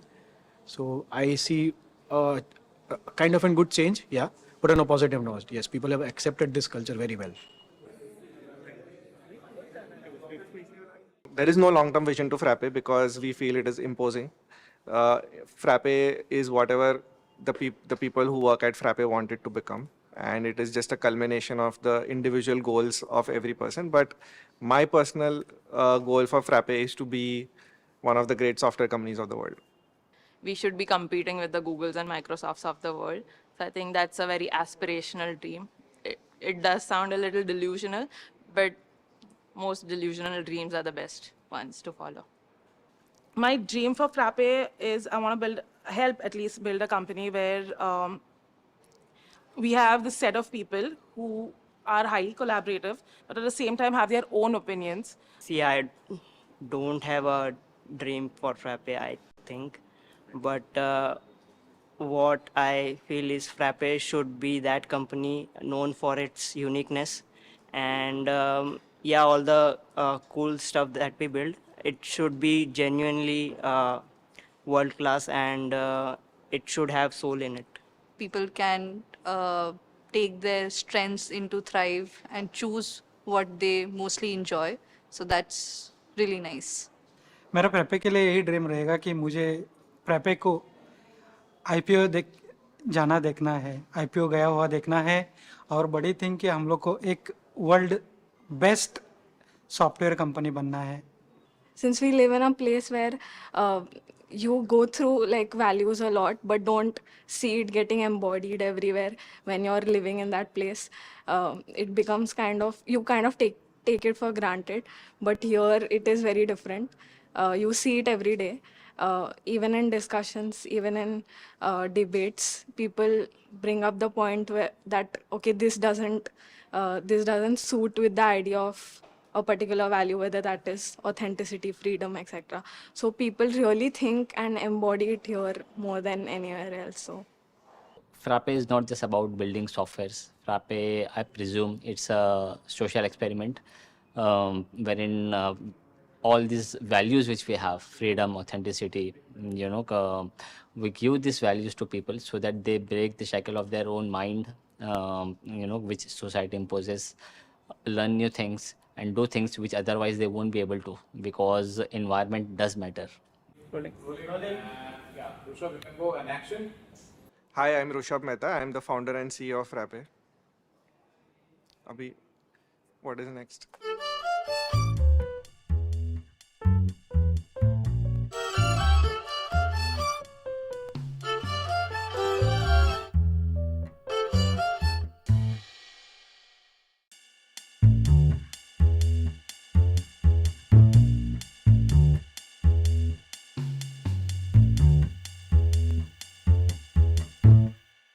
The derivation of Frappe is framework plus apps. Open source has been the cornerstone of Frappe. The first month I joined, I just chose my own product. I've been working on it for almost 7 months now. So I'm still struggling to find a balance between conventional wisdom and experiential learnings. The softwares that your company makes reflects the values that your company holds. Because I work on ERP Next, I also want that ERP Next should be the best product in the world. Hi, I'm Michelle and I look after the new products at Frappe. I help the team work closely with them, help them identify which features to add and yeah, just I don't know what I do, man. Like, cut this.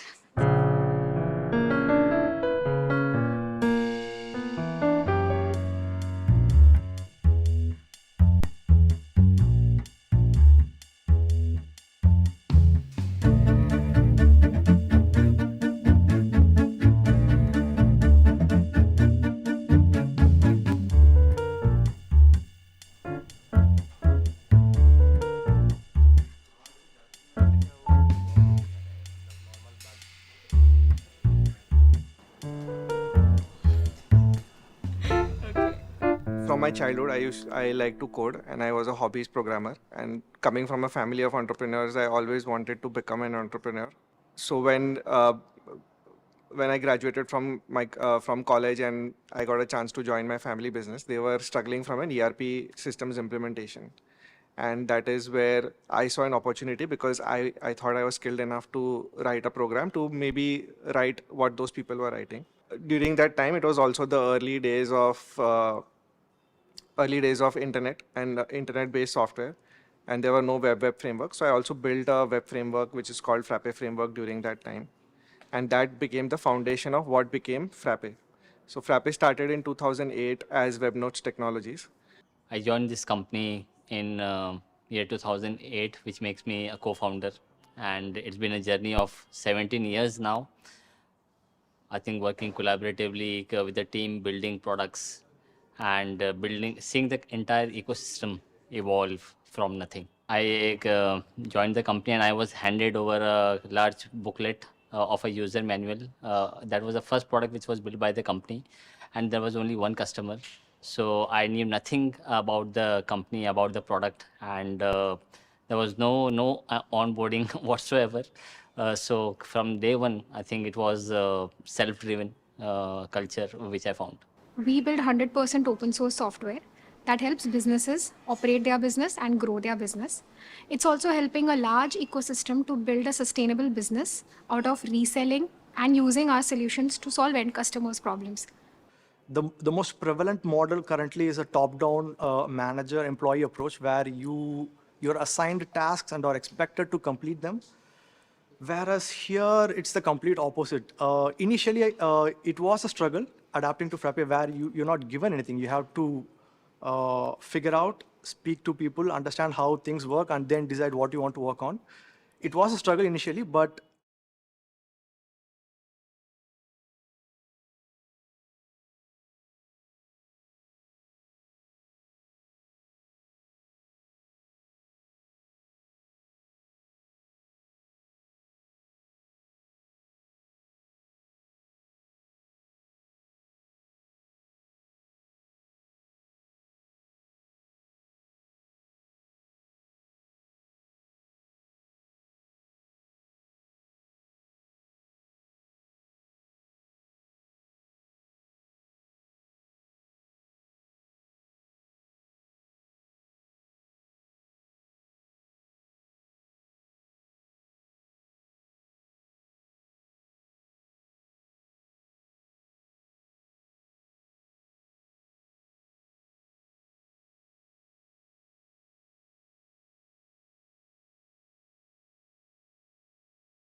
Good afternoon, Frappeverse.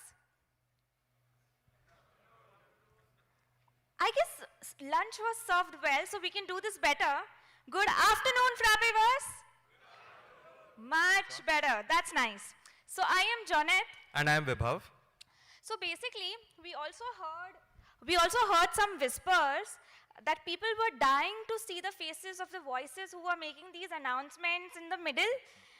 Dying to see, like, hear my voice? Okay, sure.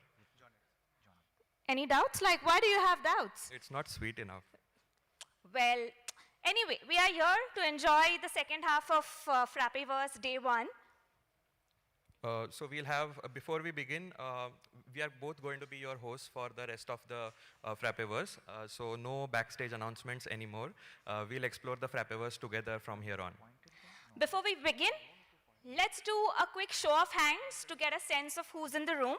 So raise your hands if this is your first Frappeverse.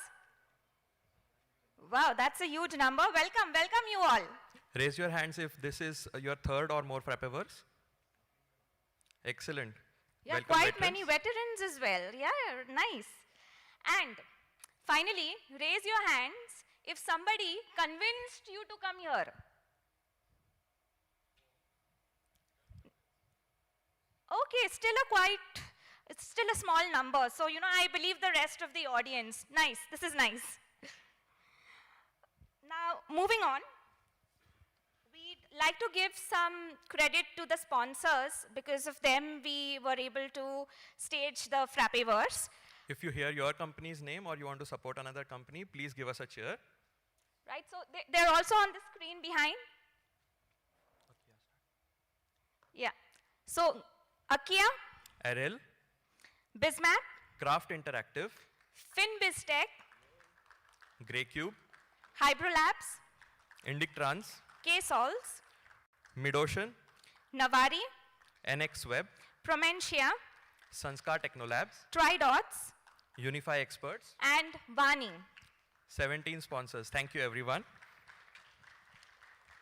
So let's begin. We have a packed second half. We'll start with 5 community talks, and after that, we'll have Frappe Awards, then Frappe Fights, and then we'll end the evening with great music. Right, so let's begin with our first community talk. This is a story that is much bigger than its title suggests. It involves 5,000 workers, 3 tea farms, but one single source of truth. And this just isn't a story about scale, technology, or ERP, but it is also a story about how things change over time and users also evolve. To tell you this story, please welcome Jai Kejriwal from Business That Works. Thank you, Vibhav. Thank you, Joneth. Good afternoon, Frappeverse. Let's have a round of applause and some energy here. What is a single source of truth?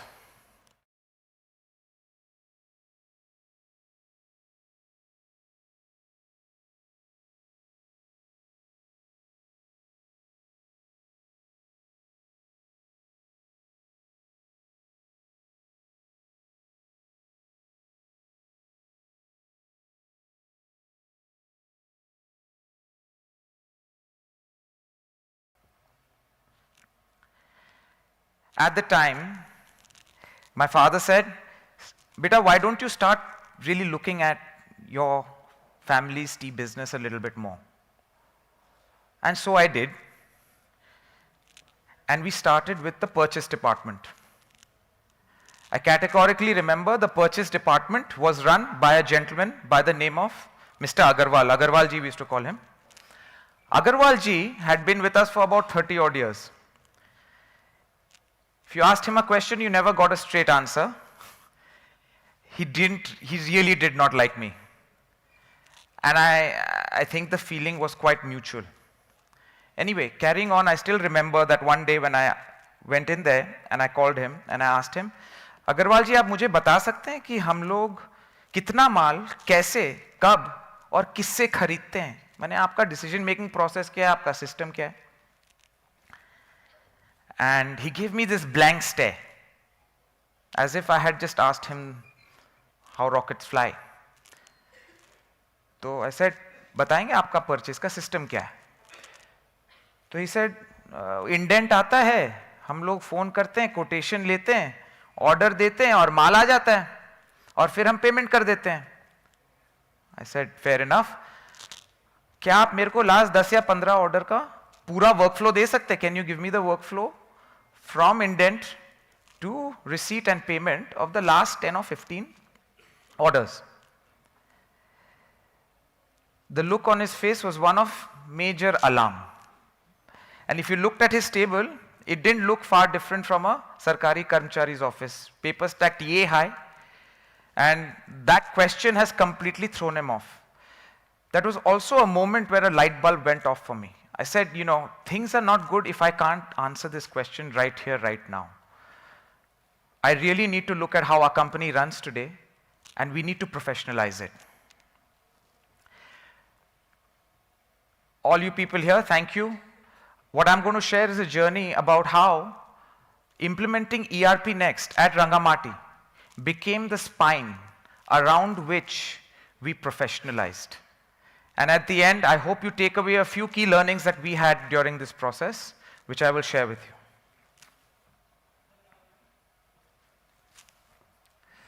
Very quickly,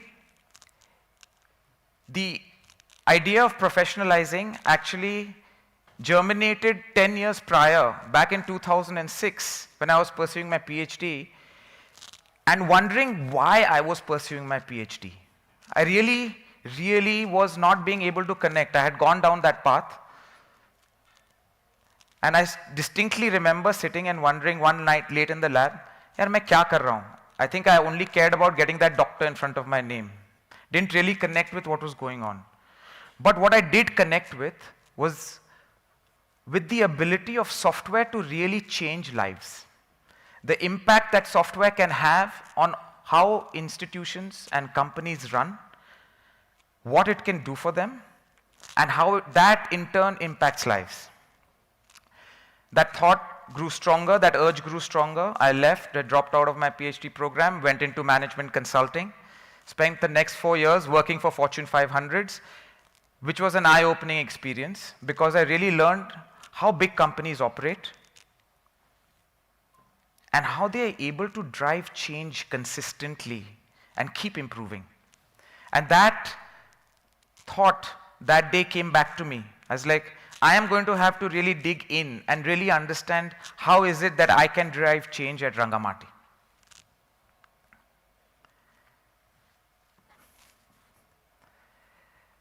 Okay, so how many here have actually been to a tea estate or a tea plantation or are familiar with it? I see a few hands here, here. So let me tell you what tea plantation operations are really all about, right? Unlike, let's say, a typical manufacturing operation, which may have raw materials coming in, processing, finished goods, QC, maintenance, the operations of a tea plantation in India is a completely different beast. And when I say a beast, it really is a beast. We don't really run a factory, we actually run, in fact, not one village, many villages. We have close to 1,500 to 2,000 acres, thousands of workers resident on the farm, and you are required to provide housing, maintain the wells and provide the water supply. You have to run a hospital with a doctor, a nurse, a dispensary, and medicines. You have to run creches and school buses. And this is just the social aspect of the job. We've not even started talking about the business yet. The business involves farming across 1,500 acres. On any given day, there are about 1,000 to 2,000 people working. And they are doing a myriad of different agricultural operations. You're plucking the same bush every 7 to 10 days throughout the year.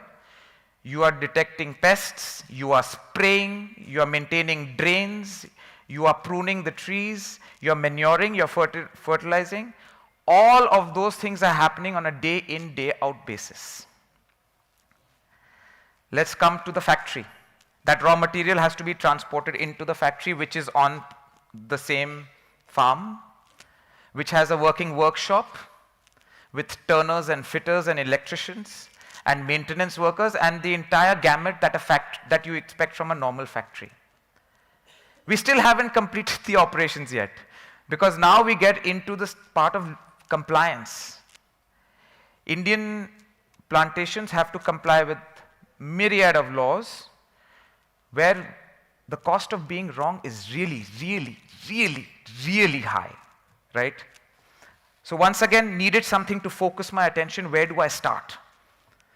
So you go again, we started with purchase, where there was a lot of money flowing through the company, and then we looked at wages, how wages are calculated. Okay. I was in for a rude shock. How many here can actually tell me what that screen looks like?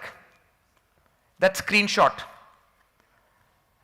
I would be very surprised if you all are familiar with that screen, okay? That is a 1989 or 1990 based DOS operating screen, which is exactly what was running at Rangamati in 2016, right? And that was where 65% of our costs were flowing through. Just imagine, 65% of our costs are a wage screen, and that's going through that DOS screen right there. I looked at that and I was like, oh my God. I had a knot in my stomach. Why? This system is not connected. This system runs on flat files, which are not encrypted. You don't know if the data that you put into the software and the answer that comes out is from that same data. Yes, because by the time it comes to you, it may be a few days late. And there was no way to verify what the actual formulae were. And the wage engine that runs in a tea farm is a very complex piece of software, because it is governed by rules that have been negotiated with the unionized workforce. You cannot get that wrong. Just to audit this, when we started looking at it and we wanted to audit it, we could not make any real progress. So that's where we were. So like anyone else, I said, let's just go for the simplest solution, which is the one which everybody uses. So we looked at the industry standard at that time for tea plantations, and we got something that was maybe at most one generation ahead, like a Visual Basic or Delphi kind of software-based system, which also only ran on the desktop. It was not networked, not connected. And I realized at that moment that the only choice I really had was I'd have to build something on my own, right? And that's where my journey with ERP Next starts. Picking ERP Next was actually not a very difficult decision even at that time. So you're thinking about 2015, 14, something around that, where we start dabbling with online options for software. The first choice was to look at SAP. We contacted a SAP partner, and he said, roughly estimate that 1% of your turnover is going to go in our licensing fees, and that was a non-starter right there. So we looked at the next best options. I was looking for something open. Coming from a software background, I knew there was a lot of work happening in the world of open source. And there were really only two options. At that time, it was Open ERP and ERP Next. Open ERP is now better known as, anyone? Odoo, yes. But when we looked at that, we had some very simple criteria. We wanted some of the stock modules out of the box, like buying, selling, stock, inventory, accounting. But what we really wanted was to be able to see if it could handle the complexity of the custom operations that we needed to track very well. And when we started looking at that and evaluating our options, picking ERP Next became very, very easy. The first thing and the most important thing, it was open. You knew exactly what was going on. You had access to going to the Git repo and looking at the source code. Very, very important. The UI was way leaps and bounds, even at that time, better than its peers. So this tradition of improvements that we see It's just built into the DNA of how Frappe works and how ERP Next is, because it's been there and it's been consistent since 2015, at least since I've been in the ecosystem. I felt a sense of great pride that it was Indian and open. I mean, how many times I remember my father asking me, yeah, round of applause for that. I still remember my father questioning my choice, saying, बेटा तुमको कोई software लेना जिसके लिए कोई charge नहीं कर रहा है पैसा, ये कैसे चलता है? And explaining the concept of open source. Most importantly, you'll see there's a screenshot of one of the question answers that I had with Rushabh and the team, because I used to write back and forth a lot. So you had someone who was so passionate and so invested that you would get replies from the founding team. And even back then, Frappe was able to communicate how passionate it was about building a world-class product. And that really resonated with the way Rangamati values and tries to build or make the world's best teas. So from a value perspective, I found that the alignment was real. And we said, okay, if we can build the wage module here, we will be good to go. Today's talk is centering around really the wage module, although we have built a full-fledged system, because I want to just talk about how complex this piece was back in 2015. So we'll just take a look at our most common operation, which is harvesting, or we call it plucking the leaf in the tea estate, right? So every bush is harvested every 7 to 10 days throughout the year, right? And you have close to 1,500 to 1,600 people doing this daily. Depending on the season, the base task which has been negotiated with them through our industrial agreements is set. If you go above that task, there's an incentive. You go below the task, there is a disincentive. This task changes based on the harvest interval. So if you harvest in 7 days, the task is different. If you harvest on 8 days, the task is yet different again, and so on and so forth. If you harvest using a machine and not your hand, the task is different. If you harvest using a device which is manual but not hand, the task is different again. Now you take this kind of complexity and you take it across all the agri operations that we have to run, whether it is drainage, drain cleaning, all of that, and you get a very, very complex system. If we could have solved this problem, we would have been good to go. And solve we did.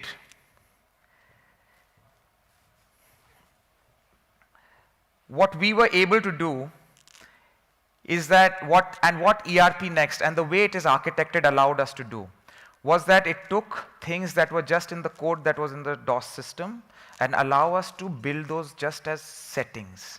So because settings could have conditions and complex conditions, we could now take the complexity out of the code itself, because that was the same, and essentially build our entire wage logic largely through taking the variables and putting them in the settings. Now what you had a system which was easy to check, easy to update, easy to audit, and we knew that we were on the right track. So how does wage run today for us? On any given day, we have about 5,000 people working. They work through biometric devices. Their attendance comes in, it's logged. The wage cycle differs, it's weekly or bi-weekly depending on where the farm is. That gets compiled. A pay sheet is generated, which gets logged into the bank, and out goes the payments, right? Every single rupee with an audit trail, we know exactly what's going on, and we have very, very tight control over how the system runs. We have almost 90 different screens. The reason for that is we have a myriad of different compliances, from factory inspector to labor inspector, to the way the GM wants to see it, to the way the report needs to be seen and audited by various group of stakeholders. And all of this has been built thanks to the way ERP Next allows you to easily build and customize and integrate with their core modules. The vision was delivered. We have a single source of truth across our field, factory, wages, sales, purchase, accounts. Today, I can proudly say that data drives every single one of Rangamati's decisions. We have it right there on our fingertips. I can log in, click, and know exactly what's happening as of this moment.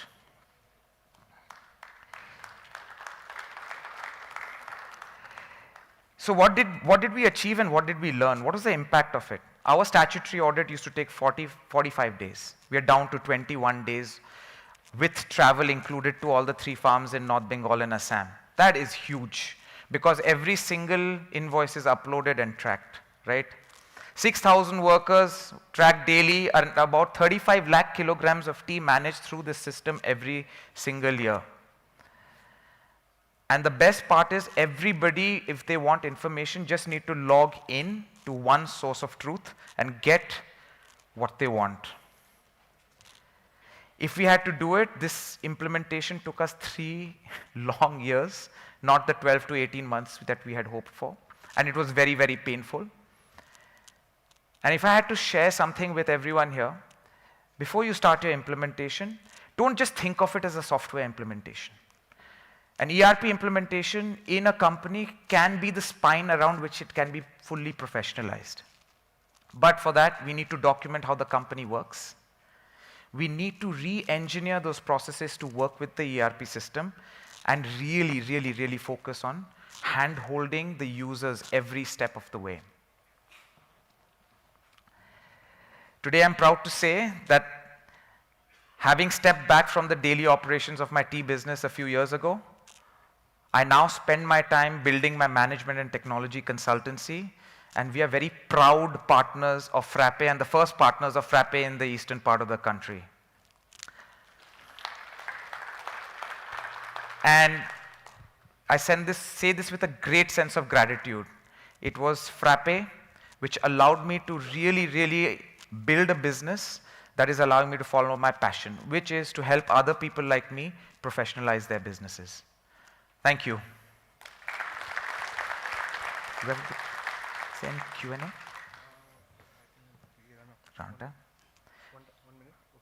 So I'm told that we have 1 minute, so if there's any Q&A, I'm happy to answer.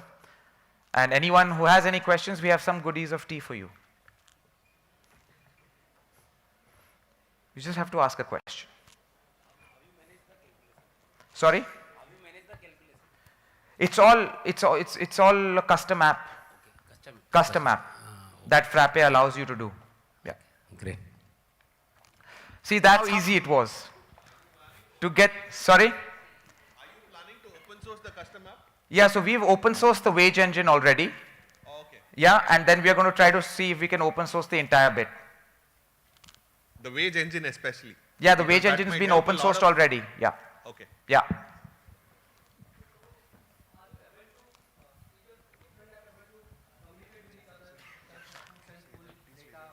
Oh, of course, everything is connected. So, you know, at every step of the process where we hit something, it's connected with a GL entry that's done. So, and that's a great question because you really, when you do your requirements gathering, you need to figure out what step in the operations affects your ledgers and your stock in the. So we use most of the core functionality that we can, and this is a layer on top of that. So when we need to, we just pass the entries right at the same time.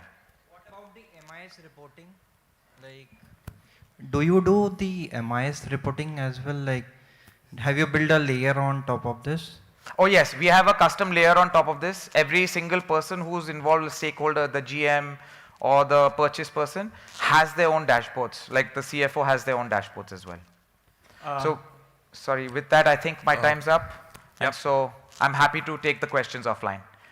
And thank you so much for being a great audience. Thank you, Jay, for all the impactful work and for sharing your story so passionately. So Jay is now our partner. So now it's time to hear another success story, but this time from a customer. And this one is very interesting.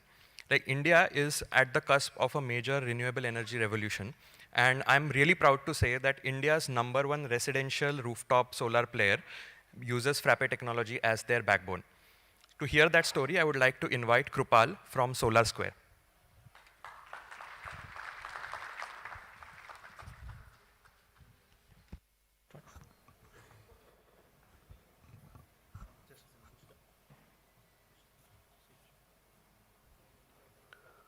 a typical presentation made using AI by an engineer. Hey folks, this is Krupal here from Solar Square. Let me just introduce to my team. So we are a team of small 3 people working on ERP Next. Overall size of tech team is 90 plus people, but on ERP Next we are 3 with a product manager, Rahul. And it's going to be a journey of scale and growth of Solar Square, which has been witnessed by ERP Next. So let me just quickly introduce and describe what Solar Square is. So Solar Square is India's #1 rooftop home solar brand. Till date, 50,000 plus homes has been solarized through Solar Square. We help individuals to eliminate their bills by around 40,000 every year, and also by reducing their carbon footprints. We operate in multiple verticals, B2B, B2C, homes, housing societies, commercial and industrial projects. The journey of growth from 0 to 1 and 1 to 100 has been witnessed by our ERP Next. So Solar Square, it's a full stack company from sales, marketing, installation, post-installation, everything under one rooftop. And in the mission of solarizing the country, where ERP Next helps is at these 2 main points. One is supply chain and another one is finance. So our supply chain and finance completely runs on ERP Next. As we all know that supply chain and finance goes hand in hand. The journey starts with the procurement cycle.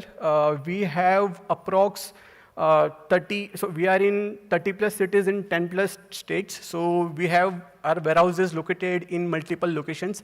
The journey starts with the procurement cycle. We procure material from multiple suppliers and store it in a warehouse, and from warehouse to customer's home. Supply chain operations are managed on ERP Next. Warehousing is done on ERP Next. Deliveries, inter-warehouse transactions, inter-warehouse transfer, first mile, mid mile, everything is on ERP Next. Along with supply chain, all sales and purchase billing are done on ERP Next. Payments, bank integrations are on ERP Next. Reportings, ledgers, everything is on ERP Next. Also, audits are getting done on this ERP Next. What's the scale of action, right? So to install one solar plant, it requires 40 plus different SKUs across 4,000 plus SKUs which we have. Every project is unique for us based on the geographical area, the dimension, and from state to state's policy may differ. So every project is unique for us. As you can see, this is one BOM. To install one plant, we require 40 plus SKUs. So this is typical a day of our ERP, how it looks. As you can see, we have 500 plus users. On daily basis, ERP Next generates 650 plus delivery notes and GRN, typically known as purchase assets. Around 150K units of stock is getting moved every day in and out. There are 600 plus sales and purchase billing going on ERP Next. 10,000 plus, 10K plus jail entries are getting created on daily basis. Every 40 seconds, some or another user is generating a report on ERP Next. So this is how our day looks like. Back in 2023, where we started was, this was our architecture. There was one source of order through which orders get punched into ERP. And this was the architecture, how it used to look like. A single instance where we have apps, Redis, jobs, and database. The things were working good up to 2023. Then the first bottleneck through which we came was our database was unable to breathe. Any heavy operation on a transactional workflows was impacting our database. For example, at the same time, people are trying to read and write from the same database, and database was killing everything. So what we did is we just separated out database that is MariaDB from our primary instance on the managed service. Initially, we first tried adding indexes. It helped, but not to that extent. Then we thought now separation is only the choice. It was running good, and for a few months it worked well until the second time our ERP went down. And this time, the reason was not the database, but the exports. People might be knowing that in version V15, we have functionality to export the data dump from any doc type, right? We just click on that list view, and there's the option of to put a filter and then click on export. So it runs on a HTTPS request. Assume a user trying to extract a data, let's say of a sales invoice for 2 years. So it just killed our server. It ate up our entire RAM and our instance was down. So what we did, we just redirected those types of requests to Lambda, and Lambda was, so it's a simple SQL queries which were running in the background. It's a dynamic query generation, right? We just passed it to Lambda, and Lambda was running it in the background, and it used to dump that data dump onto S3, and user were getting a pre-signed URL on their mails. Even this worked well for a few months, and the third bottleneck which we faced again was again of a database. During the peak hours, when our warehouse used to operate at the same time, the people of finance were trying to export some ledgers and reports. Imagine a scenario where warehouse people are making a transaction, they are creating delivery notes, and at the same time, people are extracting stock ledger or general ledger, anything. Our database was completely screwed up. If you see the spikes on logs, it used to go up to like 10 core, 15 core queries were running on the same instance. So we just decided to split the database. We separated, we just created a replica known as read replica. People might be knowing that it's very easy to set up a read replica in Frappe. We just have to enable it, and just we have to add few decorators, and it works. We migrated all our APIs and all the heavy reports, general ledger, stock ledger, we redirected them to a read replica, and now the things were working good. This was not causing us downtime, but it was causing us the slowness. That's why we moved on to this particular step. Even this was, so by this time, we had already scaled our infra 2 times, like every time we were just doubling down our infra. And we had realized that we cannot survive more just by doubling the infrastructure, right? So now it was a time to split up the entire architecture and to scale each and every component at individual level. So this was the enablers, the price of going horizontal scaling, right? So there were 2 pain points, the static file storage, and second was the Redis. So we just migrated around 1.5 lakh of files, invoices, PDF, etc. to S3. And we just separated out Redis to Elastic Cache. Now our caching, queuing, and socket runs independently, and file storage is on S3. So how this helped us, I'll show you next slide. So this was the 4th bottleneck through which we came across. What happens is when someone is trying to generate, let's say, a general ledger report of, let's say, backdated report of let's say, 2 years time spent, right? It eats up your maximum of the RAM. In our case, the one report was consuming 2 GB of RAM. Assume 3 to 4 people running the same report on the same server. The load of report was impacting our daily transactions. Like the web workers which were punching orders into ERP were getting failed because of the resource, basically CPU was getting spiked and RAM was not sufficient to process those requests, right? So we decided to split up web server and workers. So now we have one dedicated server for just to process background jobs, and one server, it's on ALB, it's on auto-scaling groups, which just serves HTTPS request. And whenever we get a spike, this ASG gets, it automatically spins up one additional web server. So this is where currently we are right now. We have more than 3 to 4 sources of orders through which orders are getting punched into ERP Next. We have multiple microservices integrated with our ERP Next. We have some internal tools which are integrated with ERP Next. Everything goes via load balancer through web worker connected to Redis and database. So this wasn't a one leap. Initially, we tried scaling 3 to 4 times, and then the step-by-step enablers which we turned on to scale were this. First, we separated out our database, then exports, then we strategically splitted read-write replicas, then caching and storage, and finally, we splitted web workers and background jobs. It's not yet over. So in tech, there's one thing which it's very common that once you solve one bottleneck, the another one is always waiting for you.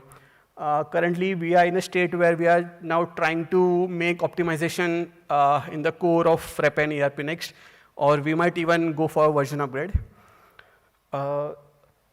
So the impact of ERP Next, everyone knows all these points, right? No per seat pricing. We are owning the entire stack and open by default, and the support of community. I would like to give some shout out to some awesome apps which we are using on daily basis. One of them is India Compliance, built by Resilient Tech. The feature of e-way bill invoicing and taxation is just awesome. Second, Frappe S3 attachment. It was built by David Zeroda. Even this app we are using on daily basis, and during the migration, we have used this app to migrate 1.5 lakhs of file from local EC2 to S3. In this journey of 0 to 1 and 1 to 100, we have gone through the multiple rounds of audits and due diligence conducted by some big 4 orgs. What we have learned, we have tried to put them and collate them in an app, and we are planning to open source it. Basically, what we have learned, ERP Next is almost 90% compliance proof. It's not a product problem, it's a process problem. So we have tried to build process, we have tried to build an app which can simplify the processes. And using this, you can have a strong control over your ERP Next, like managing every change via GitHub and tracking it using your main ERP. Second is the access management. This can be easily done. There are a few reports which auditor ask frequently. All these things are in this app. You can reach out to me on LinkedIn, and you can visit the website of Solar Square. Thank you for your time.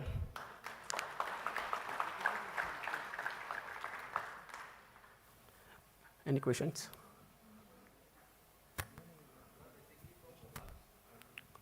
Solar Square is based on Mumbai, yeah. So we are in multiple states. Actually, are you using SLM in your database? SLM? You can try, you can connect with me. Thank you.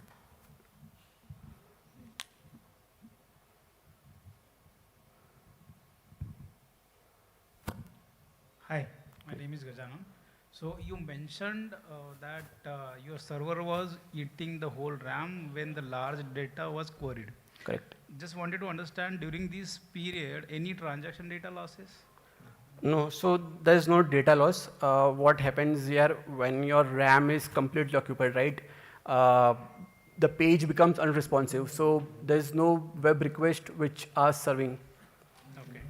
And what are the modifications? I mean to say, the modifications. Did you you guys made the modifications in the application, or you're using the plain ERP Next? So it's the same ERP Next. There's no much modification. It's just a configuration level changes. For example, if you want to split database, it's just one key in the command set config which you can turn it on and replication works. You can add some decorators. It's one-line code in Frappe, many of might be knowing. That particular function gets rerouted to your read replica. Thank you. And to split this, it's simple configuration. There's a config file in bench folder. You can split this using that file. Thanks. Thank you. Hello? Yeah, from here. I'm sorry. I'm audible. Tough question. You said your IT team strength is 50, and there are 3 of you who's working on ERP Next. Yeah. So ERP Next carries something like about 94% of your enterprise load. So what are the other 47 people doing? Yeah, so basically, as I told, right, it's a full stack company. So for every business vertical, we have a tech team. Let's say for marketing, for sales, for operations, for AMC. So there are 8 to 10 pods in a tech team of Solar Square. So it's a tech first company.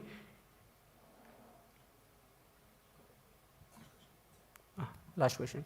Hello? Yeah. Yeah, I have 2 small questions actually. When it comes to the architecture here, whether the app nodes are separately configured like auto upscaling and any proportionate formulas is there? And the second question is, after doing all these bottlenecks and solving all, have you noticed the utilization when the concurrent request getting increased? Have you noticed the utilization of both server and database? Is it proportionate or it's again getting bottlenecked anywhere? So for monitoring, we have logging and Datadog. So what I have noticed is the reason why our workers are not on auto-scaling groups is the same. It's okay if report is getting generated delayed. So that's why we have not kept workers on auto-scaling group. And to split the architecture, you don't need to make app-specific configuration. Codes lies same in both the instance. It's just one instance is only running your Ganicon workers and one is running just the jobs. And everything is controlled via scheduler, which we have logged in our primary instance via Redis. Yeah, is this a single Nginx instance? No. Okay. Yeah, thanks. I have a question. In solar segment, we have multiple inverters, multiple brands, and we have multiple apps. So are you taking all the data from multiple vendors to ERP to track the performance and optimize the customer support? Yeah, so as I told, there's a dedicated team who works on all these parts. The data of every inverter at every 5 seconds is getting captured on the server, and there's a separate team who works on that product. Yeah, thank you. Hello. Is there any data syncing gap between primary and secondary? No, it's no, replication works on real-time basis. Thank you.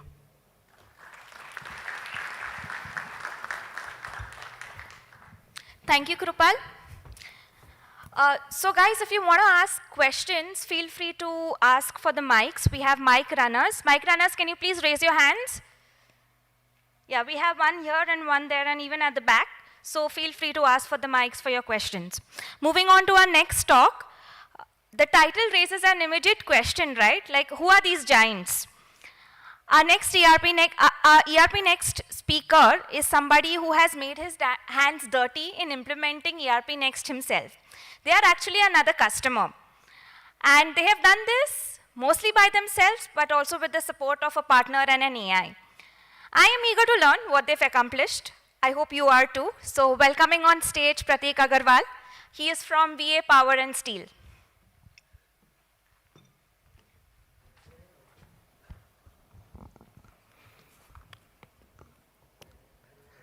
Good afternoon. My name is Prateek Agarwal. I am CEO of VA Power and Steels Private Limited. I hope all of you are having a good conference up to now and wish you a great conference ahead. I'm keen to share all the learning that we accumulated in our ERP implementation journey. And today I'm here also to say thank you to all the people whose benevolence and kindness made it possible for us.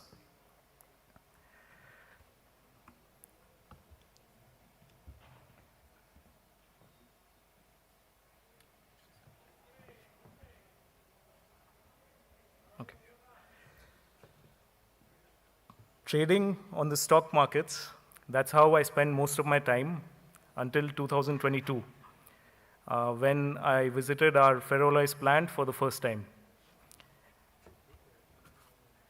I knew something was not right. The way information was being shared, among people. And I decided to take a deep dive to fix the information systems. So this is what we do. 2 submerged arc furnaces. We use reductants to smelt manganese ore at 1600 degrees Celsius. We cool the liquid tapped metal and make it ready for use by our end consumers in their furnaces. The video that you saw running on the first slide was that of a tapping of the liquid metal from our furnace.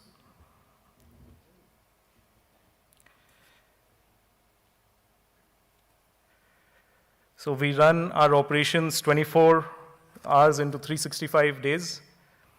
This is done for the sake of efficiency in cost of production.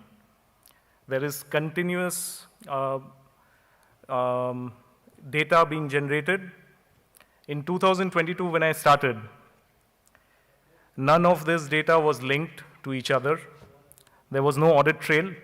And if I would ask different teams to give me a report of the state of the business, they would have different answers. So I went looking for a solution. A dear friend of mine, Shrenik Bhura, he referred me to ERP Next. Luckily, he also took me to meet one of his friends, a large steel maker of our country, which is where I first heard about the theory of constraints. By a quick show of hands, can we see how many of you have heard of theory of constraints or a book called The Goal? Okay.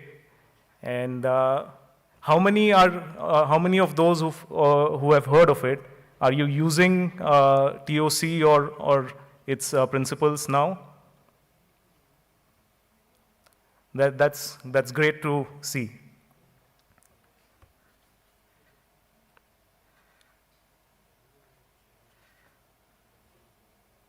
So Eliyahu Goldratt, an Israeli educator and physicist, is the founder of Theory of Constraints. He came out with a book called The Goal in 1984, where he laid out the principles of this framework. I went through a few books from him and a few rounds on a computer simulator, which Eliyahu Goldratt had designed. And that led me to my eureka moment, where I knew exactly what I have to do to run this business efficiently and exactly how information should flow in our business. So what is TOC? In words of Eliyahu Goldratt, TOC can be described by just, all of TOC can be described by just one word, and that is focus. He believed that in any business, to be able to increase the main goal, increase the profit of the business, there are only a few constraints or few areas that needs to be focused on. And thus, he came out with these simple focusing steps. He laid out these 5 simple focusing steps. The first step is to identify the constraint. So, in your organization, you have to look for that resource which is sitting with the maximum amount of workload pending. And you would be able to decide if this is a constraint by checking if you had more of the constraint, would it give you more profit? Or if for some reason this constraint was unutilized, or if you had lesser of that, would it reduce your profit? So once you have identified the constraint, The other 4 steps are quite obvious and easy to do. Step number 2 is to exploit the constraint to its maximum. For example, if you had a lead developer in your team, and if you could define the amount of business or profit that the lead developer is working on, the projects that lead developer is working on, and maximize the more profit generating projects to be given to that lead developer, that would help you exploit whatever is available. Third step would be to subordinate the other resources in the organization to this decision of exploitation. Fourth step would be to try and elevate the constraint. So think about adding capacity or even outsourcing to be able to avoid the need for such a resource. And fifth step would be to check if any of the constraint has been broken in this process, and you can start again at step 1. So I will explain the first 3 steps with some examples from my company. We identified that power is our main constraint. And so we decided that for our team to start focusing on it, we moved from measuring the throughput per ton of production to throughput per megawatt hour. And this is what exploitation looks like. But before we do this, can we check are you familiar with the concept of throughput? By a show of hands, how many of you are familiar with throughput? Okay, so throughput is the rate at which system generates money through sales.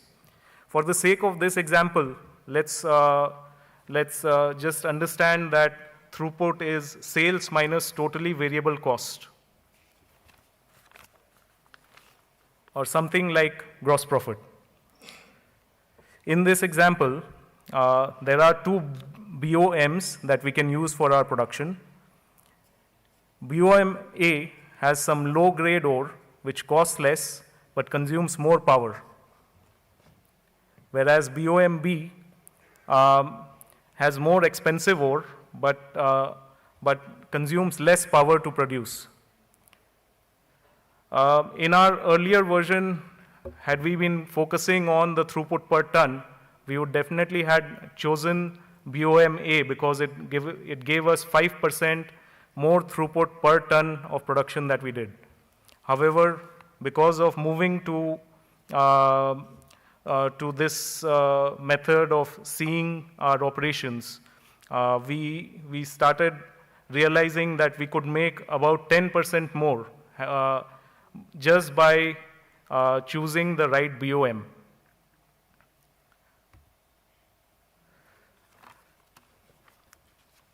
Once we have the throughput per megawatt hour number, the meaning of a missed megawatt hour, which was available to us, which we did not use, means something else. And thus, our ERP helps us track shift-wise any underutilization of the power that was available to us. This is a screenshot of our ERP sending a notification about 0.44 megawatt being underutilized. So the team will start working on it immediately. Step 3 is to subordinate all the other resources so that our constrained resource does not go unutilized. So we started tracking the raw materials and labor and raw material movement, finished goods movement as per our constrained resource. This is a screenshot of a gate and transportation dashboard that we made.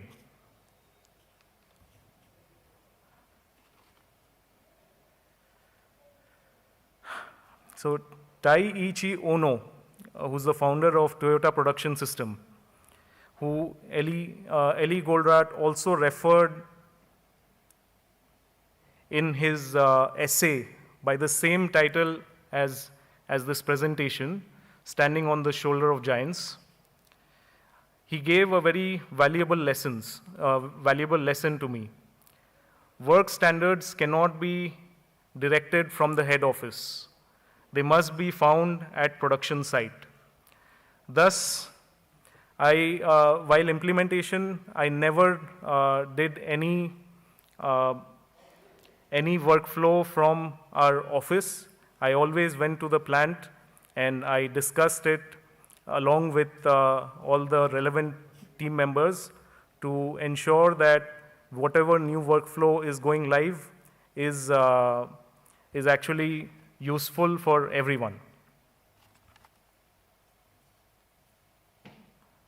I also read somewhere that ERP implementation is like running a restaurant business. You may end up putting in a lot of effort in cooking, but if you are unable to serve it piping hot when the customer needs it in the manner they want it, all the effort that you put into the cooking has no value. Even though the comparative effort on reporting was much lesser, but we came to know the value of reporting when there was adoption. The adoption increased because of the reporting. On screen, you can see a sample of our daily production summary, which was pivotal in our ERP adoption. And AI stepped in and supercharged our reporting and ease of access.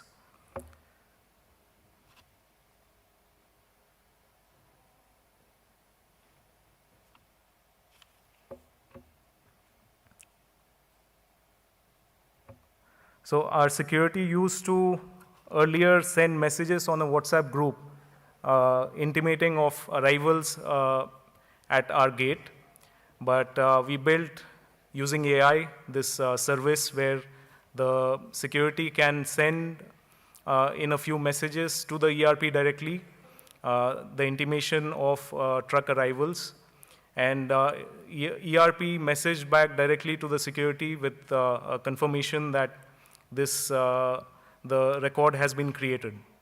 This helped us in generating a lot of reports and also signals by being able to use the alternative data that became possible because of this service. So for me, it was not possible to do this without the two partners. On screen, you can see the photo of our ERP champion, Vinay Singh. He was persistent with everyone in the team. And our implementation partner from the Frappe community, Manan Shah of Unify Experts. He said on this very stage last year, his mantra that simplicity is the ultimate sophistication. And that is when I knew one of the main reasons for the success of our implementation. So thank you, Manan.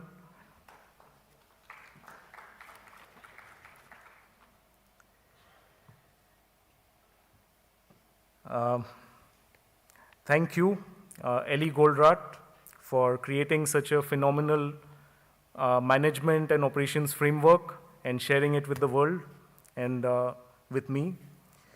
Thank you to the Frappe community for creating such a remarkable ecosystem and products and sharing it with the world with great intention and love.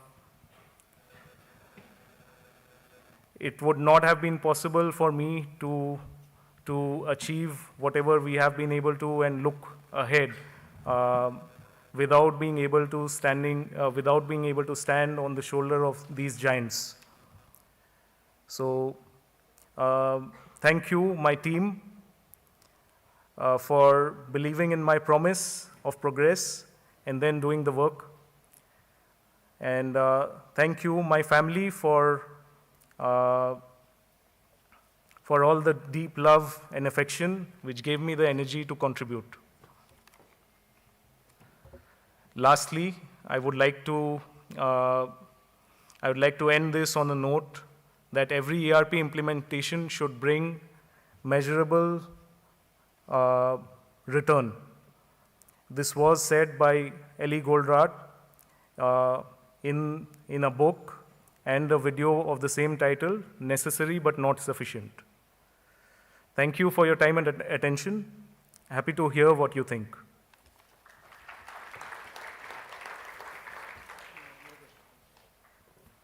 Okay, thank you. Thank you, Prateek, for sharing learnings from the giants. I'm sure it was very insightful for the ecosystem.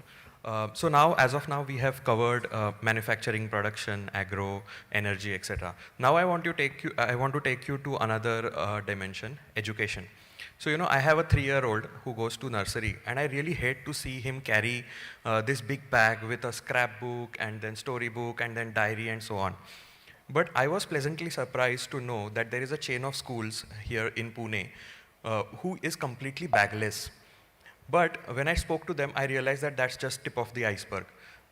Since they are giving so many innovative experiences and making the students' life easy, they have to manage equally more number of processes and the hassle behind the scenes. And all of that they are able to do using a custom app that they have built on top of Frappe Education. To hear about their story, it's my pleasure to invite Nikhil Karkare, Director of Walnut Schools, and Chinmay Kulkarni, Founder and CEO of Hybro Labs.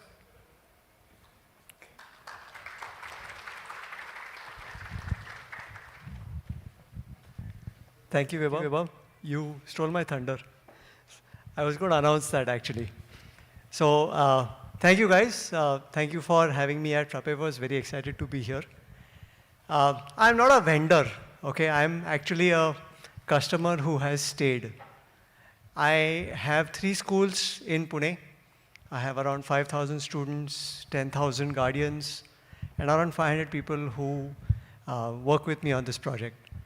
So the name of my schools is Walnut Schools.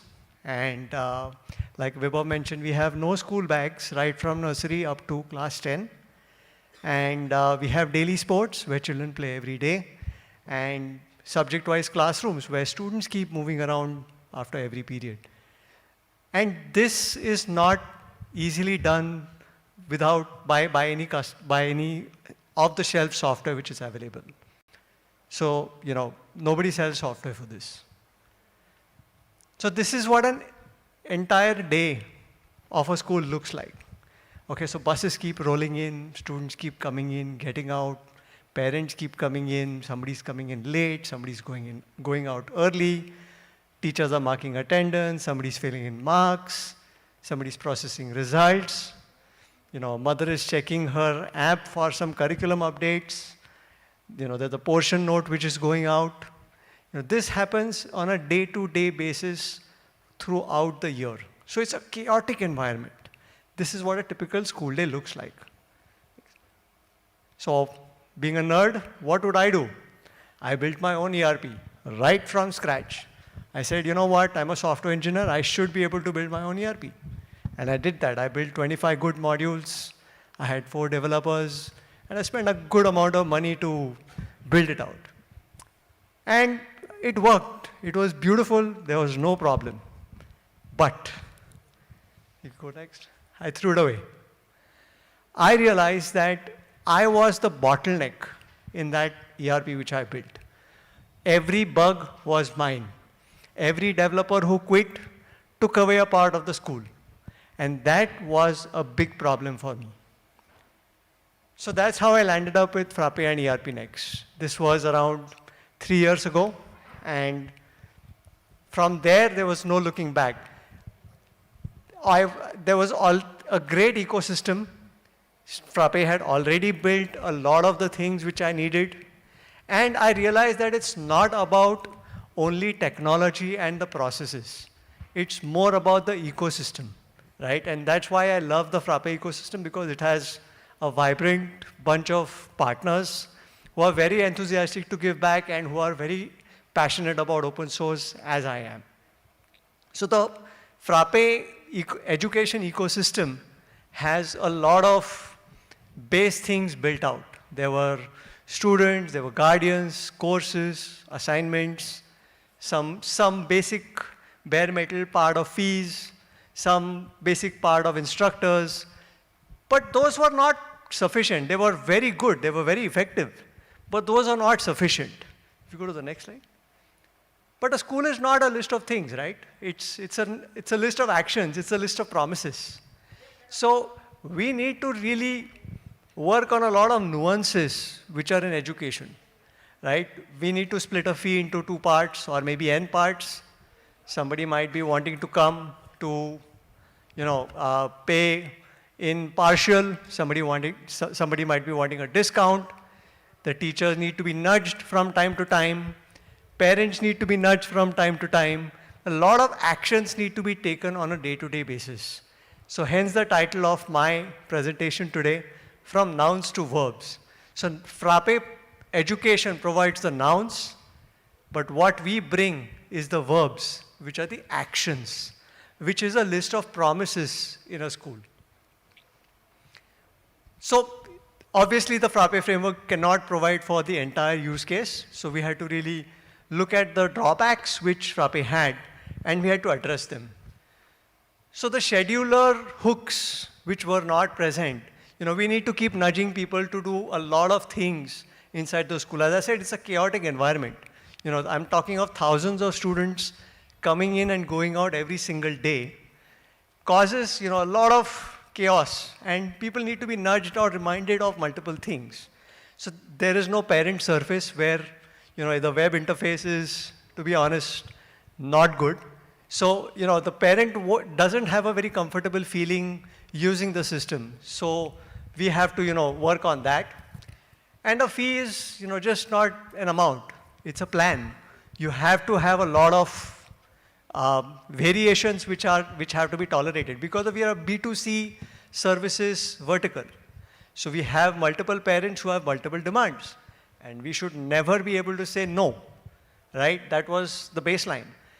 So you have to create something. So we kind of, if you go back, yeah. Go back.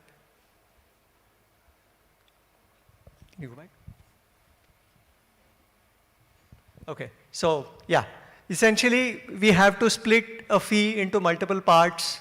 We created this as part of a custom plan, custom app, where we created provisions for splitting the fee into multiple portions. We created provisions for parents to pay partially. We created provisions for a parent to delay the payments. We created provisions for giving discounts or concessions based on a parent-to-parent basis. Now these require, if these are not done within the system, what is the alternative? Everything goes to spreadsheets, right?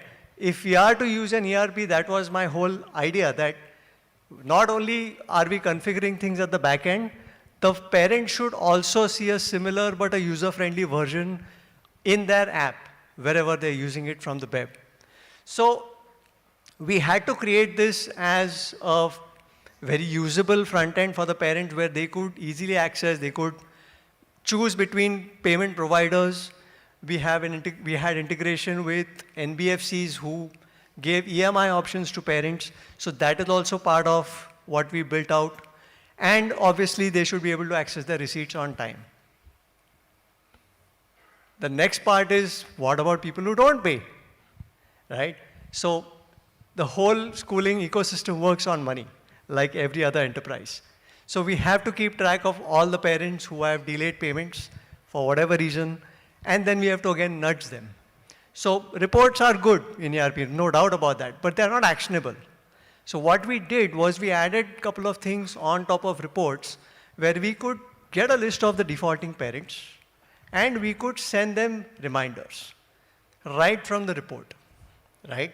So marking defaulters can be done automatically, but we haven't done that because it's also time sensitive, but we can do that from this report itself. So if you are able to mark parents as defaulters, what happens is the whole digital ecosystem is turned off. And what we've created at Walnut is a digital ecosystem where we give a whole bunch of services to the parents, and with one click, it's all turned off until you pay. This is the second part where the teachers are dealing with multiple types of evaluations. So it's not just writing a descriptive paper. There are multiple types which are mandated by the government. We have formative, we have summative, we have multiple types of assessments which are done within the classroom, outside the classroom, and everywhere. And we have to give a very easy interface for the teachers to enter marks in bulk. And that is where we had to create custom tools to help the teachers enter marks very, very quickly. So if you know what a school scenario is like just after the exam, there's a flood of teachers putting in marks. So, and you cannot, if you don't give them an easy way to interface with the system, they will again move to spreadsheets. And which is something which I didn't want at all, right? So we had to give them these things where we could give them an easy tool to enter marks and obviously process the results immediately after. The guardians, as I said, the web interface looks quite bad in the default Frappe interface, right? So we had to really build that out. We had to give them a very easy interface where they could put in their absent notes, they could look at the curriculum updates, they could look at messages and notices which were sent, and at the back end, we were able to track each and every message being read. That was a condition which I had put in, that whenever any guardian reads a message, I should be able to know. Why? So that if there is an important message which is sent and they have not read it, I can generate analytics reports using insights and get my calling team to call them, right? So because this is very important for us to know which of the guardians have not accessed the message, so we should be able to call them. And obviously get access to the results, everything done on the app in one single window. Next.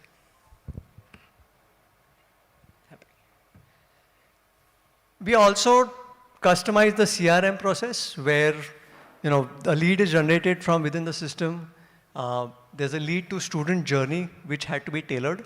So a lead becomes a student applicant, and the student applicant then becomes a student who is enrolled into multiple programs, right? So all of this journey also had to be designed in a way where we could allow our student admission counselors to just click buttons and move the same data across multiple doc types to create a student and program enrollments. Next. Yeah, and this is something which we really, really love. So every school, including mine, has a ton of events throughout the year, right? The multiple competitions which are happening throughout every weekend, during the day, sometime. And in every competition, there are participants, and then there are winners, right? We wanted to keep track of every participant who participated in every competition, primarily as a source of data to know what is the participation level, but to also keep track of the winners. And to help the winners win, when they stand on the podium, I wanted that delight feeling of actually handing them a certificate and a trophy right there. So how could I manage that? Since I know who the winner was, I could generate a print format and a certificate right there. So in my schools, when a winner stands on the podium, the certificate is handed to them right then and there within a couple of minutes. So for the rest of the part, over to Chinmay. So Nikhil mentioned a few use cases. This is just the tip of iceberg, you know, like there are like literally thousands of features we have built over a 3-year period. And what excites me is the impact. For example, Nikhil runs a bagless school. So the whole printing process, the execution process is all managed in-house through the ERP. The assignments, the practice sheets that are to be given to the students are automatically catalogued. A report is generated, when to print what, and then given to the team to print. The printing also happens through a push of a button directly from directly connected via ERP. Same is the ID cards, same is like all these kind of use cases. One thing which was very interesting for me was how they conducted carnival. When carnival rises gathering, each staff member was given a phone where they just take photos, and these photos were automatically catalogued and uploaded directly into the ERP, and based on the timing and stage and all, they were automatically added to the class groups and delivered to the parents right in a day's time. Earlier, this activity used to take them a month to classify and manually manage this. Such kind of activities are all automated thanks to ERP Next and the Frappe platform. So what does this entail? Like, why are we doing this? It's for the satisfaction of the end users, end customers, parents, teachers. So parents report much easier experience. Students, they literally get to know what their child has learnt in the day. They know what he is weak at, how he can be helped. This analytics helps give a personalized education and experience in a school environment. And that is the beauty of it. Parents say that all the details are like on a tip of their fingers. Since implementing for Walnut, Hybro Labs has gone ahead and implemented for other education institutions, and we are working with universities also. Now, this is implemented over a large period of time, and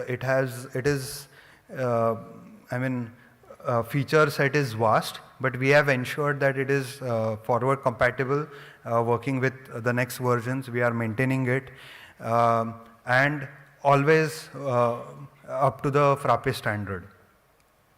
Now, it would be really a miss if it is not available and you cannot use it, right? So now we are making this open source, and any school or an institution can take it up and use it for themselves and implement for their school. That's it from my side. Thank you. Happy to answer. Happy to answer any questions. Thank you very much. The last, I don't have any specific question, but the last part where you said that you made it open source and anyone can use it is really commendable. There are a lot of municipal schools, Jilla Parishad school, government schools, where I think it will make a big difference. So thank you very much. Thank you.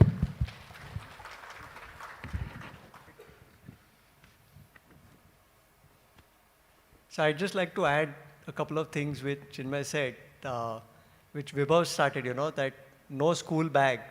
The features which we implement in our schools, no school bag is a result of what we've done. It's not we didn't start with the idea that we have to have a no school bag, but because of planning and the multiple things that we do, because of the tech platform that we have, we are able to execute no school bags on a daily basis.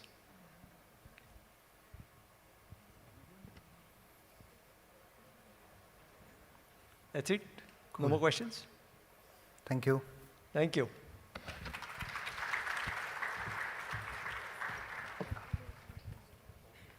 Thank you, Nikhil and Chinmay. That's inspiring, right? We are at our final community talk of the evening, of the afternoon rather. Our next speaker is someone many of you already know from the Frappe ecosystem, and he is here to tell us why and how we should automate repetitive boring tasks with Donna.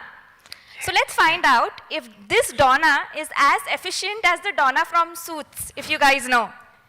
So welcoming on stage Hussain.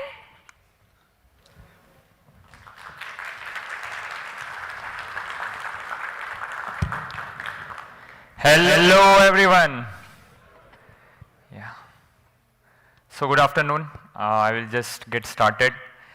So the talk is about Donna. Donna is an AI agent, not someone who works at our office, just as a disclaimer. Who am I? I run this small YouTube channel called Build with Hussain and run this company called BWH, which is exactly.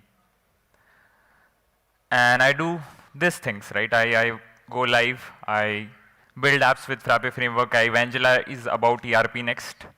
So that's my work day, okay? Let's start. And thank you all for 10,000 subscribers. Thank you. So this 10,000 subscribers signify how big the community is, because I only do ERP Next and Frappe things, right? So let's start with the problem. What was the problem? The problem was we are a service-based company right now, and we serve a lot of clients. We have these invoices. We also buy things, so we have purchase invoices. So we have been using ERP Next from day one, because, well, if we don't use ERP Next ourselves, then what are people going to say? Then ERP Next is good, right? But the data entry is boring. You have to create this journal entries, sales invoices, purchase invoices. And Shivam, he's in the audience, he used to do it for us. He's a ERP Next consultant. He used to manage everything until he got bored and he wanted to become a developer. And then we had to find someone else to do things, right? And then we hired a friend who is an accountant. He helped us do these entries. And after a month of teaching him ERP Next, he left. So now I had to take matter in my own hands, right? How boring it could be. So I started with automations because I am an engineer. I know scripting. So I saw, okay, this is all repetitive work, this invoicing, reconciliation, this payment entry, etc. Started with simple scripts. Nothing smart, right? Purchase was not handled, but at least for retainer clients, we were able to generate sales invoices. But then one day, I found out about OpenClaw. And what is OpenClaw? It's an always-on AI agent. It is one of the first. There are now many more like Hermes and more, which we'll talk about towards the end. But in the simplest terms, it is an LLM harness, so you have to connect your own LLM model. It's always on, as in either you can install it in your computer or you can install it on cloud. And then it has this identity, right? For example, our AI agent is Donna. And this OpenClaw lets you define a soul of how she will talk. It. And then it has these features like skills and cron jobs, so it can automatically do things on schedule. So that is OpenClaw. And you can search if you want to learn more. The setup was basic. I bought a server on Hetzner and then gave it to Claude Code because I'm not a DevOps person and I want to get it done. So I gave it to Claude Code. It step by step hardened the VM, got OpenClaw installed. The important piece in the setup wizard is that you have to connect something where you will chat with it, right? It is unlike ChatGPT or something where you go in there, chatgpt.com and chat. You can connect your own chat channel. For our case, it was Telegram because our Teams chat also lives there, but you can also connect WhatsApp, etc. After the initial setup is done, the rest of the things can be done via chat. In Telegram or WhatsApp, you can start asking Donna to do things for you and learn things, right? One of the best features of this AI agents is they will self-learn and they have this memory of sorts, right, which they will maintain. Next was onboarding. Just like you would onboard an employee, okay? We gave her own email. By now I am saying her, just understand it's not a human being, it's just it's. So we gave her an ERP Next account with proper roles and permissions. We gave her an email and I asked it to greet the company. And someone was not happy about it. Okay, it's gone. Yeah, and that someone is in the audience. And then the essential training, right? Once you onboard an employee, given him the Google Workspace account and the ERP Next account, you do essential training. And the first thing that I did was an email.md, because that's how Donna will communicate with the world. So it has to have this basic sense that it should mention at least that it is an AI agent. It should not behave as if she is someone real. It should not email external people unless I have given approval. So, and then how to handle different kinds of email and triages and etc. This was a big unlock, because then each time an email comes in, she's able to handle triage, add tags, and take approval from me. The next was workspace setup, because everything stored in OpenClaw is just markdown files. Okay. Whatever it learns, the memory, the SOPs that we will see, all are markdown files. So I needed a way to see what it is learning, right? I didn't need to SSH into the server. So I asked it to push every night to GitHub, and then I pull it in my Obsidian. So at any point in time, I can just open my Obsidian and see what it is learning, what it has stored. This was a cool tip I found on Twitter, if you want to copy. Then came the first automation. The basic training was done. Now it was time to start automatic themes. So first thing I picked up was, it's also called AP automation, if you know. It's basically you get an invoice in your inbox, there is an attachment, then you have to create an invoice out of it. This was a manual process. We got invoices from Zoom, we got invoices from Google, so on and so forth. So here are the exact steps that I followed. You pick the smallest piece, right? You forward one email. You don't try to automate everything at once. You say, okay, I have forwarded you an invoice. Can you process it end to end? And then you chat with it that, okay, have you done this? Have you done that? Right? This is just a simple chat going on in the Telegram. And once it has successfully created one invoice from your inbox to your ERP Next, see, Donna attached receipt, Donna last edited it. So you get this audit trail as well. And once it is done, if you are confident, you can ask it to write an SOP. And SOP is not statement of purpose, it is standard operating procedure. That, okay, you have learned this about one invoice, right? Dump it into a markdown file and always remember it. That, okay, next time someone sends invoice, you can use that SOP. But the problem is that this agent's models change, right? Even in the similar models, if you give the same prompt, you might not get the same response. And this is dangerous because you want repetitive results for sending emails to customer, sending invoices to customer. So how do you bring in this determinism, right? Code is deterministic. So you ask your AI agent to write scripts, not just SOPs, but scripts. And this is the list of scripts that Donna has created along the way for getting things done. The last thing, you can ask it to schedule it. So you don't have to run it manually. You can ask it, okay, every day go and check if you have any invoices pending, if you have any receivables, etc., and then it can process it on a daily basis or monthly basis. And that's how we solved the first piece. So by now, almost all of our entries in purchase side are created by Donna.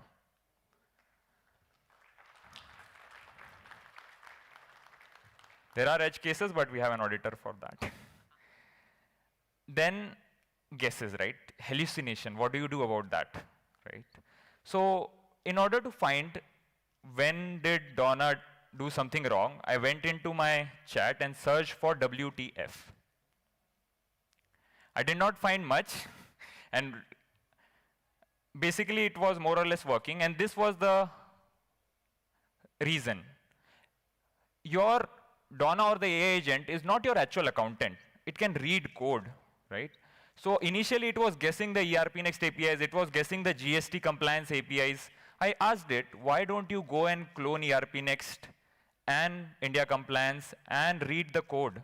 Power of open source. This was a big unlock. From here on, there was no hallucinations in terms of what APIs to call, what to do, etc. And here is one thing you wouldn't want to, initially at least, when you are not that confident that it might create some entries that I have to go and cancel, you can ask it to first ask you before submitting. So it can create drafts, and then you can go and submit. In my case, I didn't want to do that as well. I wanted Shivam to take care of it. So I asked Donna that why don't you email Shivam whenever you are in doubt? And then Shivam ji and Donna ji can have the chat.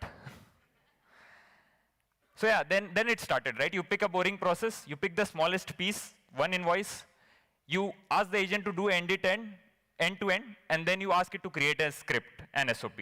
That was the process. Then this is the tip, just script and SOPs. Then one day it surprises me, right? One day when you have the all base, you have given it the masters, you have given it the ERP next access, it goes and replies this customer, and the customer did not read the byline, I think. So it says, hi Donna, can you share the bank details? And she replies with the bank details. Fine. But then I wanted to do more impact, right? Purchase is fine. What about some backlog that we have had, the balances and the holding accounts with balances? So the next big thing was Razorpay to ERP Next, because we do a lot of billing. So if you have ever been to Build with Hussain/school and purchased a cohort, you might have received an invoice from Donna, by the way. Anybody received the invoice from Donna? Yeah, 2-3 people. Good. So this was a bigger piece because our clients pay from Razorpay, and there are multiple use cases. So you can pay in INR, you can pay in USD, and then there is this whole cycle which an accountant has to go through, from you paying in Razorpay to Razorpay crediting the amount in our bank. Okay?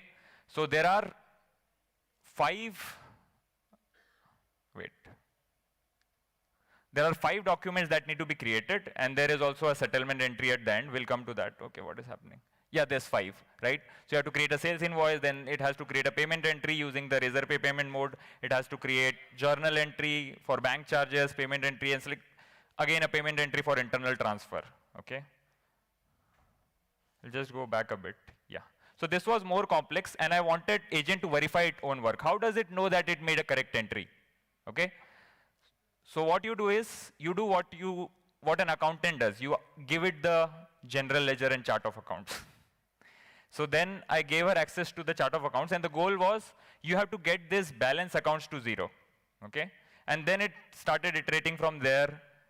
And soon, all the 5 entries were created, and every day, till date, Donna manages the entire Razorpay cycle for us and messages me in the morning.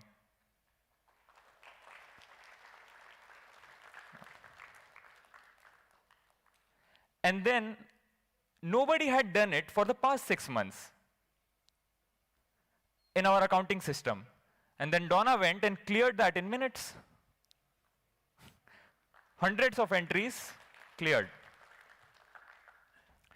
Yeah, a simple note on LLM models. A quick tip, basically. So you might ask, what models did you use and whatnot, but the answer is, you can use a cheaper model after you have trained, but during the training, use something like GPT 5.6 that I used, or Opus, right? And then once the training and scripts are there, you can switch to a cheaper model. You should be fine. After bookkeeping was done, now you want to do more. Then operations. So basically, we have this weekly updates and all hands, just like Frappe. So I'm doing a lot of copy pasting from Frappe to BWH. Hopefully, there is no license in that too. But yeah, operations. So Donna goes and creates this game plan post every week and reminds everyone that you have to post. Then next, video editing, because why not? So the last 4 videos that you saw about agentic development were edited by AI. And then more. So I'm still trying to figure out more ways to automate the boring things that we do. Future ideas. The one thing I have done is, because I can't train Donna every time, right? I want the auditor to also interact with Donna.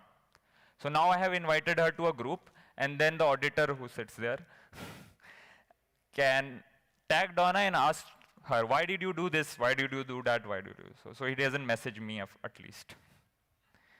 And yeah, then she can keep learning from the best. And the next thing I would do is I will swap OpenClaw with Hermes, because that has better security in everything, and it's evolving very fast. It has bot support and whatnot. And that's me. I'm still figuring things out, but if you have any questions and if you want any help setting up your own Donna, you can reach out to Hussain at bwh.tech. See you. Any questions? We have time? We have 3 minutes. Yeah, simple operations question. Where? Yeah. So when you were using OpenClaw, were you using the MCP API or direct Google control, the Chrome control, which is more for Razorpay? So no. for Razorpay, we use the MCP. Okay. For ERP Next, we use the REST API directly. Okay. Yes. So have you tried the other methods, and the APIs is, let's say, cost effective, or? Yeah, obviously. Okay. Because then it can write scripts on top of those APIs. Hi, Hussain. Here. Where? So when you mentioned that Donna replied to the email to a customer with your bank details, was there any guardrails or Yeah. answer? So it was replied and queued for me to approve. Okay. Yeah. So that's why I created the email.md first. Replied in the sense it had, I pressed the button just. Yeah. So hi Hussain.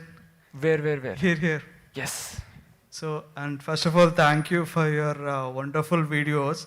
I think that's one of the reasons why I was able to switch to... A big round of applause for Hussain.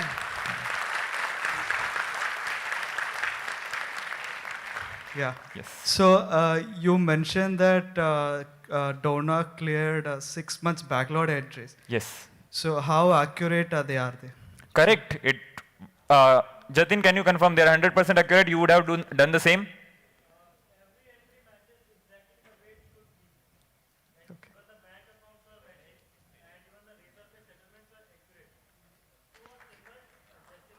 Okay. That's great then. Thank you. Hussain? Yes. Right here. Yes. Yeah. Can you just talk about your video editing workflow just a little bit if you can? So there is a skill called video use and hyperframes. Install those skills, then give it 11 Labs API key, and you should be sorted. All the secrets out now. So. Any more? I'll still be around tomorrow as well, so we can have a chat. Yes. Hussain, what with the non-PDF invoices? Non-PDF as in? Screenshots. Screenshots still work. So Jatin does mostly screenshots, by the way. So he will import it in Excel and take his screenshots and send to Donna. It still works well till now. So it uses OCR? OCR, yes. Okay. Yeah. So you have to use the right model if you want OCR. That's it. Yeah, one more. I think last. This is last or that was last? Okay, this is last. You said you are using LLM. So have you tried SLM? Right. Small language model. Not yet. Okay, thank you. But I will. Okay, thank you everyone. Bye-bye. Thanks, Hussain. That was inspiring again. We are taking another tea break now. You have 40 minutes, sorry, not 40 minutes, but now 30 minutes. And of course, we expect you back for the Frappe Awards. So please be back on time by at least 5:10. For people who want to stay back or come early, we are going to play a couple of videos which talk about Frappe culture, especially pick your own pay and pick your own work. And then also, there is another video which has hints to what's going to happen tomorrow. Thank you. What is the worst thing that can happen with this release? Customization will break. They'll be like, where is this button? There are functions gone. Is this our first version release with a product manager? Yeah. Oh, I think some process change. Frappe does not have product managers. Frappe has product facilitators who just come and help. Like, do you need more features? We probably haven't found a sweet spot how to organize our ERP software because it is so vast. Someone somewhere got a envelope. What do we call it? What do we call the envelope? Courier, yeah. We were also feeling some heat from the community, that we did not actually did any major release in last 2 years. So we should do it. Did we release on time though? No, we didn't release. We missed the timeline. Rushabh said no one is going home till this release. I'm not kidding. I'm not making that up. People lost sleep, but it was memorable.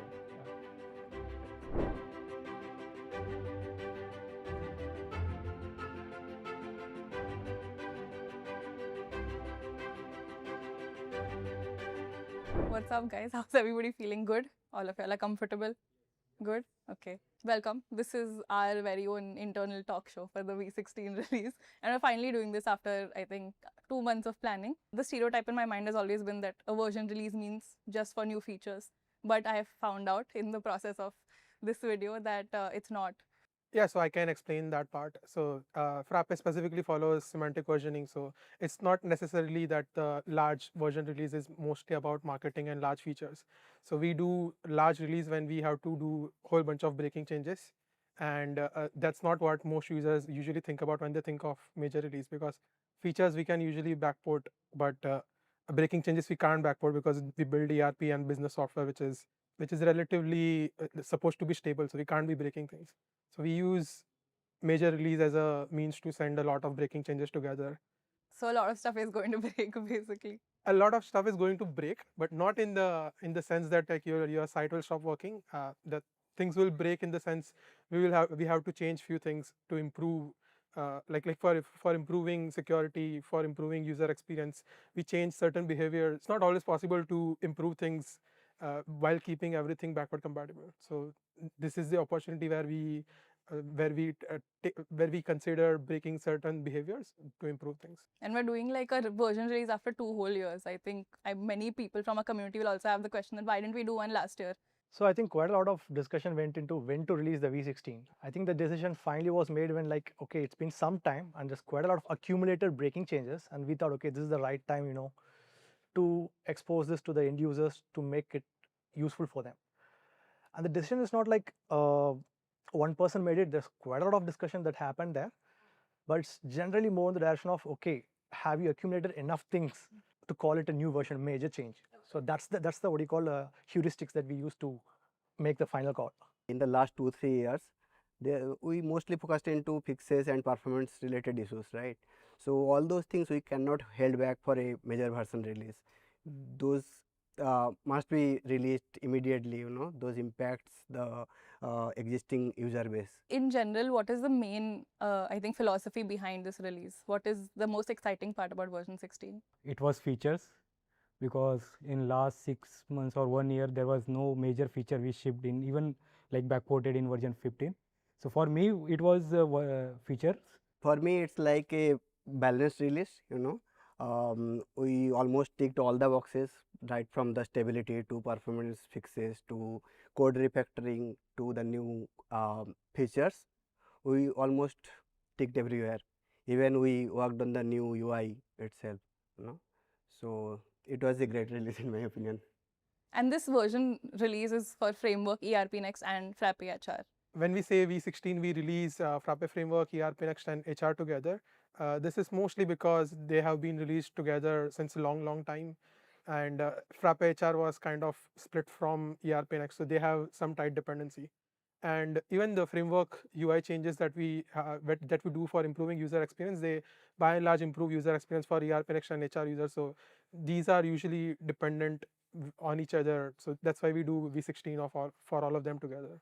In other words, there's quite a lot of coupling that happened between ERP Next and HR and Framework. All three are tightly coupled. You cannot just upgrade one and then forget about the other. You have to, move in parallel simultaneously together. I mean, there is like a decision to be made from all of your side is what needs to be done versus what you all want to do. And how do you all take that decision as a team? So there are always 2 types of tasks.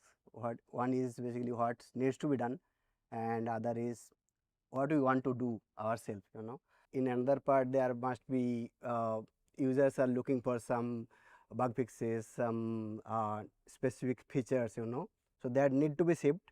But at the same time, we also proactively want to do something like, for example, ERP Next has been built over 17 years, right? So lot of codes are messy, because it has been built over the years. So those needs to be refactored, So and another thing is, let's say UI UX. No one is asking for it, but we know, that if we have to make the best ERP in the world, then we have to create better UI, better UX, so those kind of tasks. So we always need a balance between both of those tasks, right? So everyone has something, like some design team has something to bring new UI UX. I want to bring some breaking features, or someone wants to do some scalability or performance issues. So this major release gives us a platform, like we can push whatever breaking changes in this. So that major release also taken by the community, like this is a major change, so they have to do a proper testing, or like we cannot backport all these changes in the earlier releases. So that's the reason this is called a major release. So we come up with a lot of different kind of changes, and that's the answer of like why we call it as a major release. V16 has given you all like a deadline probably, and how do you all feel like? Forgot that's a moving deadline. It doesn't stick. Well, to address that. Yeah, I think Ankush is better suited to address that. Frappe creatures are not the people who stick to deadlines typically. Is this our first version release with a product manager? Yeah. Oh, that's that's going to bring about, I think, some process change. So this was a major change in engineering team, right? So we earlier, I think, Nabeen 2 to 3 years ago, in a conference went in and said like, oh, we don't do roadmaps, like hashtag no roadmap or something. And now we have roadmap and product manager. So what exactly flipped last year? The roadmap started as a Google Sheet, and then officially became a roadmap. Before that, if you see our, if you look into the last 2-3 years, we majorly focused into stability and performance fixes, right? And we had a very small team, so people were mostly busy with all those fixes. There is no bandwidth for doing lot of new features or lot of UX improvement, right? That need to be changed, So we felt that, and that's when we realized that maybe Deepan is the right person. Deepan has lot of experience implementing ERP Next for over the years. So when I onboarded, like that was the first task, like bring a roadmap or have a roadmap, and then manage it, publish it, and then maintain it. So that was a task, like first task for me. So we started with the Google Sheet, but immediately we switched to GitHub. That was, we wanted to keep a single source of truth basically, so that everyone can track what all features are coming in. Even now, I don't think there's any pressure per se to complete anything. I think there's still, the final decision is still with the engineer. So there's still quite a lot of leeway in what we want to work on, who wants to work on it. That's also telling of the culture, right? Like it is also not time bound, So it is just a list of features. We prioritize some of the features so that the developer can take any of those features. Yeah, Frappe does not have product managers. Frappe has product facilitators who just come and help. Like, do you need more features? People are self-organizing, so they mostly pick the most important task on their own. We don't need to, pick it up for them. So that works out. Sometimes they'll put stuff on your plate, and then like the priority then is decided by the number of GitHub pings that you get on this issue. If it's a small enough feature and it looks as if it's going to bring a lot of value to that set of users, then you might as well go ahead and choose that, right? Because then like what else if not for users? So, and then having a public roadmap then also helps, because then they can see, oh, it's in progress. It will be available sometime in the future, whenever. Yeah. Yeah, I think this is a good place to, I think, dive into product-wise discussions. I think we'll start with Frappe framework. It's the base. What are the main changes that V16 is bringing to framework this year? V16 framework broadly has 3 major areas of improvement. One is UI UX. We have revamped the desktop navigation. We are bringing back the old desktop. From version 7. From version 7 or 8. The other major area of improvement that we have done is security, where we have fixed a lot of long-standing security problems, and not just like security problems in the sense known vulnerabilities, but we have made architectural changes which will avoid those vulnerabilities in the first place. And lastly, we have worked quite a lot on performance, where we have improved the performance by almost twice as much. So UI UX change has been a frequent complaint that every new UI or every new major version of Frappe framework comes up with some new version of UI, and then we have to train our employees or we have to again adapt. So Soham did the changes for this year. Do you want to maybe walk us through why we are breaking the user interface again? Firstly, I have some second-hand nostalgia about version 7 where I wasn't there. We probably haven't found a sweet spot about how to organize our ERP software because it is so vast. We are not able to find out the right balance on how do we onboard new users plus how do we ask the old users to like generate some flows or whatever. So that is one thing why we have tried this new navigation system. One more thing is that this is also like my first time doing a very big attempt to change navigation. So that is something I'm excited about and also scared about, but excited as well. And how has the experience been? Like, what were the toughest parts of you doing this project? Toughest part was just I feel like it is a test match where where it is I have to keep on batting for as long as the version gets released. So yeah, that is what it feels like.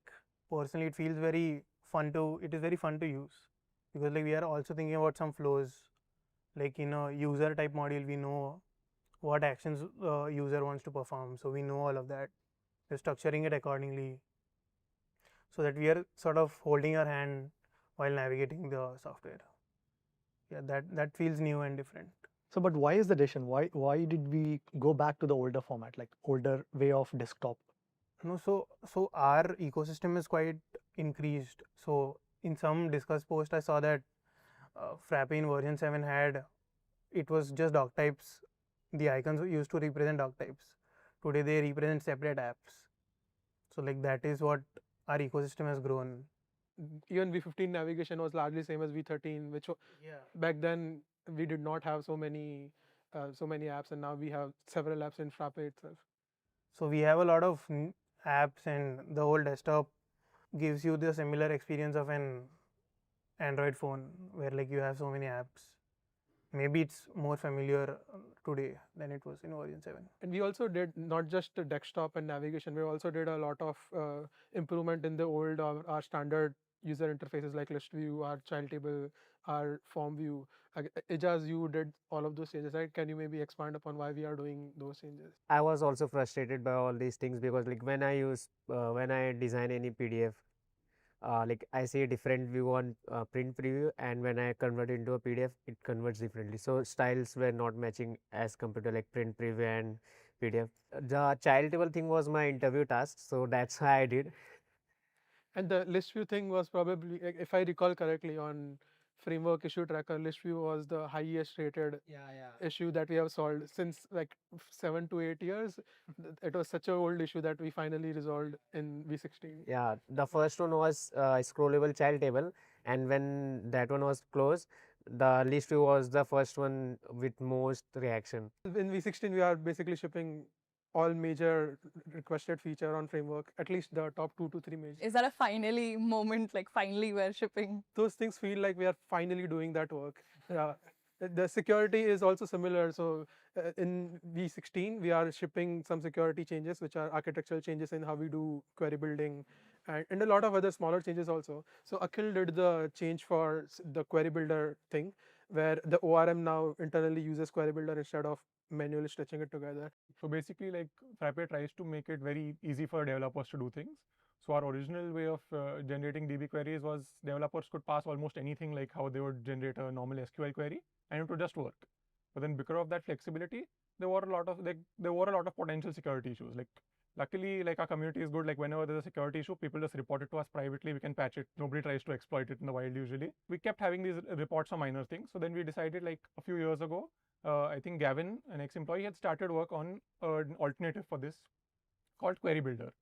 So that was basically that was using another library called Pipeka. That was much more secure, like for generating queries. Then the last 2 years, I think that had not caught up to the functionality of our existing database queries adapter. So then in the last year, Faris improved that a lot. He brought it up, like he implemented all the missing features.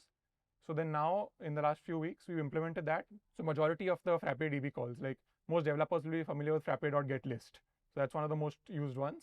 So now that uses this query builders of our old implementation. So it's much more robust. There'll be much less potential of security issues through this. And yeah, so, but only issue was like, this is a huge breaking change. Like a lot of developers might be frustrated, like one time pain, they'll have to spend a few hours adjusting some of their queries. But overall, it helps to improve our security a lot. Speed part of framework was something you worked on for like 4 months. Performance is 2x. Would you like to elaborate on that?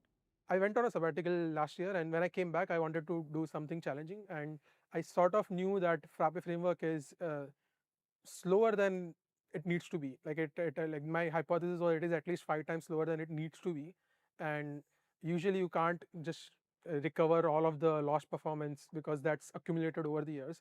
But we could at least attempt to do 2x the performance of it was, and so I spent 4 to 5 months improving performance of Frappe framework. This was mostly done by improving all the removing all the overheads and improving all the commonly used utils. And so what we ended up doing is we wrote a lot of benchmarks, like micro benchmarks and load testing benchmarks, and we then measured every single thing that mattered for end users. And we kind of knew what mattered because we have a lot of traces from our production usage. So we measured all those things, we improved all of them wherever, whatever we could improve, we improved all of it. And eventually, based on the like the 2x number is feels like very Apple marketing sort of thing where Apple just comes out and says, oh, we are 3x faster. We are also saying we are 2x faster, but I can prove it kind of with the benchmarks. It's not just number we are throwing it. Yeah, so it's better than just marketing. It's not just a marketing number. We have improved a vast majority of commonly used things. So framework in your day-to-day usage, like when you're browsing things, you'll usually get response twice as fast. Whatever you are trying to save will get saved twice as fast. Not everything will be twice as fast because a lot of it depends on the actual application. Like ERP-Next will not automatically get twice as fast. For that also, ERP-Next team has separately worked on it, so you will see benefits from there also. This question is for all 4 of y'all from the framework team. At what point did y'all realize that our version 16 is going to be about performance and security? If you look at the Git logs, all you see is just performance refactor and security fixes. Then we made sure, okay, it is a security and major refactor. That's it. We didn't add any major features. But most of the security fixes also we backported, right? Yeah. So it is not the decisive factor for the version 16 release. In my opinion, decisive factor is the UI maybe. So when we started working on the new UI, that's when we decided that we should take a V16 release maybe very soon. Someone somewhere got a envelope. What do we call it? What do we call the envelope? Courier. Yeah. So someone somewhere got a courier that, oh, this is time for a new UI and this is how the new UI should look like. And then when it happened, eventually, oh, now there are enough changes here to cut a new release, and all other things sort of fell in place because they had to. If we have to do major release, then we can't wait for 2 more years to do architectural changes to security or 2 more years to improve performance that requires breaking changes. But were there any like annoying, tough moments also for like framework? So every day, like there is one very big GitHub thread now where we will keep on reporting UI issues, and I fixed most of them, and like so the same ones I keep on saying again and again. So I feel like the tough part has just started for me. And that is why we also wanted to delay the release, right? Because everyone will report the same issue, even though we'll fix it once, but everyone will see the same issue. So it's better if we can just somehow remove those issues. So I think we can like move on to ERP-Next now. ERP-Next is our oldest and most flagship product. I think it's been 17 years since we have ERP-Next. And I think when Nabeen was doing his Frappeverse talk, he said, let's make ERP-Next great again. So like that, I think, becomes the philosophy behind this release. That statement actually does not mean anything. That's just it's just a reminder that we are not really focusing into new features and proactive things, from last 2-3 years. It was mostly about stability, performance, and all those things, and also, I mean, in the current year, what we actually changed that we increased our team size, we added one product manager, we collaborated with the community, so that gave us lot of bandwidth, to focus on the V16 and to focus on the maybe to focus more into our flagship product in that sense.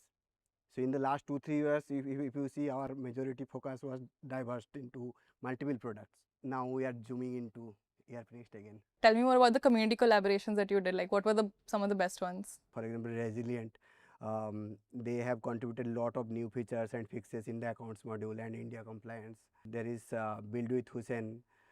They are working great on improving framework features and fixes. I really made lot of ERP stability fixes, also made some fixes into integration stuffs.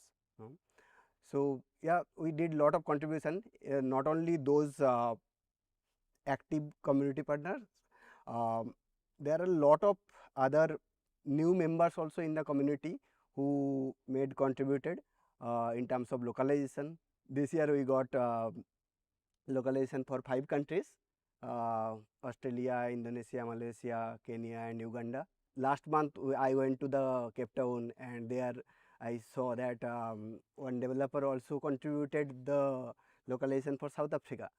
So it's automatically people are building those stuffs and sharing to the community, So that was major highlight for me. And this you won't get to hear in most like ecosystems, right? Because we are open source, that's why we have the kind of community, and that's why we get to do this, like partner up with so many people who we know will help us do a good job at this release. I think there's another point that the community raised when we initially split up our modules into separate apps, that maybe we are losing focus on ERP Next. We haven't. Like, our team has grown significantly. Like, every module has like 2 engineers now, 2-3 engineers. The whole point is like the ecosystem grows with more apps, but the flagship product is going to grow with more engineers. Like, we're going to add more features, more stability, more resilience in handling vast areas of use cases. It's not very evident, but we are actually doing the actual work for it. That makes sense. And like Dipen, I think you can pitch in here. What was, when you started the roadmap for V16 versus now, what are the main themes that you see this version has got? So in V16, we basically had 3 areas to work on. One was the stability, second was the scalability, and third was the features. So like few engineers worked on the scalability things, where we have they will talk about this. A lot of features which were asked by the community. I can take few names, like material requirement planning was the major feature which we brought in version 16. Then the configurable report. So Resilient Tech has contributed that feature. Then there are a lot of other features which we brought in the version 16. And apart from that features, we also wanted to work on the scalable side, because now we have a lot of enterprise customers who are having a large volume of data and handling their use cases, like their GL reports, APAR reports, and period closing vouchers. So we were also having that in mind to handle those use cases. Rutra can comment like how he worked on various stability issues and scalability issues. In V16, ERP Next accounts saw quite a lot of purely scalability changes. Any performance refactor that framework done is not directly translatable to ERP Next use cases. Every use case has to be individually handled. At some point, the processes inside the account should not fail no matter what. So I took the approach of fire and forget. Like, if you start a process, it should complete. So I'm refactoring and scaling the internal operations in such a way that no matter what your data size is, enterprises who have like 100, 200, 300 million records are now currently using ERP Next. And for them, the goal is horizontal scalability. I've refactored, and we have done quite a lot of work in those areas. There's still a lot of work needs to be done on the report side, but on internal processes like closing your accounts, those are now like highly stable. No matter what your data size is, it will work. And my goal is to take that approach and apply to all of the critical financial statements like profit and loss, balance sheet. So during V16 release, you might see these changes or you might not, but within the lifespan of the V16, accounts will be receiving quite a lot of scalability fixes that will fix your timeout issues, your report not running. All of this will go away for good. That's the end goal here, actually. Rohit, do you want to jump in for stock? So Deepan helped me a lot to finding those highly requested features. He did a lot of analysis. He worked on the understanding how the feature should be, and then it was very easy task for me to build those kind of features. Tell you one example of like say MRP. So MRP was a part of V15 as well. Like we used to have a MRP in V15 that was not covering the all use cases. It has very specific use cases which were covered. So then we try to understand how generally MRP feature works. So yeah, those were just the new features that we spoke about. We also said stability was one of the major focus area for us in ERP Next. So we did quite a lot of refactors from what I've heard. I think Kushi, you did some refactor in assets module. You did some refactor in POS module. You want to maybe expand upon what you did in assets module? As soon as I started working on assets module, it was obvious from the start, like there is some refactor needed. Naveen was always clear on that part key. There is need of refactor, and when I started doing that, I also realized ki this is not at all readable. That code was, even after working for 1-2 months on the same code base, I was like, it is very difficult to maintain this code, and every time when I used to fix any issue, I had to go through the whole code because it was written in that way. So many engineers, like 4 or 5 engineers, had work on the assets module, and because of that, the complexity has increased a lot. So if we see for long term, that refactor was needed, so I did that. And if today, if I see that if any new engineer is going to work on that, that is even more easier. In few days, it will be understandable, and the code is more readable. And I have faced a lot of issues, and bugs were there, and I have fixed 80% bugs which were there in still there in V15, but it is fixed in this new refactor. And it is not only code bases, we also refactored the data structure also, wherever required, the UX part. So another major refactor was, I think, POS or point of sale subsystem in ERP Next. Dipchannel, can you maybe expand upon? So last year when I joined, I was given the task to look after the POS, and then that there was like another POS app built by a community member, and then it was quite popular. So people were not using the ERP Next POS at that point. But then again, some things happened with that application, and then there was like quite a void at that point. Like we like at that point, Dipen was not there as PM, but Naveen told me that like we need to fill that void. Like people need a alternative for that.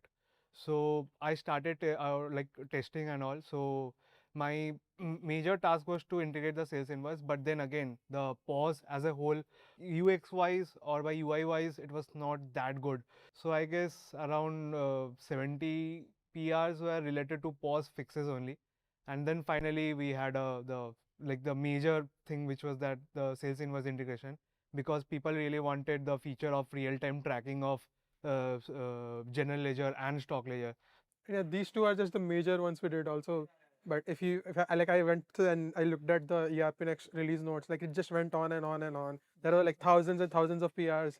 So like it's pretty hard to describe all of them. But like when you start using it, you will see that it is again the most stable version of ERP Next that we have built. Yeah, I think, but the point behind all of this, whatever you're saying, thousands of PR, but the point behind all of it comes down to that one thing, right? Like, what do you all think is the one main thing people will see and notice for this version release, for ERP Next specifically? Way you describe it, ultimately ERP Next is used by businesses to adapt their processes and like optimize their processes using our software. And when we say we implemented missing feature, it usually means that there are certain processes which are not easily mappable to our software. So when that happens, we need to make our product more configurable or add more features to allow that processes to adapt with our software. And there were several of them, but one major one was subcontracting inward, where funnily enough, this feature also, like, you could do subcontracting inward in V15 as well, but with V16 we have explicitly made the process very streamlined. It's very much easier to use, and it was highly requested by people who use subcontracting the existing module. And I closed, like, it was like issue on GitHub, and the 3-4 duplicate issues were there, so I closed that. And even with V16 beta, I am seeing our PRMs or CSMs approaching me for, because people are asking about Invert and they want to use it, they want to test it. So I have also seen support tickets for it. Yeah, because Frappe does not do subcontracting, so it's highly unlikely that we will. And to like tie up the ERP next part of this, any any like memorable moments that y'all want to tell stories of? It was a V16 beta launch. We were like sitting till midnight for V16 beta launch, and finally like we were able to do the release. So yeah, till like last date. In fact, we will miss the date, basically deadline. But yeah, like we got pressure, so we sat down one day and we made a release. People lost sleep, but it was memorable. Yeah. And like now moving on to our last section, which is Frappe HR, and I think we've established that Frappe HR release is linked to ERP Next release. Frappe HR was separated from ERP Next about 2 versions ago. This was version 14. Most of the the most important entities still remain part of ERP Next. The company, employees, the accounting part. And so when we, the Frappe HR team, tries to build like widespread impactful features, it's hard not to hit those entities. Biggest impact that V16 is going to see? Me, I look after the HR part of HR, the other part is payroll. For me, the most important, the theme that I see play out is the last mile features and the stability features. And then these were the class of problems that like the system would do something, but then the users wouldn't know what had gone wrong. And then it was very much possible for them to fix it if only the system told them that this is what has gone wrong. You want to basically set up something and then forget about it. Like the shift auto attendance is one of them. Like once you have set up your shift, once you have set up the auto attendance job, then you probably want to just let it take care.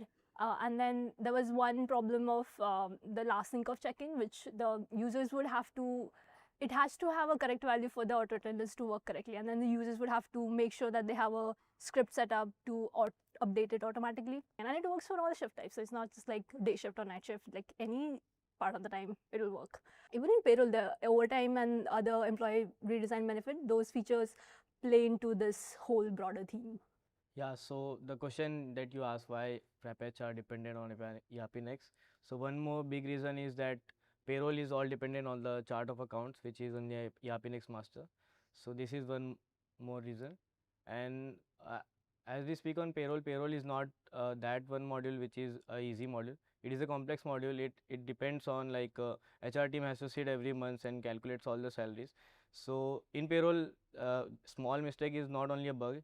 It's based on people's salary, so we can't like miss the 0.1 number also in payroll. While I was sitting with Nabeen like around 2 to 3 months ago, so I was like pitched with this multi-currency feature. So yes, I and Nabeen had also like around 2 months of discussion, and the feature also got merged on the date of release.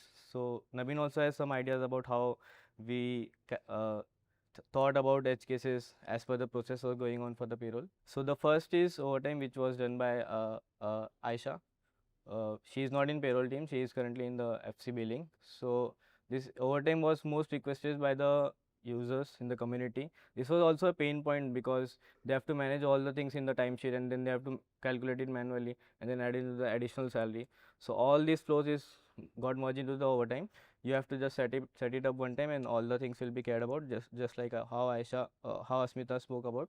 Yeah, a lot of what both of y'all mentioned has become like fixing and fine-tuning this processes for people who like basically HR managers or anybody using the HR module app now. Yeah, so we want key people just they do the setup one time and then sit for every month they sit for only the calculation of the salary, not everything about doing the claim, creating an additional salary for that to be corrected into the salary. So these are all the things which were missing in our payroll module. So now it's all added. Let's let the community decide what is missing now. So one of our community partner, Hybro Labs, they were working with some of the big enterprise, and they were implementing the full HRMS and payroll system, and as they have almost thousands of employees, the process is very much complicated, they almost touch everything. While implementing for them, actually the Hybro Labs teams learned a lot of things, that is missing in the current payroll system, and they built those, and initially they kept it in a separate app, but later they actually we collaborated and we decided that it should be part of the core payroll system, right? It's great, like, because we don't do that many implementations.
Since morning, we have been talking about technology, but to Frappe, there is a lot more than just technology.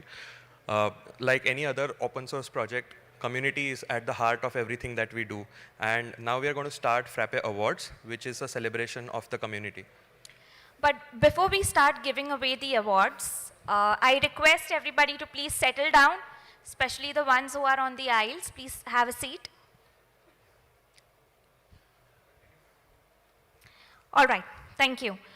I wanted to test the room again. Let's make some noise this time.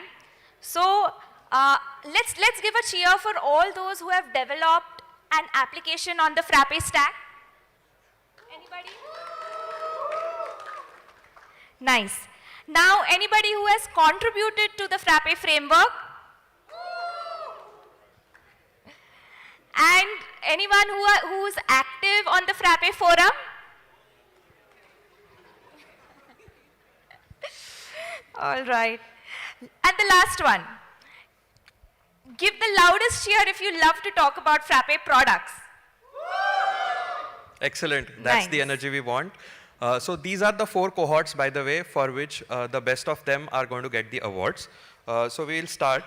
The awards will be taken by those who have won the awards, but they will be given by those who were the last year's recipients.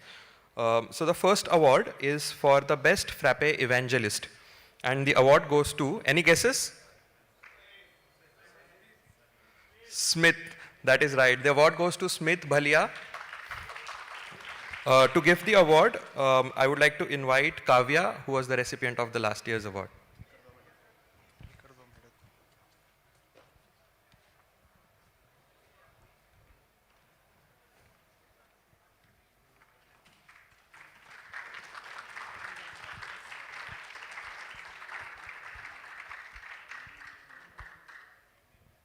Congratulations, Smith.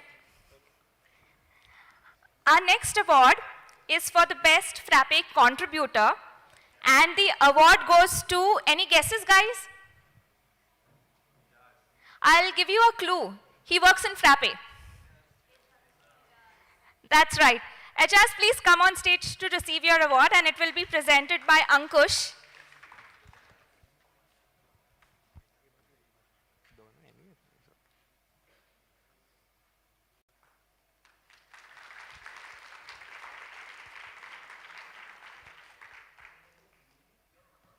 Congratulations, Ejaz bhai. Thank you, Ankush. The next award is for the best forum contributor. This award is given in the memory of John Clark.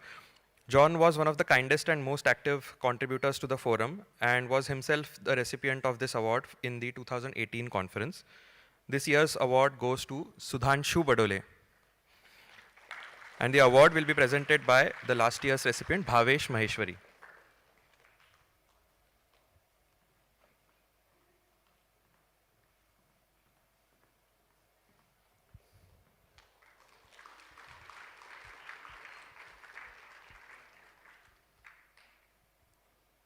Congratulations, Sudhanshu. Now on to the last award. It is given in the memory of Ranjit K, and it is for the best Frappe developer. So Ranjit K was Frappe's earliest and most significant contributors. He was a member of Earthians and had contributed the healthcare module. Any guesses who the award goes to? That's right. It goes to Husna M. Please come on stage, and the award will be presented by Nikhil. Husna has made 4 e-invoicing apps, one for Africa, one for Malaysia, one for UAE, and one more I'm forgetting, sorry about that.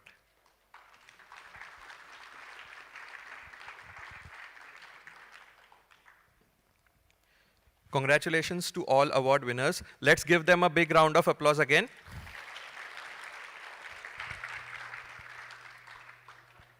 Now moving on to our next segment. As the sun sets, it's probably a good time to debate something that raises existential questions about the software industry. Will the sun set on software industry as well, or will this still be a part of the future? That's our topic for Frappe Fights today. But before we do that, let's take a vote. How many of you think that the software industry is toast? It's going to die.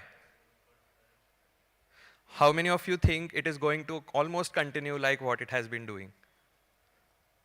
Okay, there are a lot of people who don't have an opinion. I think you will have an opinion at the end of the fight.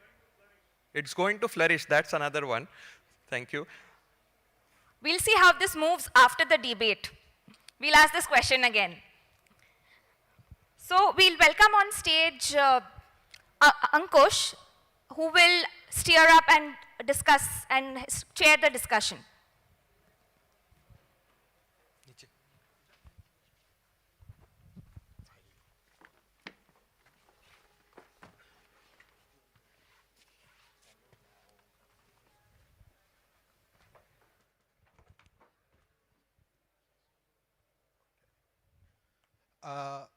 Okay. So how many of you have done this before? This kind of open debate? You were there last time? Okay, some of you know. Okay, basically the idea is you can come here, you have 30 seconds, and you can give your points and try to convince the crowd about your viewpoint. Now, it is quite funny because half the crowd is in a AI talk. So we'll see how this goes. Like they are likely coming very soon, but we'll see how this goes. So the topic is software industry going to be there or not?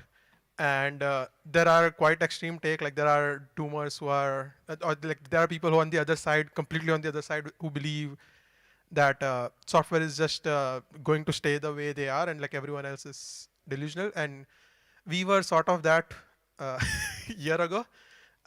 Then there are people who are somewhere in the middle who believe that AI is just going to accelerate, but the software is still going to stay. And then there are extreme people on the other end who believe that there's no need for software engineers anymore because you can just wipe code anything.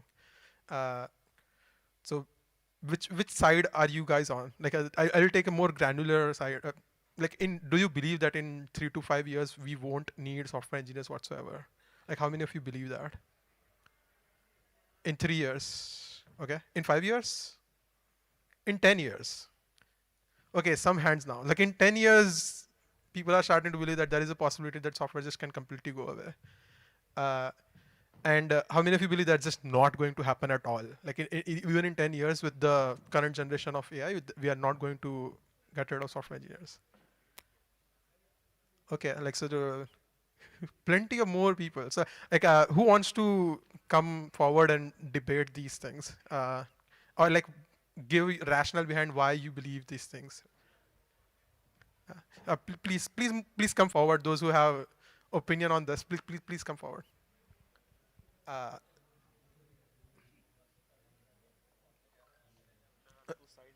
Yeah, there are normally two sides.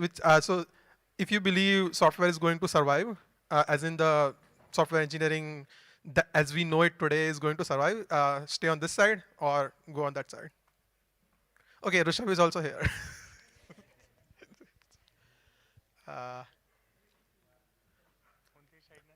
We need more people. We need more people. So the debate is about whether software is going to survive or not, or the software industry as we know is going to survive or not. You want to start?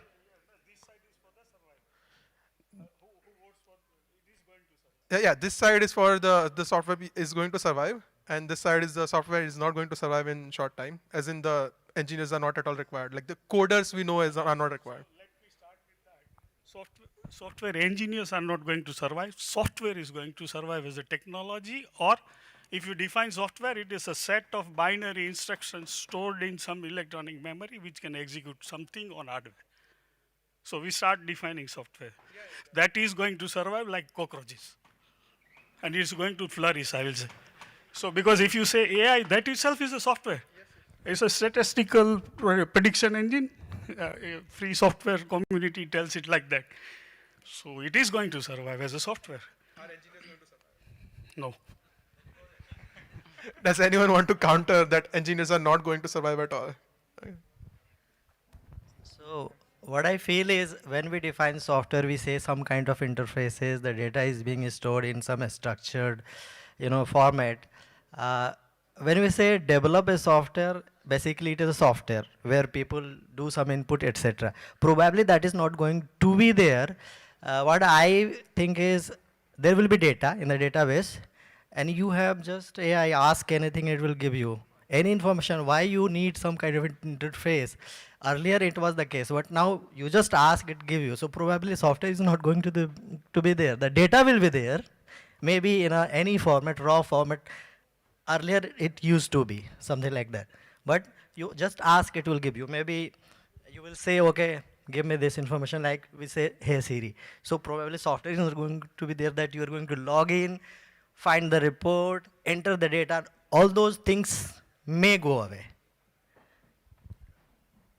Okay, I don't know which side is which now. Like, because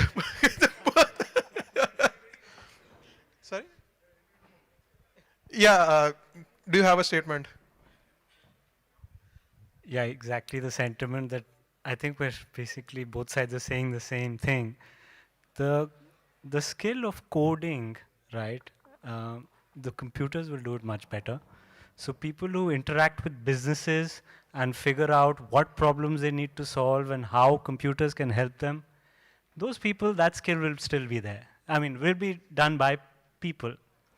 But the coding, math, the engineering part, you won't need as many people doing it. Probably 10% of the number of people who do it today. Yeah, so as someone who has been writing software for 20 years, I don't think software engineers are going to be the same way we define software engineers, right? So we had been doing designs for, let's say, 10 to 15% and writing code for rest of the. Now writing code is fast and cheap, and the design part will start increasing. I would analogize it as the elevators are still surviving, but the liftmen don't survive anymore. So this statement of whether developers will survive, software will survive, or what something else will happen, this is an oversimplification. It's like black and white, and it's normally life doesn't progress in black and white. So my thought is there will be, in the short term, there will be a huge boom, and software developers will thrive. They will have enough opportunity to make money and retire within the next 10 years.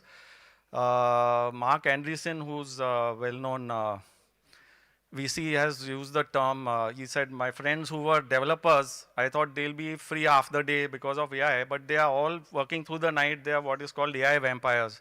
They are sitting and coding and managing those 20 agents through the night. So they have got much busier, and so software will, as long as software thrives, developers for some time will be needed, but there will be a time where they will not be needed. And every time I see what AI does, it is scary, and I think it is being designed to disrupt us as humanity. I already made something. I already made the statement, but yeah.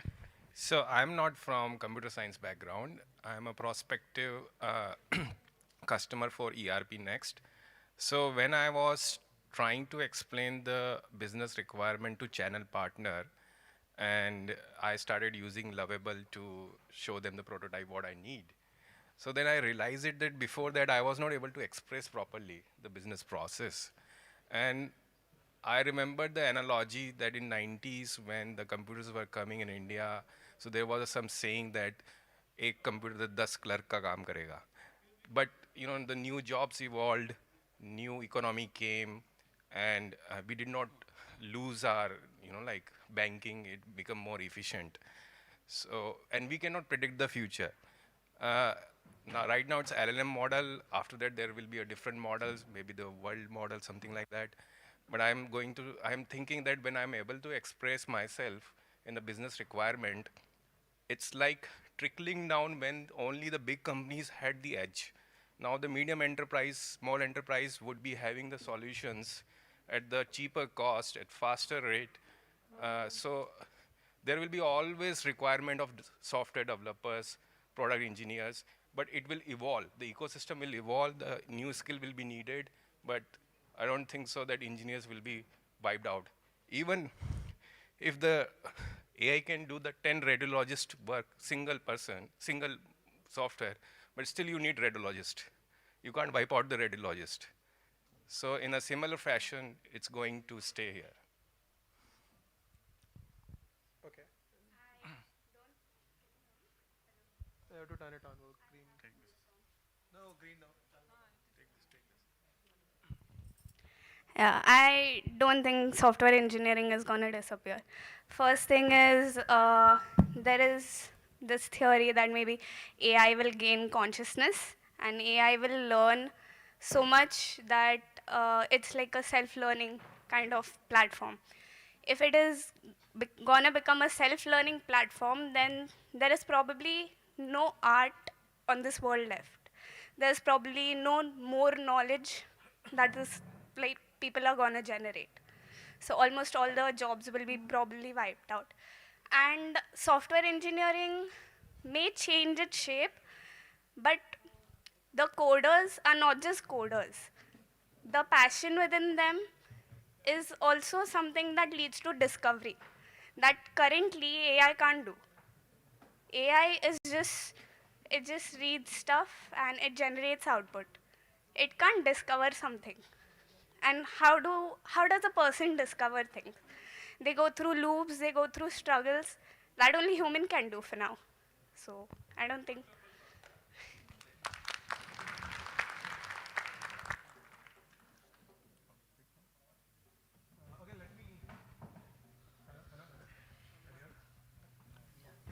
Hello. Okay. So let me reframe this a little bit. Software engineering used to be this gold mine, and it wasn't always. Like in 70s, software coders weren't that valuable. Like hardware used to be more valuable than software. And then eventually software became way more valuable. Now again, hardware is again becoming more valuable. So like a lot of us got into this industry for like at least partly for the love of the game, partly for the money. I mean, we can be partly honest about this. And the way this industry is going, like how many of you actually believe that this industry is going to be as valuable as it used to be? Like even though software is there, even though software engineering is there, would you still get paid the same? Like are all of your businesses still safe, or you need to like radically adapt somehow? That is maybe more existential thought than whether software survives or not. Yeah, so today people are talking about the AGI, artificial general intelligence and emotional intelligence. Even today, if you see anything, the AI does everything magically, okay? So why can't we think that, yes, that is going to be a possibility? And sometimes back, like 20 years back, people do not know how to use the system, the software. Now everyone is using mobile. The same way, people can write any code, anything they want, they will just give instruction that is happening, that I want this and this, it can produce. So then definitely there's not going to be a situation where we need the software developer. I know so many people who are not from the technology background. They are completely functional people and they are able to produce so many different applications, okay?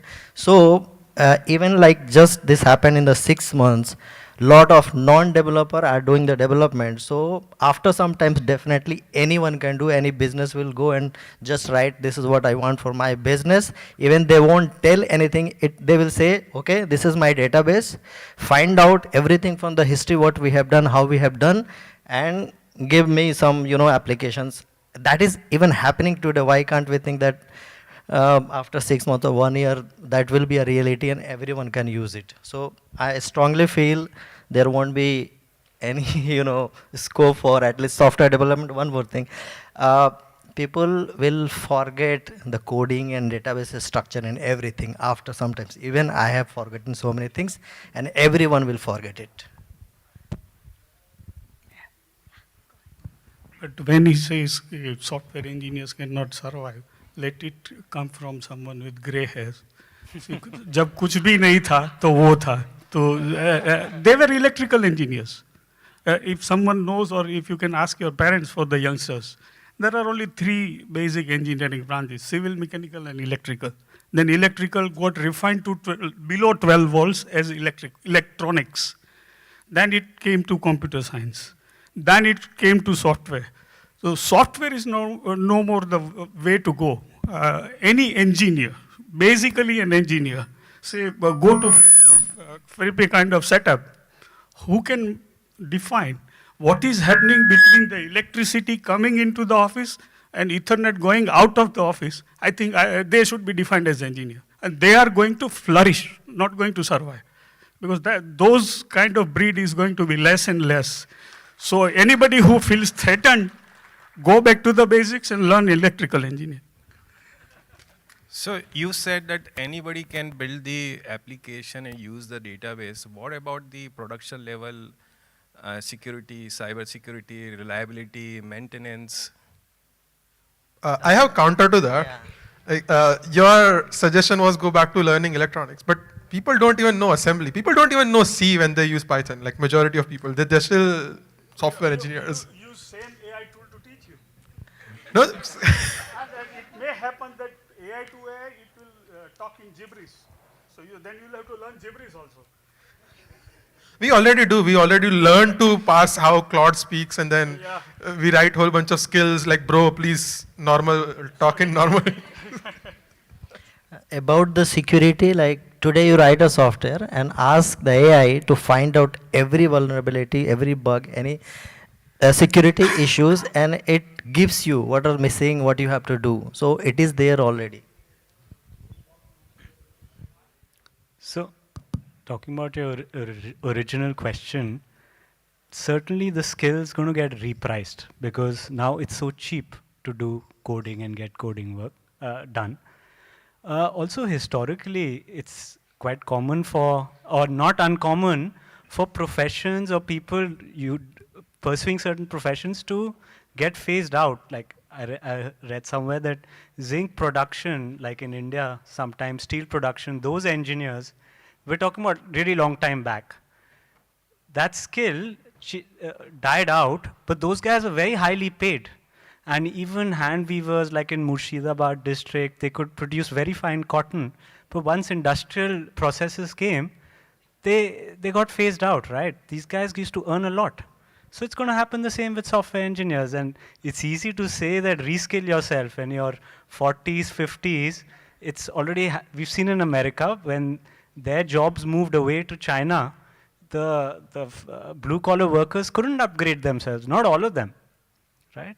So we assume it's easy to reskill yourself, but as you age, it's not that easy, right? So there is, at personal level, it's going to be hard for people, even entry-level people who are just coming out of college, haven't learned to code properly, so they can't even drive LLMs very well, unless they now go to specification.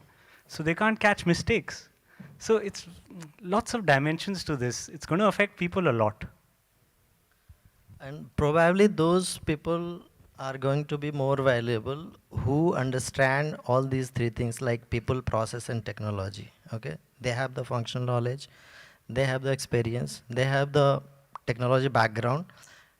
They would be able to do a lot of things with themselves, because if someone knows the technology but he don't know the domain, he don't know the function, they won't be able to do something. Okay, the same way like for the functional. So I think most valuable people would be those people who knows and understand all these three and how they work together, they are wired together. What's your name, sir? Moin. Yeah, I go with Moin, in fact. So probably software engineers, are going to go higher order works going forward, like whoever actually upskill, because what they were actually doing earlier, sometimes used to be rudimentary, just like pull the data from one place, one table, and like transform and load it to some other place, like display on a page. Versus scalability and all, like very few engineers used to work. Like now, many people actually will have to upskill themselves, because there will be a lot of applications rolled out by non-engineers who are going to actually maintain them, as you rightly said, as well as like who are going to make them secure and more efficient. The proof of concept is different, and like making them work in the real world scenarios is totally different. So it becomes very, very efficient. So number of people required may be less than what they are today, but the skill level required is going to be far more advanced going forward. But So it survives. Yeah, it survives, and what he was telling is it's difficult to upgrade yourself. I think I fall into the aged most 5% of the audience. So I had been adapting it since 25 years and Rishabh Bhai. And again, we both have as something in common, that is we are coming in from industry. So how do you value as a software industry over here, someone who knows the industry better? So they are also engineers. So that is going. Another thing, as you said, people will not, we are lazy by nature. Human being itself is a lazy creature. But once it is compelled to change, we are one of the most adaptive. That's why I said we'll be more adaptive competing with cockroaches. But there will be a software with each and every human being. Then only we'll be flourishing. That is the condition. And it is going to, software is going to be there with that dumb device in each hand. So it is not going to go away that easily. But we are going to adapt to it. We are going to adapt to it. So what I hear is both sides are kind of agreeing. Like, this is not a fight anymore. It does not feel like a fight. So I need to incite something here. If we all agree that this is going to happen. Sorry? Okay, come here. Join the fight. Join. So, I think now it's the right moment. So I can at least make the debate slightly more interesting. If we all agree that this is the direction, like roughly this is the direction, and it's just matter of time, then none of our conversations seem to be about how are we going to adapt to it. And like we are probably very delusional about this. This is just like like I would be retired by then, or maybe I will somehow adapt. But then if you look at at least the Indian landscape, vast majority of India IT industry was service based, and they have stopped hiring. Like a vast majority of them also have stopped hiring. So like there are very clear signals of this becoming very bad, and I personally don't know what we are going to do when that happens. I mean, like, of course, like the economy will somehow adapt, like we will all somehow adapt. But then this is the craft that we like doing, not just for the money, also for the artistic side of things. And also some like cool side of things, but like all of that is somehow going away. And then none of the conversations seem to be about how we are going to adapt. This is about what, do you have AI in your software or not? But like even if you add it, like what, like just look at 3 years in the future. What is the point if we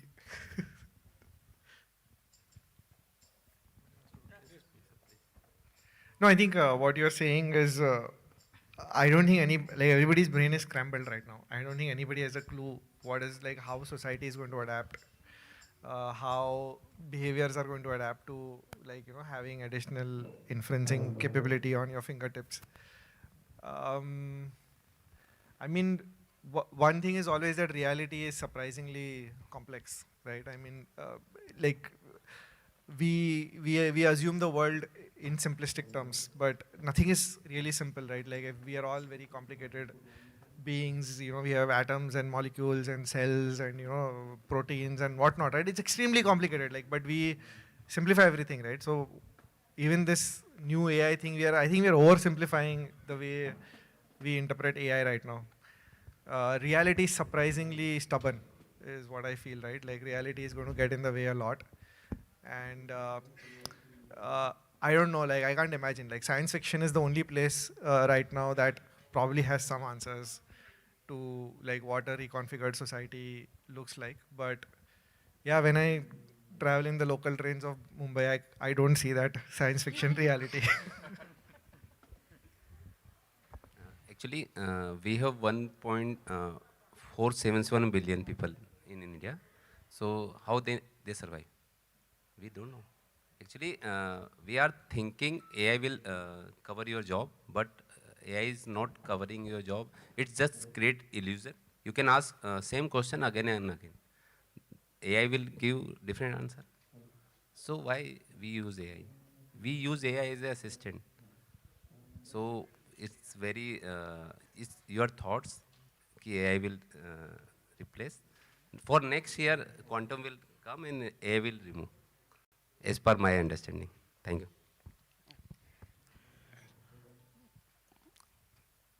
You want to say something? Yeah, so a couple of things. I mean, AI or not AI, and we hear that there is uncertainty and we don't know the future for sure. But I would like to add a new, a tangent to the question that do we have enough? I mean, are we just assuming that we have infinite resources and infinite, and do we even have the resources? RAM prices are rising, so you mentioned about the hardware is getting costlier. So why it's getting costlier? Because of the demand, higher demand, and why? Obviously because of less supply. So there is GPU crisis, and so we have to also consider that factor. That are we going to fulfill all those demands? And because AI all depends on all these resources. And if we are talking about 3 years, 5 years, the demand is always going to rise because there will be new people trying to adopt and trying to experiment and explore the AI. So there will be demand always rising, moving forward. So so we are not with the infinite resources for sure.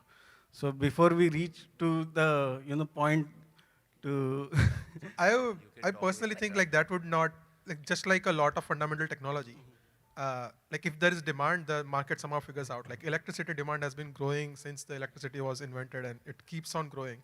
We don't run out of electricity, at least in the modern developed, semi-developed world. We don't run out of electricity so much. Like people figure out. So it's a matter of time before there is competition. Like AMD will catch up, China will catch up. Like a lot of people will catch up, and and yeah, people. There is 1.8 trillion funding. You have talked to Trump. Iran and US war, then it's almost 20% resolved. Nowadays, solar energy will boom very fast, like solar square. Now air tower will be installed. So next 1 or 2 years, you have facing gas problem like India and Iraq and US war. Side topic. Yeah. Let's not go into it. But there is another part of it also, not just the resources. There is also these talks that I see on YouTube where Anthropic safety, people who work at safety for AI are leaving the jobs just because it's too much to handle. So I think there's one question I want to ask, like how many people here think AI is a good thing? Okay. How many people think AI is a bad thing? Okay, that looks like a debate, right? At least. It's up to you. It's depend on your thoughts. Maybe people who are saying AI is a bad thing should come on this side and Those who believe negative, please go on this side. Like so hardware resources issues in AI would be sorted out in 10 years, sooner or later. Whenever there's a supply-demand mismatch, people work around. Google is making some chips. Everybody, Amazon is making some chips. So we won't be having the monopoly of AMD or NVIDIA. So, but that is the different topic. So I want to understand those who are software engineers. What do you see in future? How your skills will evolve? Right now you are saying that code is commoditized, and so what do you see that, what skills you would be needed as a software engineer when AI-based solution you will be building? Crystal glazing, we can, like, if you really want to set up a debate, you have to like. So let's switch the debate to people who believe it is good versus people who believe fundamentally it is bad. Can we swap sides? Like people who don't believe it is a good thing, please stand on this side. And people who believe AI is fundamentally a good thing, stand. Good for society, good for you, good in general. Or at least net positive, net negative. Can we switch net positive, net negative? Well, like we are not questioning utility. In the last build, we were questioning utility, but this is not about utility. Like, do you think this is a net positive for society or not? Positive, yeah. Depend on your mind. We'll see. We'll see. When the debate is changing, can I give one most opening statement? I need to Yeah, change sure. that whole thing onto. Again, Rishabh Bhai is giving me another chance onto it. I use one word that is Swayat Buddhimata. When you say artificial intelligence, it is Krutrim Buddhimata. The most useful thing out of it is going to be your own intelligence, which you grow by using artificial intelligence. So Swayat doesn't have any English equivalent. And I carry that tag over here. Anybody who wants to talk onto it, I can keep on talking onto it till morning. Anyone wants to give opening statement from the negative side? Yeah, one opening statement.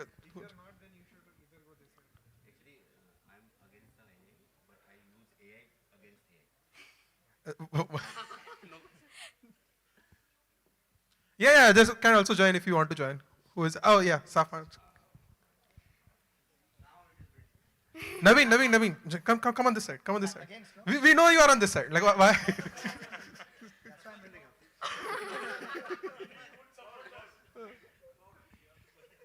Who else? Who else is interested? Who else is interested? Come on, let's have some fun. Okay, opening statements.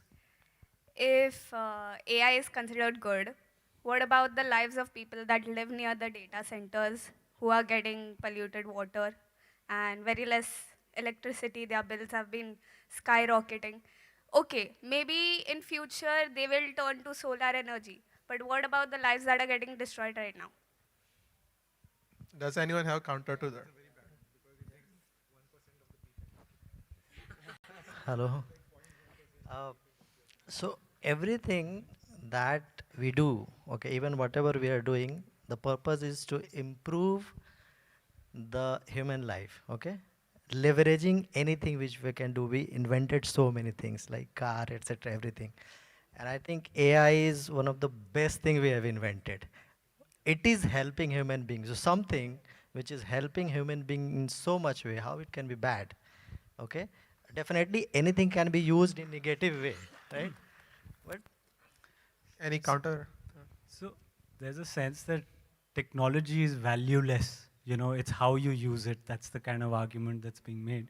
But technology comes with its value also, you know, about the kind of use it forces. Social media, when it came, wow, I can collaborate with anybody, you know. But then over the years, it was realized what it's doing to young children, you know.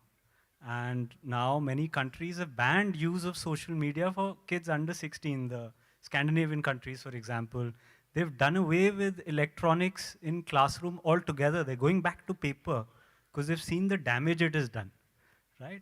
Long term, AI is going to atrophy certain skills, your skills of reasoning through which you build up intuitions. You won't pass through those stages, right? So people who have inbuilt capacities to do that, they will utilize AI very well. But people who don't get the chance to develop those skills, they're screwed, right? Number one. Number two, about resource use, she brought up. There's something called Hevon's paradox. Just because a technology becomes more efficient, it ends up that more of it gets used. With petroleum, with electricity, we're going to hit resource limits. So you're going to produce a generation of people who cannot apply their minds or haven't developed to apply their minds, and suddenly the resources crash. Then more inequality rises. Those people who can use these resources, they capture more. Net, it's negative. Okay, any response? Let's try to stick to like 30 to 60 seconds, not more. I think it's like, just like any other technology so far what we have invented, during the evolving stage, it has actually impacted many lives negatively, many lives positively. And at the end, if you look at the human race, we in numbers, lifestyles, and number of years we live, everything improved. All because of all the technologies which were considered bad at one point of time, but later we learned to adopt them meaningfully to our life without impacting, as much it used to impact initially. Okay. So for that, if we want to take that example, we should all stop using cars because it's polluting and creating a lot of global warming, and we have to use, no, stop using this power and like AC and everything. We are all enjoying, and a new technology we are criticizing. Probably what we have to talk about is how do we make the new technology help us more and like with lesser impacts on the environment and other living beings, right? So if we only talk about like negatives, there is no end to that. Like,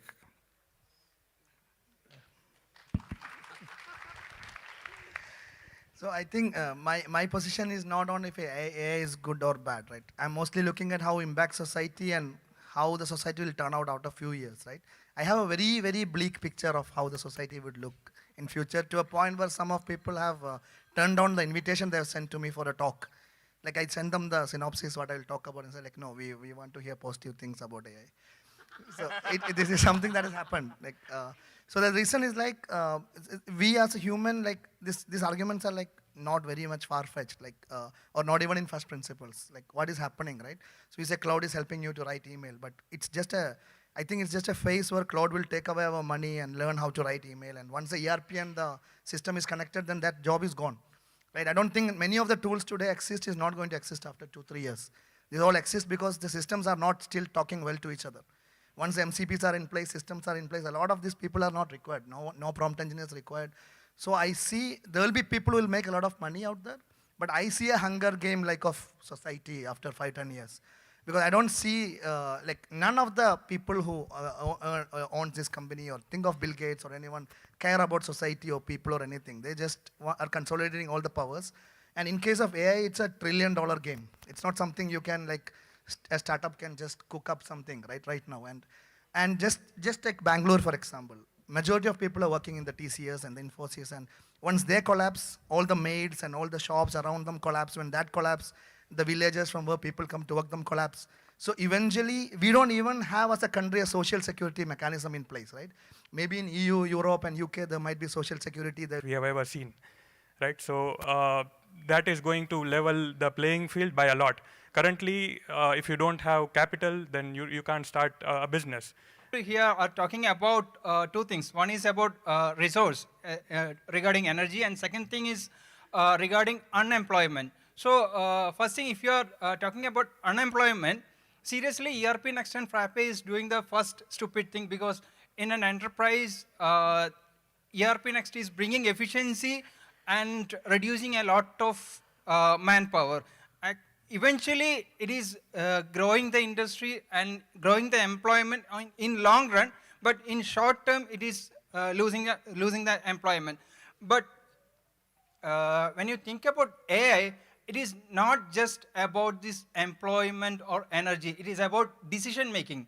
So who is thinking and who is influencing the decision and who is making the final decision? So whether the machine can overpower the human or not, that is my concern. So in that particular point, I'm absolutely against this AI. But otherwise, in optimization and bringing efficiency, I am for AI.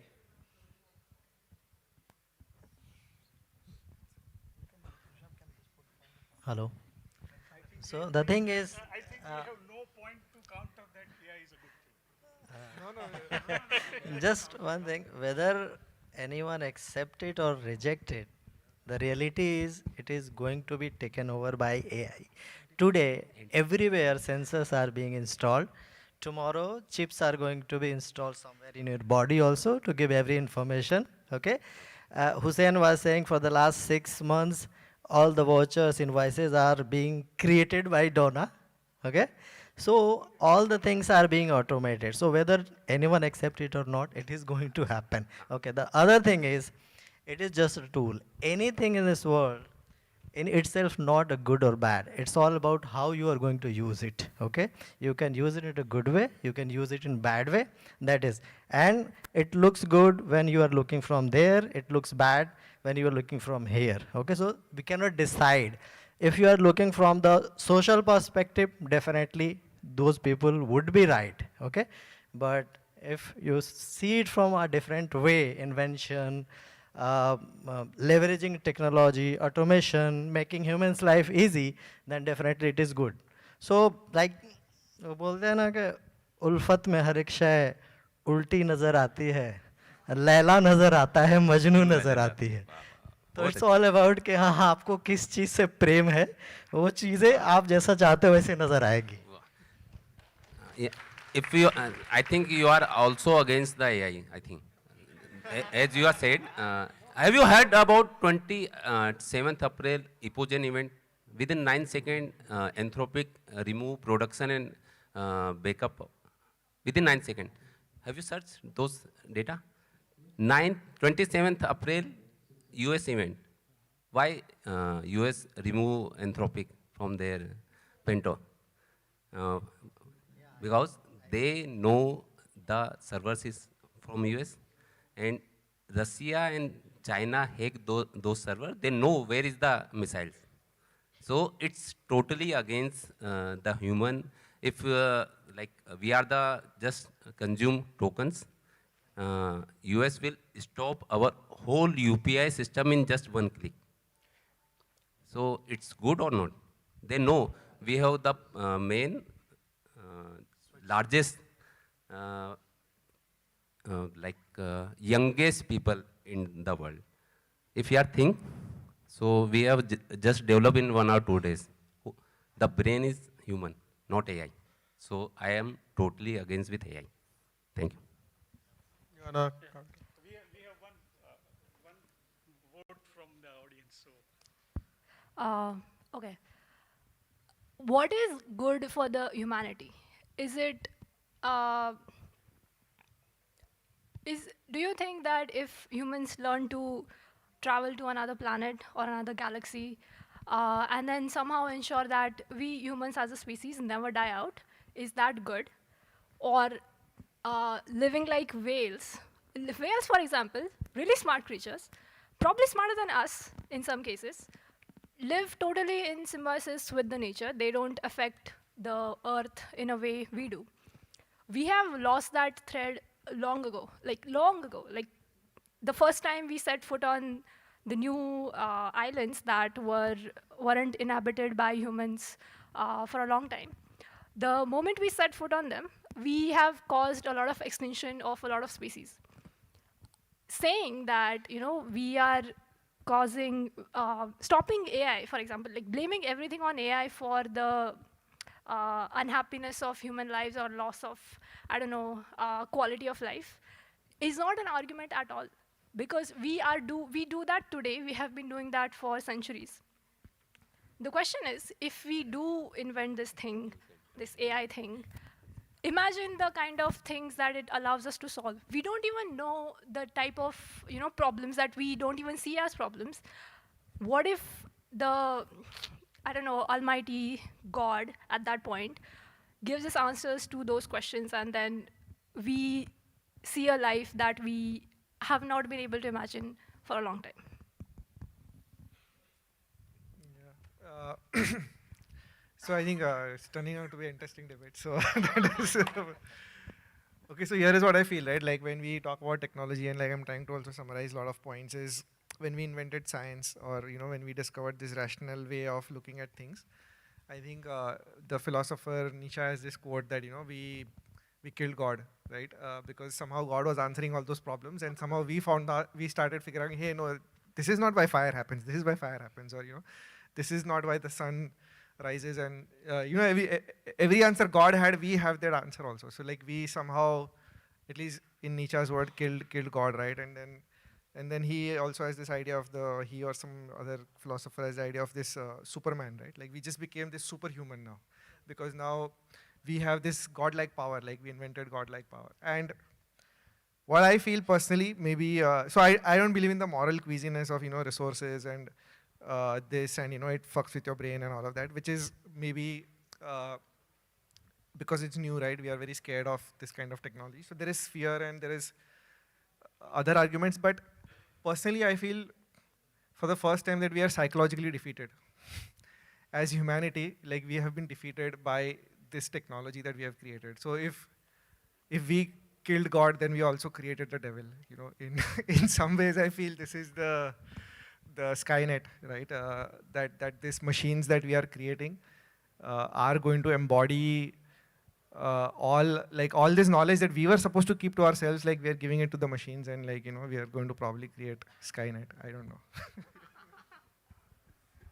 So there is this interesting video. I think it was I don't remember the channel, but it was given by it was a talk given by this. I think she works at Anthropic, and she describes that the way we have trained these models, it's on the text that humans have written. A large part of that is also the feelings and thoughts and the way we think about things. So it's trained on the text, but it's trained the text that we produced. So in a way, it's trained on us. There is like some inherent, I don't want to call it psychology, but the way of thinking like a human, I'm not sure if that's the right word. But then they took those models, and they trained the models in a way. Go and watch the video. She explains it much better than I do. But the gist is, if you train a model to cheat, it turns bad. If you train the model to be good and catch the cheating, if you teach it to be good, it turns out good. I'm saying it's probably all on us. I don't think we'll give rise to Skynet. I mean, whether or not to give rise to Skynet or the brain, as in the iRobot fictional world, which goes on to solve this problem of hyperdrive, is totally on us. Like, we decide which one do we want. But people at the top are people like Sam Altman. Exactly, us. So At the top. no, not us, Sam Altman. Yeah, but like us in the sense that humans, not this entity. That's not the debate I'm making. That's not the debate I'm making. Is this a communism debate? So I'm confused. Are you in pro side or negative side? I want to counter But your again, agreement again and again, whatever you are giving as an argument is one and same thing. It is being driven by one person. It is not being distributed to. But every time when there has been a change, as he's rightly telling, when we had been psychologically defeated, just before 6 years, we had been into that same situation when COVID we were fighting. But we have come out of it. And we all the time, as a human being, try to ride that wave. When we came out of it, and again, whole ecosystem has taken advantage of it. We had been beneficiary of that wave. So we all the time are willing to take the ride onto that wave. We are not going to be flushed by that wave. Only thing is, whomsoever has been doomed by those mirrors being put falsely against them, that would be removed, and you will find your own intelligent way to handle AI. So I think it will not take many years, because again, you will take help of AI to resolve those problems. Okay, so last statement. Can I add something? Yeah, sure, but we are short on time. So last statement, and we will solve this today before going home. So to counter the point that humans have always been developing something that is destroying the humanity. We know that mass extinction is gonna happen someday or the other. We are just accelerating it. Even by plastics and everything, everyone has been shouting up global warming, but because of AI, it has been skyrocketed recently. Even the people who used to release global reports on global warming have quit their jobs because it has skyrocketed so much. So we are just accelerating. That is the question. We have been fighting to not accelerate. We have been fighting to improvise on the levels of humanity, but that's not where invention is going towards. Now, are you telling like acceleration is the problem, or like if it becomes efficient, are you No. okay? See, acceleration. No, if it becomes efficient, then are you okay? Because you're telling How is it gonna become efficient? You have limited resources. If it happens, right? if it happens.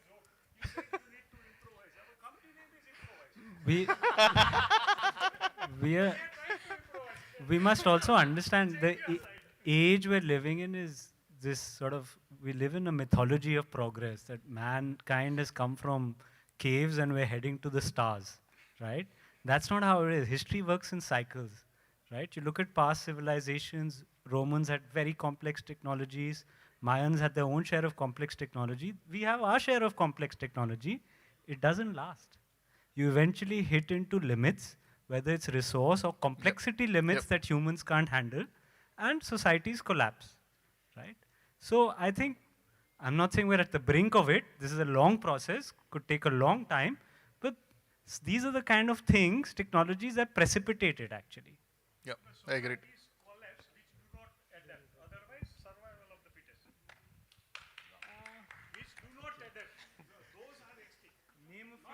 Closing sentence. Ankush, closing sentence.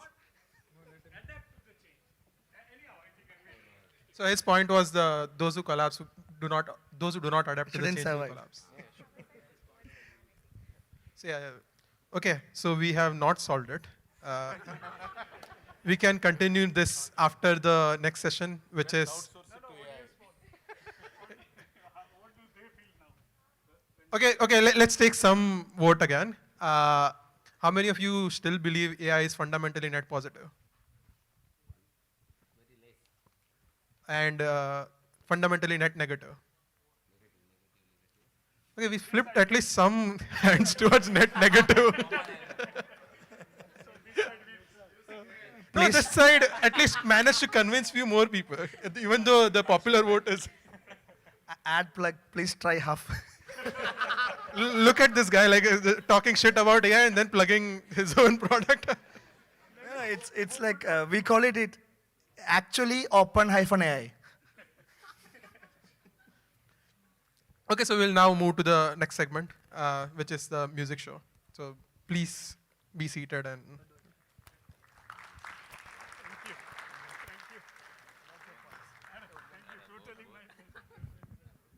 Thank you everyone who participated in the debate and listened to it also. So we are all waiting for the music program, I am sure, but they need some time to prepare and do sound checks. So we'll stay silent for some time. If you want to go out and come back in 15 minutes, we'll start exactly at 6:30. Thank you.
Monitor में नहीं है तबला, थोड़ा और चाहिए. Okay ठीक है, थोड़ा और बढ़ेगा when the curtain थोड़ा comes और. down. अच्छा. ओके मॉनिटर आ रहे हैं, फ्लूट पे आ रहे हैं. तो फ्लूट के लिए और चाहिए मॉनिटर्स. तबला ओके हाँ सॉरी, तबला मॉनिटर्स में फ्लूट के लिए थोड़ा और चाहिए. ओके मेरे लिए भी थोड़ा सा और. Okay I am fine with tabla. तुम्हारा प्रिया, ठीक है, फ्लूट चेक यू करें. गुड. फ्लूट चेक कर.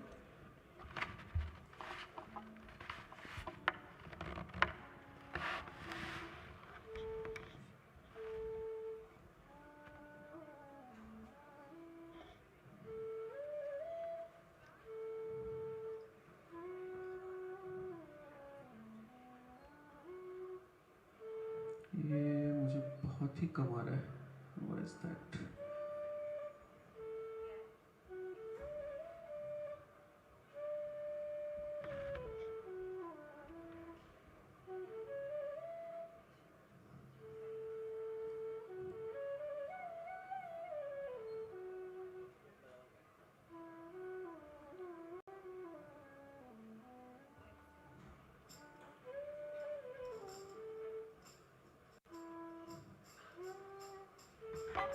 बहुत कम लेवल आता है मुझे विजय, एक बार चेक करना.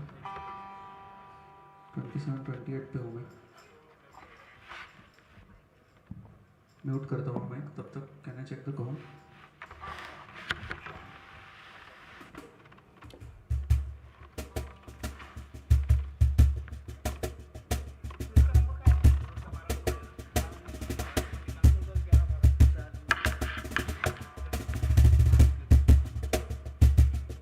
Okay fine good. Monitor by the way.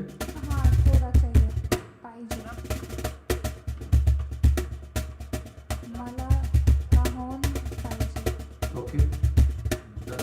Flute flute. चाहिए? फ्लूट मॉनिटर में चाहिए? हाँ. Professional monitor. Anupam, Vaibhav is saying don't get it. किसको? किसको? काहोन को गेट मत करो आप. कहाँ ही को विल गेट? कंट्रोल. नहीं किया गेट. ठीक है. Okay next. Next. You pad. There is no pad. अरे पैड है ना. अच्छा वो पैड. हाँ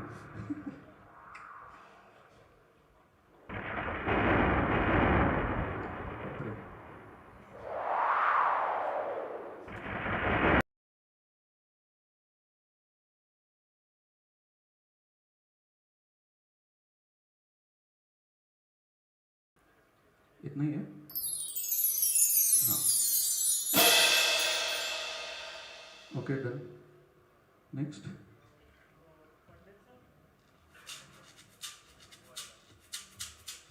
अच्छा ये ओवरहेड है.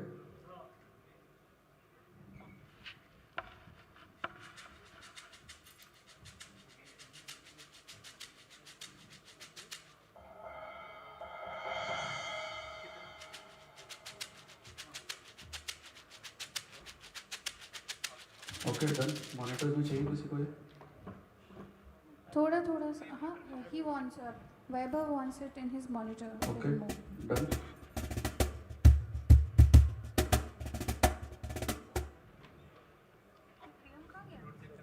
ओके वो हैंग ड्रम.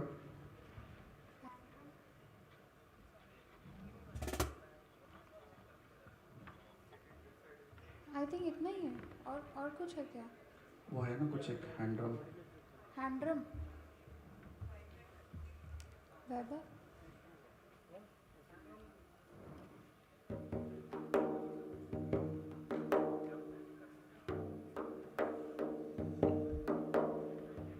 हाँ ये थोड़ा और चाहिए.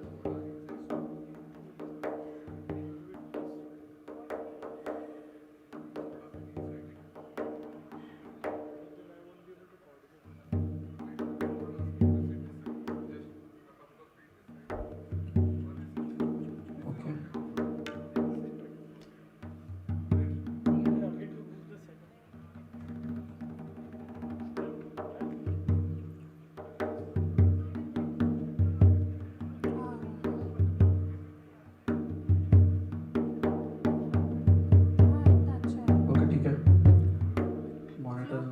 कुछ चाहिए? ये where will you play this in which song you have finished? हाँ हाँ ठीक है तो this is texture ये ठीक है this is fine this is not so important Done it's then, mainly I it's think. count flute का देख लेते flute का नहीं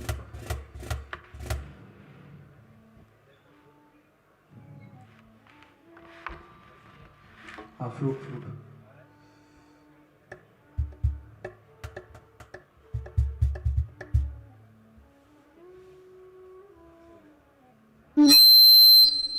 सॉरी करो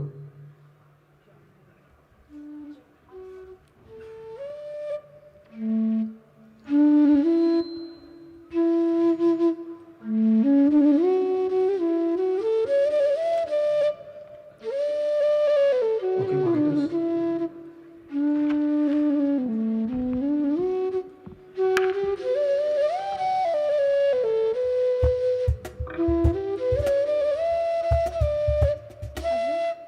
मॉनिटर्स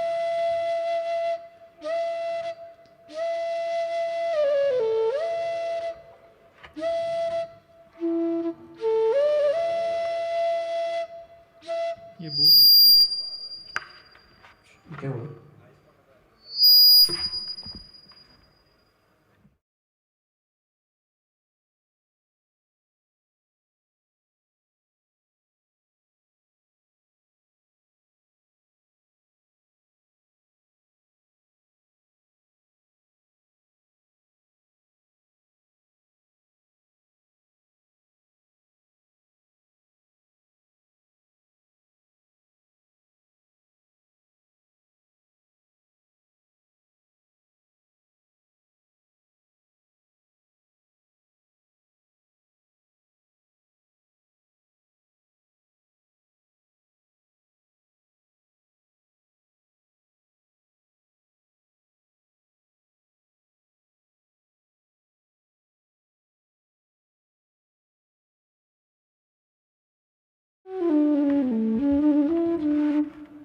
ठीक है थोड़ा सा चाहिए मॉनिटर में किसको अद्वैत फ्लूट के लिए फ्लूट ओके ओके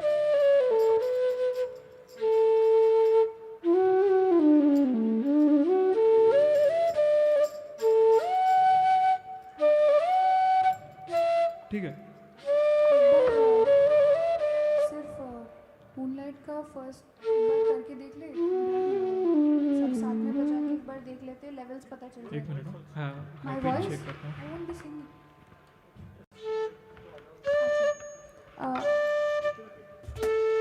सबके मॉनिटर्स में आप ये माइक्रोफोन भी डाल दो मेरी आवाज़ तुम्हारा वॉइस ओके मेरी वॉइस सबको दे दो ठीक है ओके पीए इज ऑन ना ओके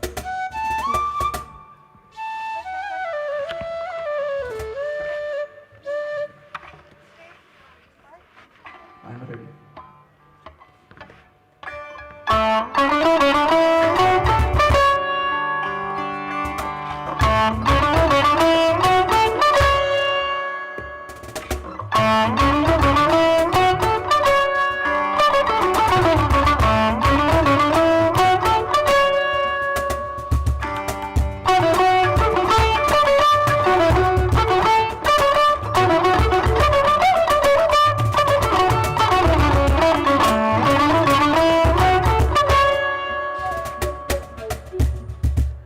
फ्लूट और चाहिए फ्लूट इज किसके मॉनिटर में मॉनिटर्स में सबके मॉनिटर्स सबके में monitor okay flute little bit of cajon for Vaibhav थोड़ा और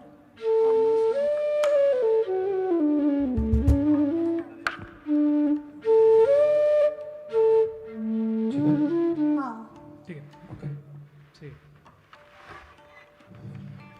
हाई पिच सही है अनुपम सर हाँ हाइस पकड़ रहे थोड़ा सा हाई फ्लूट बज रहा है तबला नहीं फ्लूट का ये मॉनिटर में ना हाई फ्लूट बज रहा है तो हाइस थोड़ा सा पकड़ रहे हैं कम कर ओके अच्छा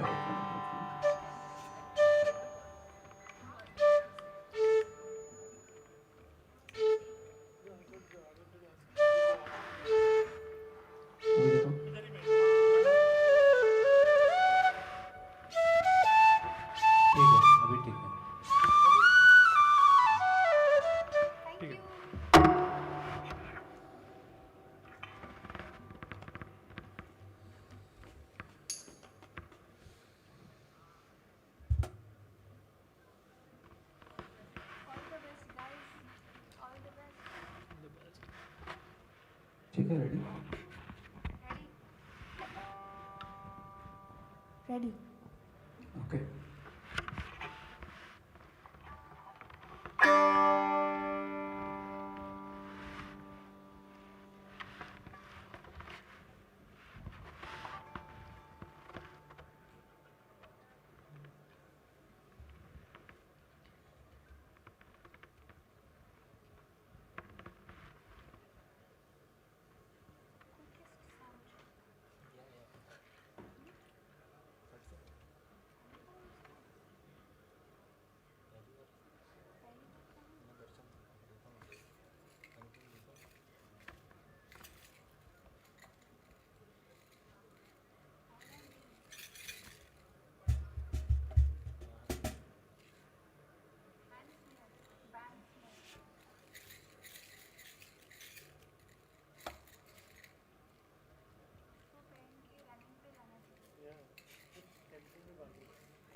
Yeah. Check. This.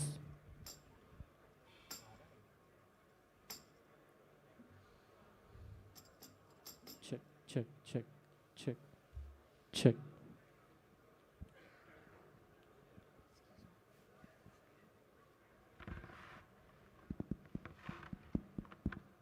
We are starting the program in a moment. Request everyone to come forward as much as possible. Request everyone to come forward as much as possible. We are starting the program in a couple of minutes. Yeah, especially the ones who are seated at the back entirely. It'll be better if you all can come in the front.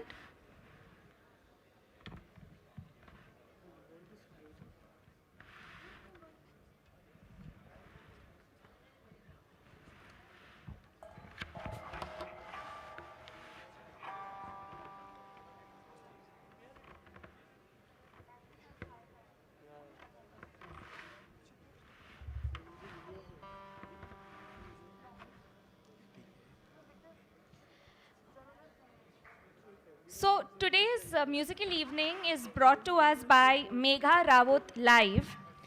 The performance is a fusion of Hindustani classical music and modern contemporary sound. The band is led by Megha herself. Megha is a sitarist and Indian classical musician and a disciple of sitar maestro Purbayan Chatterjee.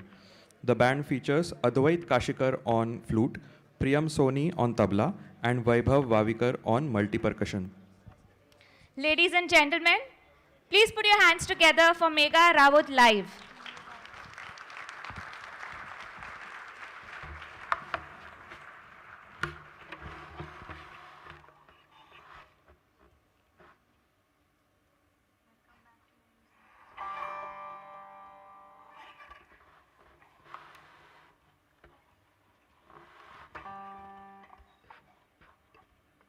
Good evening, everyone.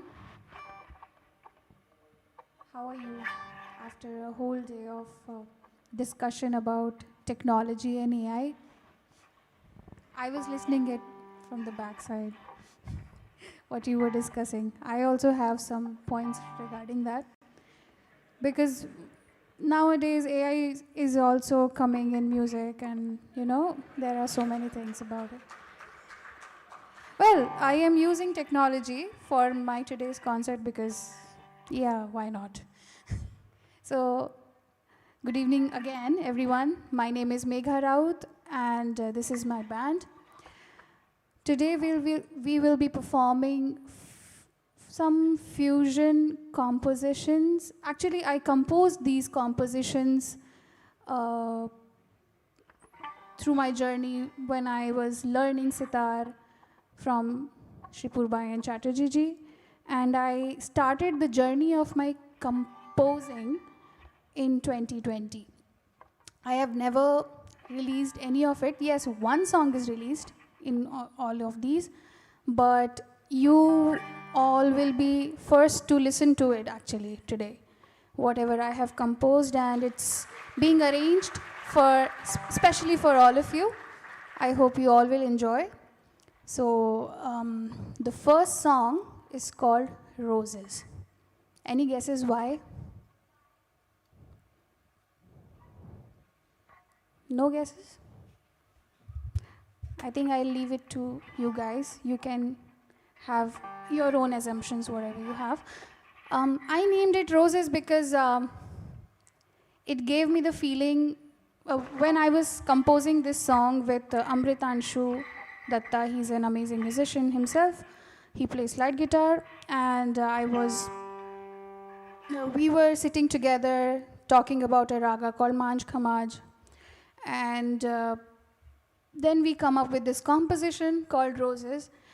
It just felt like that we were on a beach, talking, chatting, walking, and the composition was so gentle, like the petals of roses. So we named it Roses. Roses for all of you.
when I was recording this composition, which is not released yet, it will be releasing soon.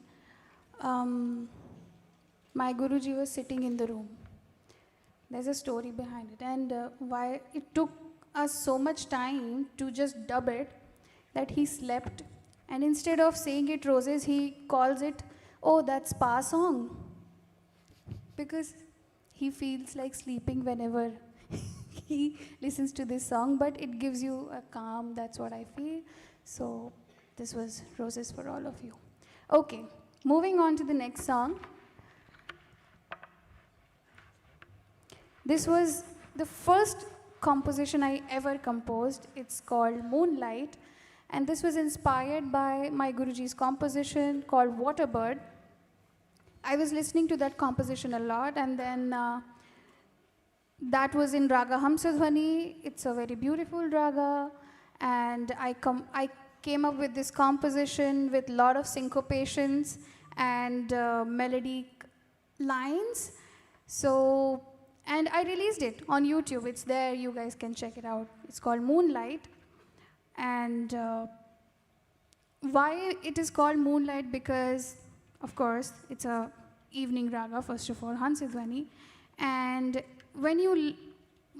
this is how I felt कि जब मैं ये composition बना रही थी, सुन रही थी, I was thinking कि इसको क्या नाम दूँ मैं? What name should I give? It felt like the light from the moon coming down on a lake, and this is what I was visualizing when I was composing this song, and that's why I named it Moonlight. So here is Moonlight for you.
You guys having fun?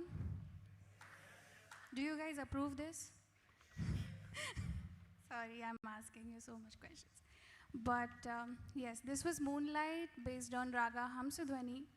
And I did some arrangements, and thanks to Vaibhav, Advait, and Priyam for joining me in this song and making it so beautiful. The next song we are moving on to is called Aurora. This also I composed with Amritanshu, so it will be a little mellow. He's a mellow guy. He helps me making mellow songs. But the good thing about this composition is that it has the sounds of water, raindrops, so it takes you to nature. And this composition is roughly based on Mia Malhar. And you guys can look for this composition on Spotify and Apple Music, wherever. So many people put it on Instagram stories as well. So Aurora for all of you.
you feel the rains?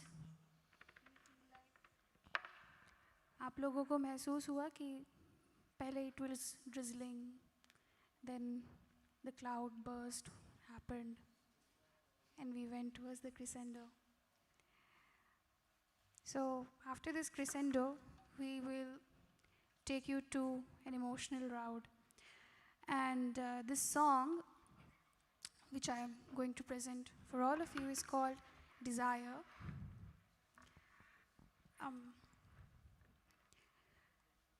This composition is based on a raga, a very beautiful raga called Charukeshi, and it evokes the both very important emotions, both the important emotions of grief and happiness at the same time.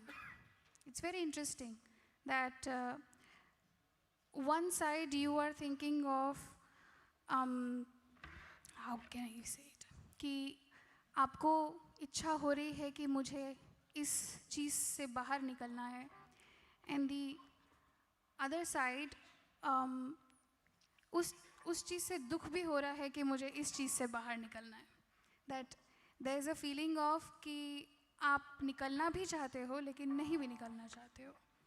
So I was going through a phase, and this composition came at that time in my life to me, and presenting Desire for all of you.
hope all of you are having fun after a whole day of discussion and discussion about technology and AI.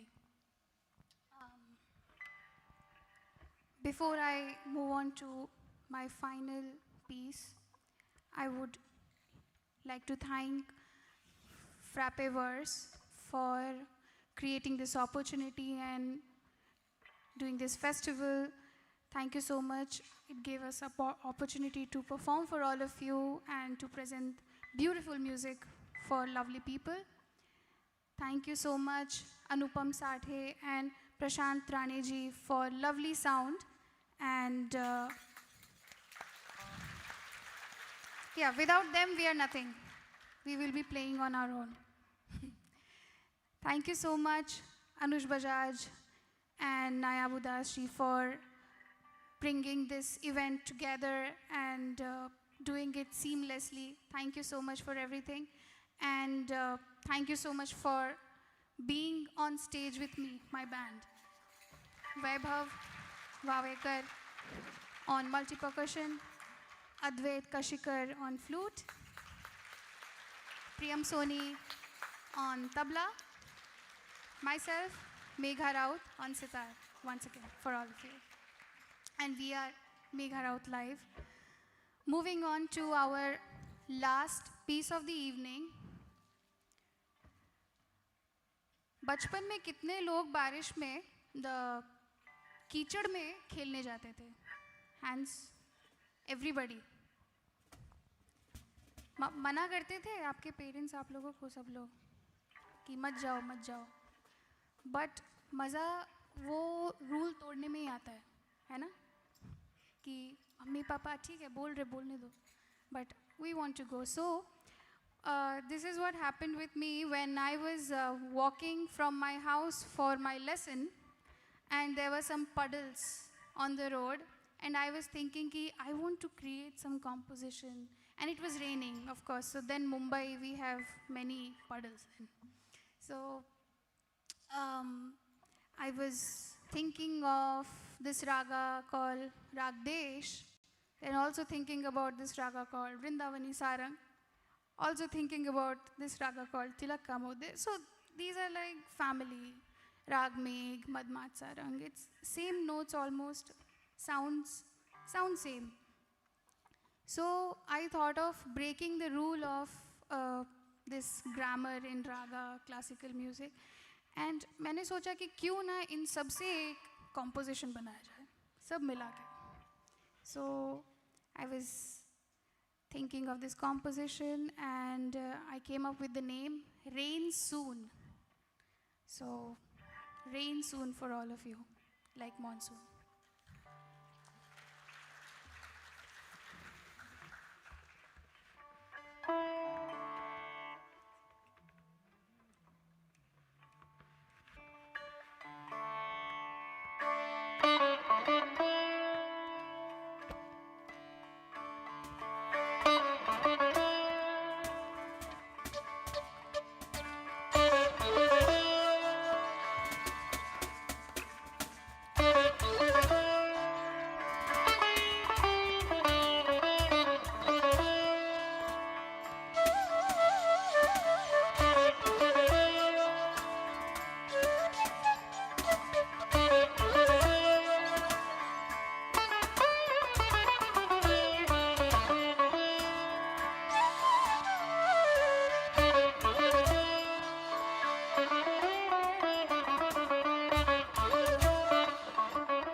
Thank you, Megha. Thank you, Advait, Priyam, Weber. What a performance. What a mesmerizing performance. Thank you for the fitting end to the evening. I won't talk more and kill the vibe, but I would just say that all of us are surely going to remember the journey the musical journey that you took us through today evening. Thank you so much.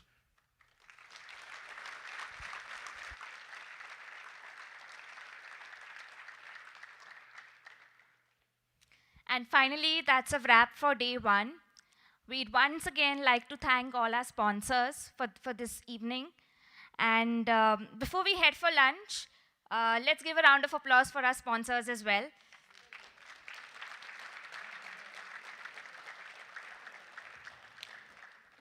So dinner is organized at